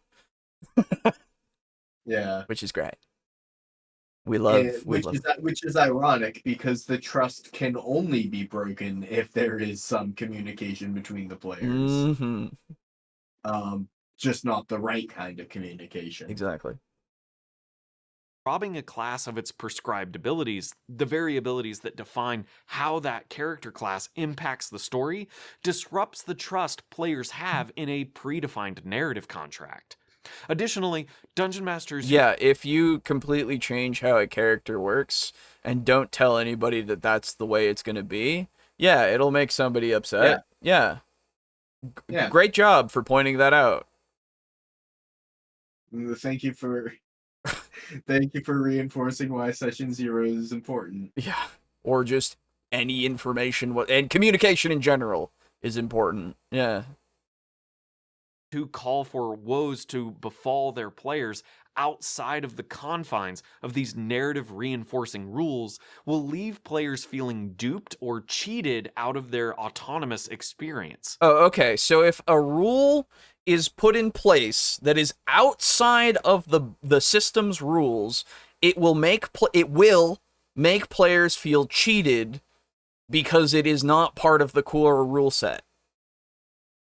If it's something that makes them... It's discussed in a Session 0. Yeah, I was going to say, unless you've established this beforehand, / people are trusting you to run things in a way that is fair and adjudicated fairly.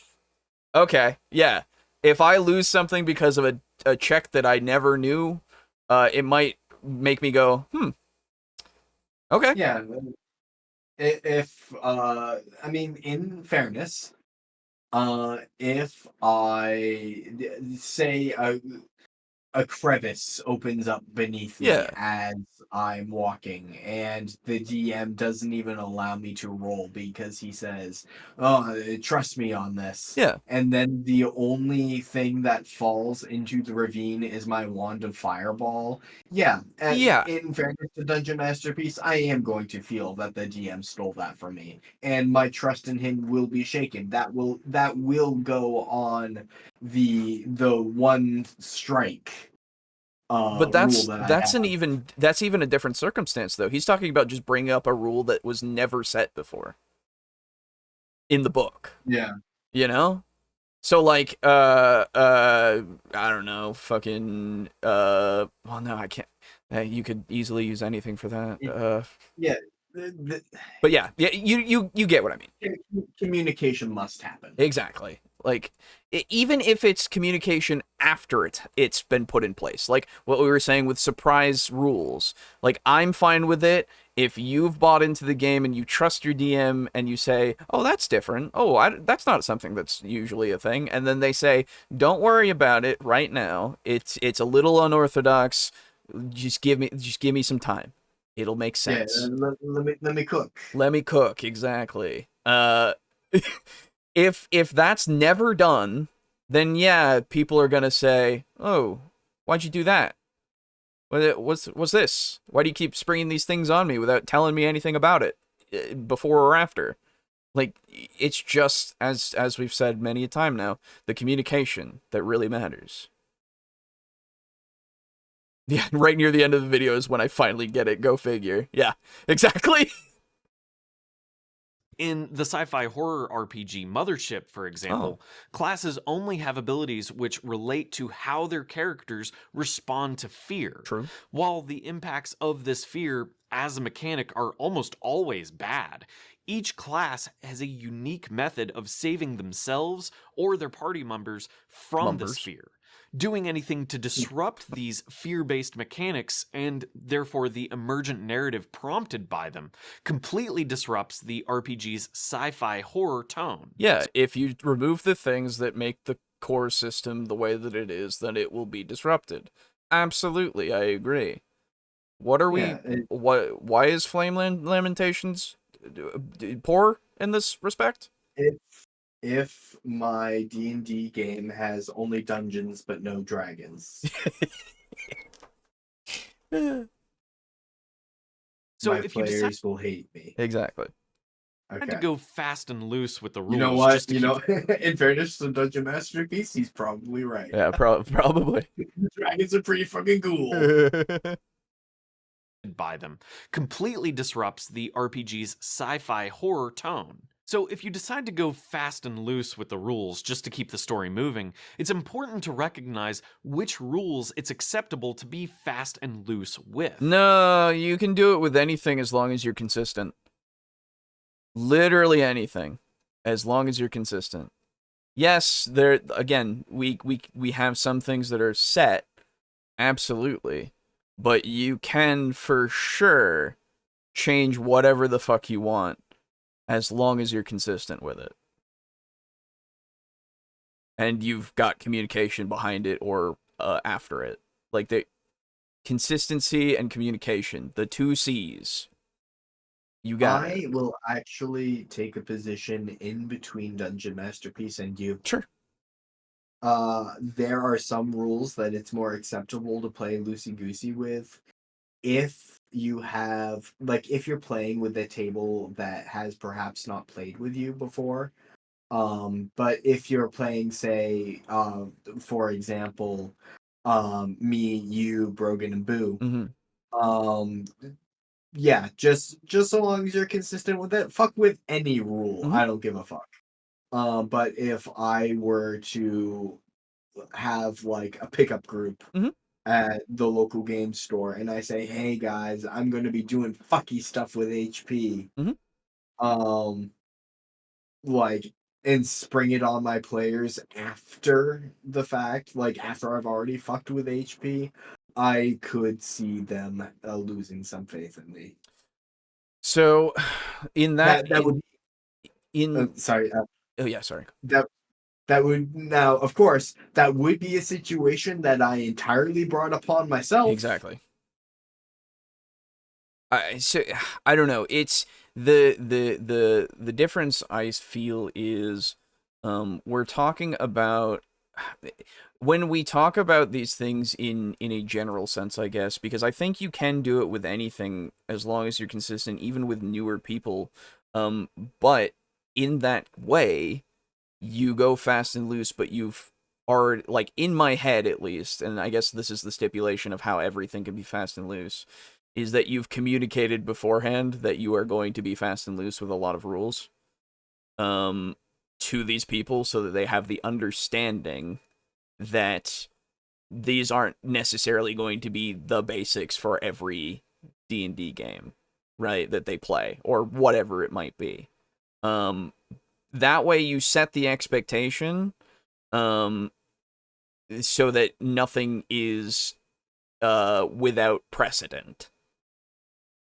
Because at that point, you have given them sufficient warning, and then when you spring the rule on them, they then just follow that rule instead of necessarily like looking into the book or whatever, because the book then becomes like, oh yeah, you can look at it for these rules, but like this rule itself, I'm fucking with, you know? So they can refer to some things and not others. And then it just becomes a norm, really. Yeah. So I think that it's literally any case as long as you have the 2 C's. Consistency and communication. Because like after the fact, yeah, it might be something it might be a lesser case for sure of like things still working out because you've sprung this on them and then said, hey! But it's also something where I can see it happening and you going, oh shit, I forgot to mention this rule that I was going to actually fuck with. Something like that. Like, it's really dependent on how you want to run things, and how you want the experience to go, really. But again, communication, usually beforehand, preferably beforehand, but as long as there's communication, anything can be fucked with. Any sort of consistency can be created with whatever spontaneity you want. I can confirm dragons are cool. Yeah. Yeah, dragons are cool. Like halfway through the campaign, the DM decides that you are required to keep track of spell components when previously the party and DM wasn't, or vice versa. That would suck. Yeah. That's why, again, with how Aiden usually puts it, of saying, okay, guys, so we haven't been doing this for a little while, but I've been thinking about it, and I kind of want to utilize spell components and keep track of them. Do you guys think that that's something that you would want to do from this point on? If we don't, that's fine. We'll keep going as is. But if we do, we can start doing that now. Yeah. You know? Or say, hey guys, if we do start tracking spell components, then I will be very generous with you guys of what spell components you already have. Yes. So that you're not like high and dry in the middle of an adventure or bankrupted next time you go to town. Exactly. So, like, what spells have you used thus far? You get immediately all the spell components necessary for that spell. Exactly. So like I said, communicate. Be a talky person with the people that you are playing the talky game with. So if this guy loses trust in GMs over little things, that would be great to have in the back of your head as a GM. It would make you go, do I want this guy at my table? I don't know. Yeah. If there's only one brain involved in a campaign, I guess you can do whatever you want. True. All right. Of course, a dungeon master can skip over the math needed to see how fast a wizard's fireball consumes a thatched roof cottage. It's obviously a goner. But should that same dungeon master be fast and loose with the action economy mechanics when there's a character making death saves? That slow bleed out from unconsciousness to the afterlife is the meta-narrative of 5th edition D&D character death. Sure. Who's doing that? Like, you could, but is that really? I guess that's really what it is. Like, there are core things to each game. Yeah, like we were talking about. There are core things to each game that you don't necessarily want to fuck with in order to make it so that it's still the same experience. Which is something that we've agreed with, in the sense of how many... It's the ship of Theseus. How many rules do you change in order for it to still be D&D? And that is incredibly dependent on the person. we've talked about this as well. It's so going to change depending on who's playing. So, why didn't you use the ship of Theseus as your example, brother? That would have been I would have understood you immediately. What? Who? What was the quote? The medium is the message. Okay. Yeah. Also, okay. Anyway. Also, he did one of my cardinal sins, which is unnecessarily using meta as a prefix. Oh yeah. The slow bleed out of living to death is the meta narrative of character death. Like, what? No, brother, that's just the narrative. Yeah, that's just the narrative. What the fuck are you talking about? Don't attach meta to things in order to sound smart. Yeah. And again, the ship of Theseus is something that you could explain incredibly easily. That other quote, we just went, oh, okay. That doesn't really apply, but sure. The ship of Theseus super applies if you... What? And it's super easy to explain.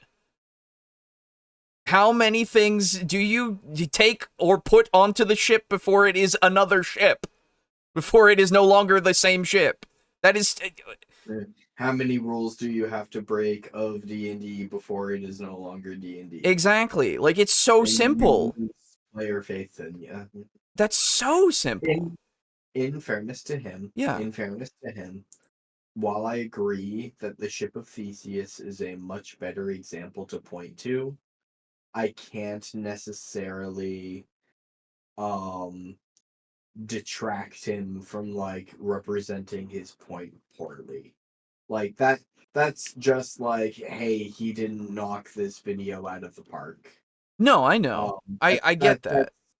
I don't think it's necessarily anything that he is deserving of a diatribe over. I think that if he wants it to be understood by more people immediately, that it's something that is incredibly simple to explain, so that he can get this point across to more people, and to make it so that some idiots like us, I guess, don't take the entire video to then and have to scroll back, rewatch, scroll back. To Hey, you know what? It drives up that viewer retention. Yeah, but that's not good enough. All right.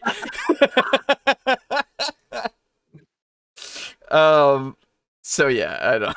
It's just, I really think that it would have been an improvement just to make it so that everybody's on the same page, because that's the point, is to make it so that everybody's on the same page when you're trying to explain how this works.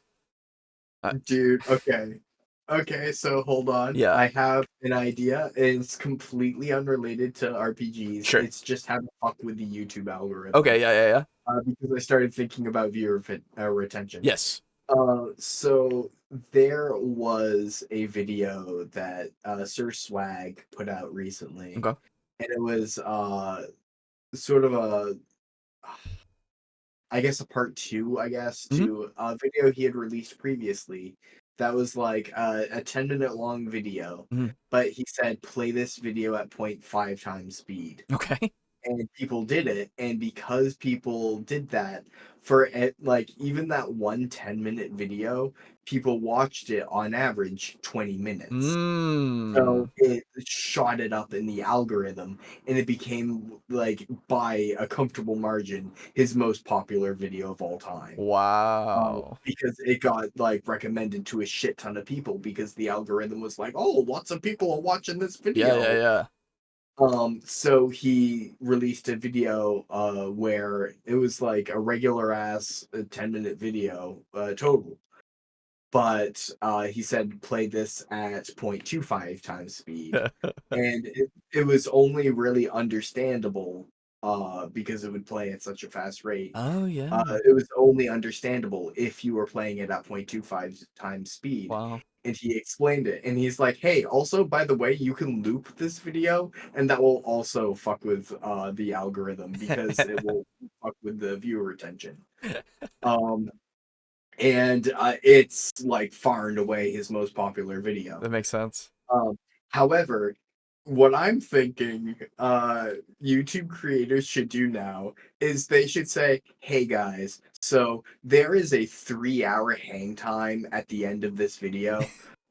This video is done now. Yeah. However, there is like 3 hours of dead air. Just leave this tab open. Go over to a new tab. Just leave this video playing. It won't affect anything. I won't do anything. Just let's just fuck with the algorithm together. Yeah. That would 100% work, but I don't know if it would be against YouTube TOS or not. That's the thing. I don't know, but that's crazy. Hey, Alejo. Yeah. You should attach 3 hours of dead air after. Oh God, no. No, God, no. Because nobody watches all the way through most of the time anyway. So yeah, I know. Dude, this is the advertisement we need. So if we have our fans watch the 3 hours, quote unquote, watch the 3 hours of dead air, TableTalk will start being recommended to more people.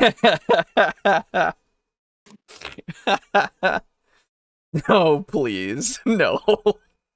I would feel so scummy. And I would hate myself forever.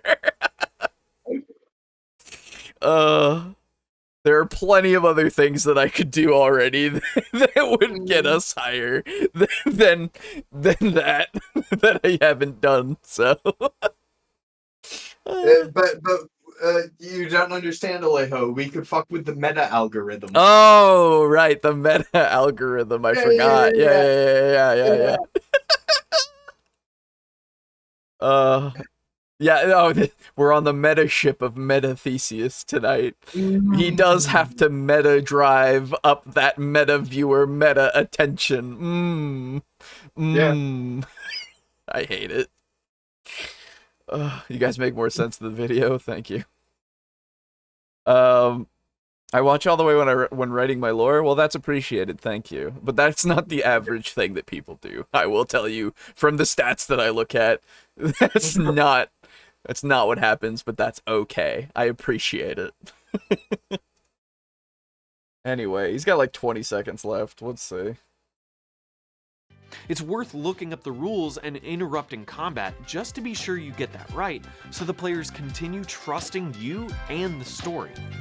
Thanks for watching. Oh, but okay. And until next time, good night. Hard disagree. Hard disagree, actually. Yeah, I'm gonna. Yeah. He was getting up. After how many examples I see of combat, quote, combat takes long enough already. Yep. It's a slog. Just keep things rolling. Yep. In fact, people even say, quote, if you get a ruling wrong, just roll with it and fix it for next time. Exactly. That was exactly what I was gonna say. Yep.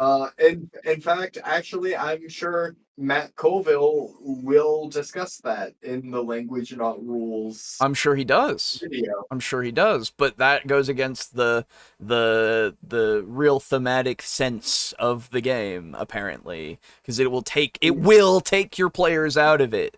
It will, apparently. No, I disagree. I disagree entirely. It's something that we've absolutely conceded on, and the fact of you can absolutely just go with something and then make the ruling later.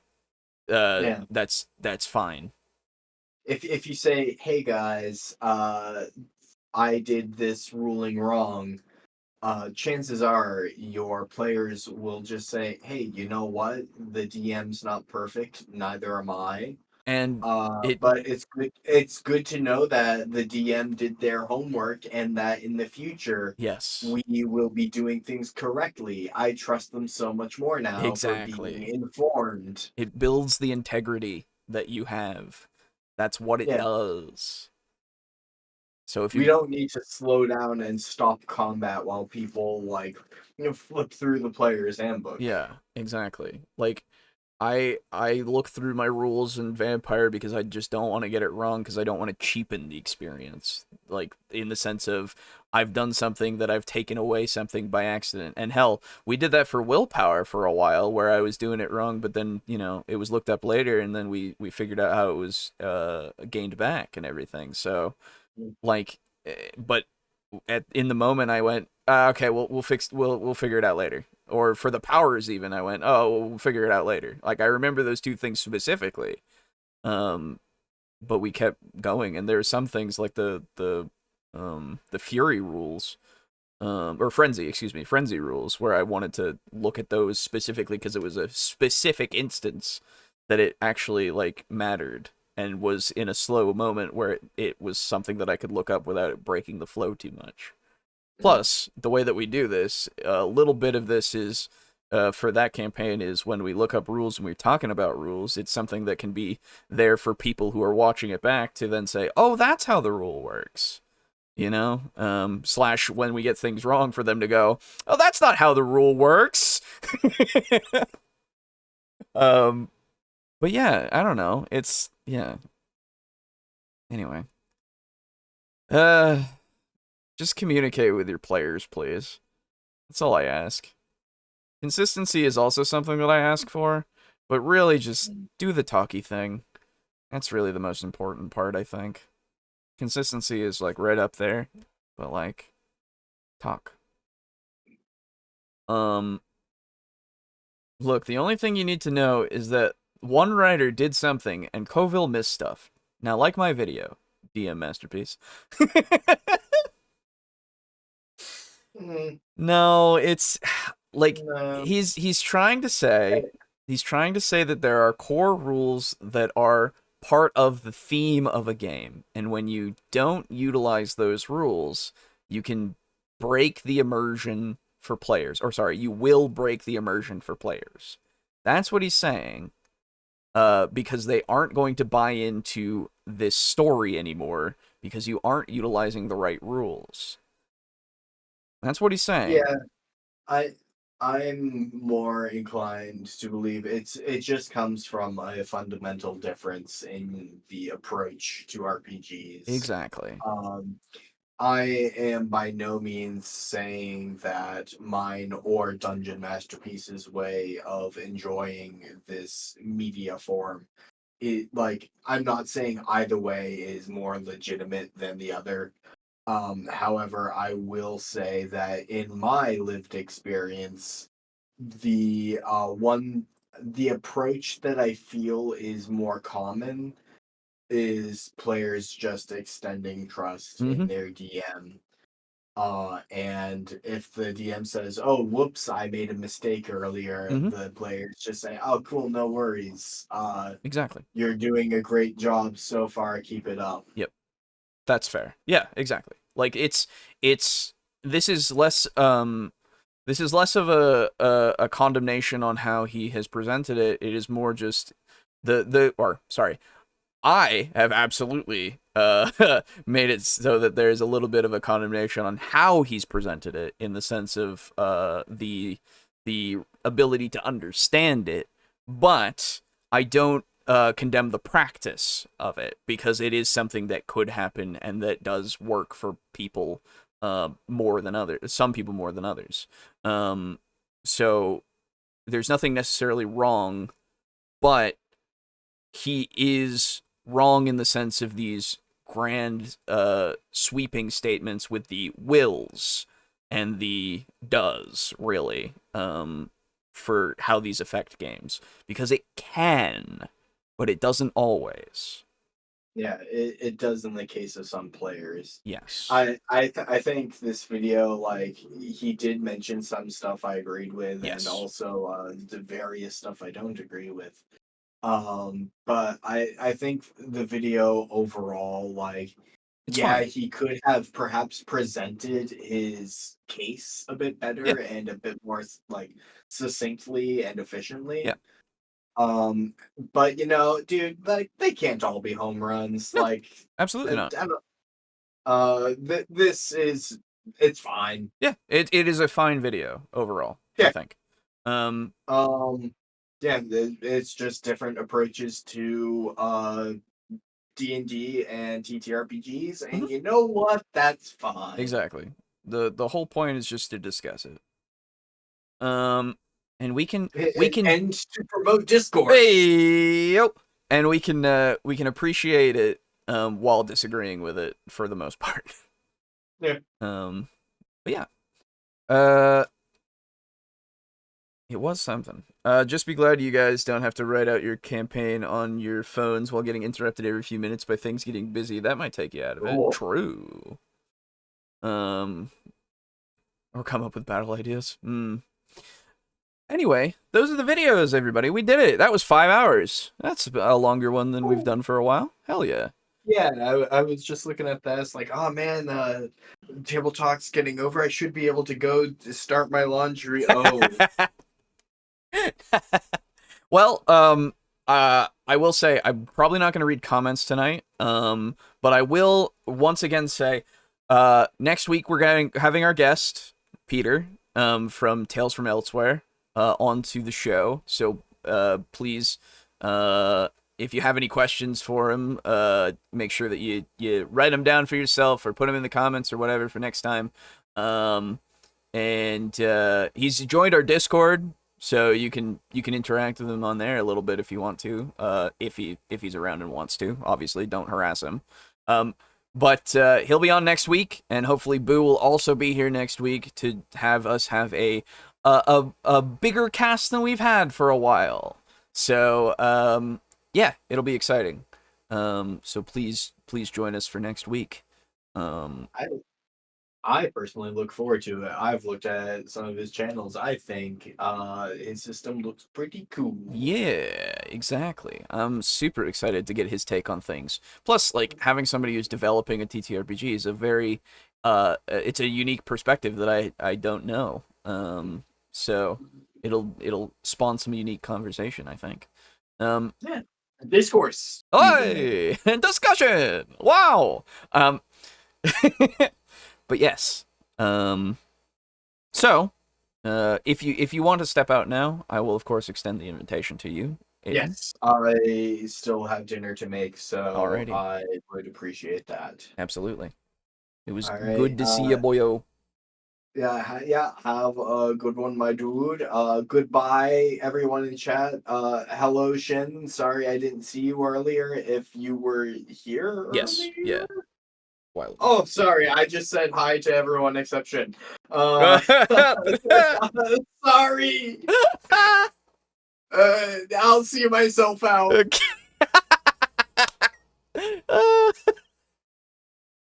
Oh, that's funny. All right. Okay, everybody. Well, thank you for hanging out with us tonight.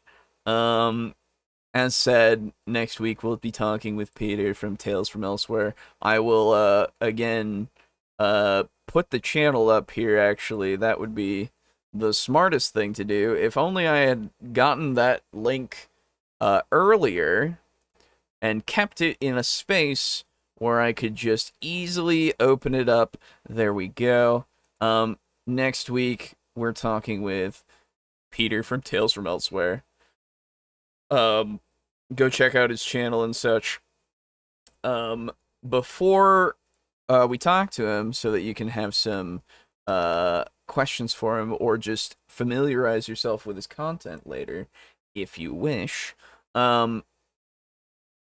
And if not, hey, you'll be surprised for a new perspective, like the rest of us. I'll also put his link next time as well.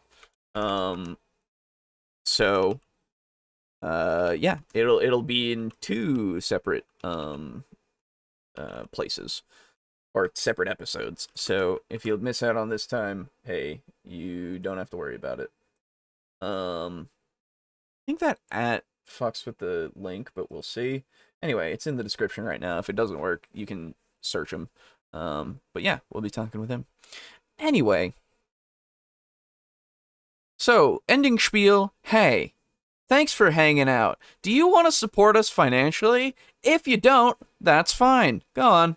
you're good. You can subscribe and like and all that stuff for free. That's fine. But if you wish to support us financially, you can become a table flipper on Patreon and on Ko-fi.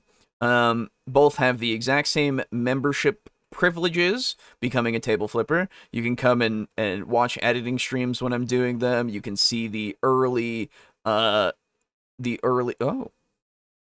why does that have the session 2 thing on it? That's weird. Anyway, the early versions of the sessions for Vampire that are out right now. Oh yeah, Vampire's coming out on the 1st, so be excited. That'll be something that you guys can tune into. We've been doing some 3 or more hour sessions, so that'll be fun. But yeah, you can see them early if you join either the Ko-fi or the Patreon. Links are in the description below, or you can search. I gotta change this to, instead of just being Table Talk Discussion Discourse, to the Table Talk Crew. I will do that, actually, in a minute here, but, I think I've done it here. Yeah, I did do it here. I just need to change that, and this. I gotta change everything. Thank you to our current table flippers, of course, that being in Tier 4, Draco Kraken, Rick, aka Unit Rico, and Steely, for your generous donations. We appreciate you very much. And of course, a thank you to Crimson Rose as well, in Tier 2 for your generous donation. And a thank you goes out to our Tier 1 contributors. If you do it for as little as $1 a month, you get access to everything that's on the Patreon and the Ko-fi. So go for it.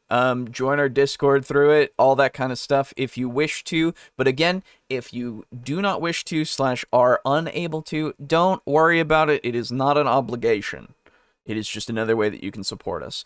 As well as going over to TeePublic, searching us on there and finding, well, this is only an hour left, but these lovely designs of our heads in profile, as well as the current logo that you can put on stuff, if you wish. They'll be like $23 each / whatever they are for whatever you buy, because some are more or less depending on what medium you get them on. So go do that if you wish to. As well as going over to our lovely website, going over to the Support Us tab. You can see all the stuff that I have talked about, as well as will talk about, including our custom dice that we have out there. You can get the little table logo with the square on it that is technically the little speech bubble that we got on them if you wish to, through PayPal payments. And I think it's only the PayPal payment still, because banks will not let me make the account, so it might be stuck to just that, unfortunately. Anyway, and a thank you goes, or thank you. We are also supported by Humble Bundle, being a humble partner. Thank you goes out to them for allowing us to be, I guess. And the link in the description lets you go to their page and buy whatever you want to support us, as well as Tabletop Alliance, who is also linked in the description for you to find out about the charity work they do using tabletop means. And right now, we've got a Pathfinder 2nd Edition Bundle of the Dead. We've got a deck building game for Transformers. That's interesting. The Power Rangers role-playing game, and the Death Watch and Rogue Trader role-playing stuff from Cubicle 7. Like, we got a lot of TTRPG stuff at the moment. And obviously there's all the other stuff that you can get if you wish, through the store and otherwise. But yeah, use the link in our description and you can do that. But yeah, I think that's it. Unless I've forgotten anything. I might have. I don't know. Be excited. Vampire's coming out October 1st. That's pretty close, actually. Holy shit. That's in 2 days. Right, as of right now, which is 2:03 in the morning on the 29th, technically. We started on the 28th, but the time progresses. So be excited for that. Subscribe to the new Actually, I'll bring that up again. Go follow the new Spotify page. Whatever it's called. I don't know. Is it this one? Yeah, this is the link. Okay, cool. Yeah, the TableTalk crew on Spotify. If you want the audio only versions, and of course all the video versions are gonna be on YouTube themselves. But yeah, follow us and listen to the things and rate the podcast, I guess. Because apparently ratings matter. So do that, please. Hell, rate our other podcast, the actual like Table Talk one, because the Table Talk one, sorry, not just the Table Talk crew, but the Discussion and Discourse one is also on Spotify and other places. But I can't log into our Apple thing to make it so that this does. So we're doing great. But yeah.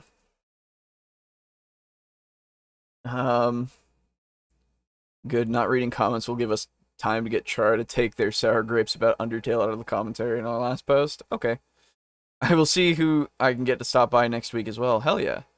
It's okay that Aiden didn't say hi to me. Giving that $5 a month to cure his infant leukemia is its own reward. Yes, his, 57 month infant leukemia, or what, I don't know. Whatever the joke is at this point. It's a joke, everybody. It's a joke. If you're just tuning in and you don't know about this joke, it's a little he doesn't have that. He doesn't have that. It's a joke. Anyway.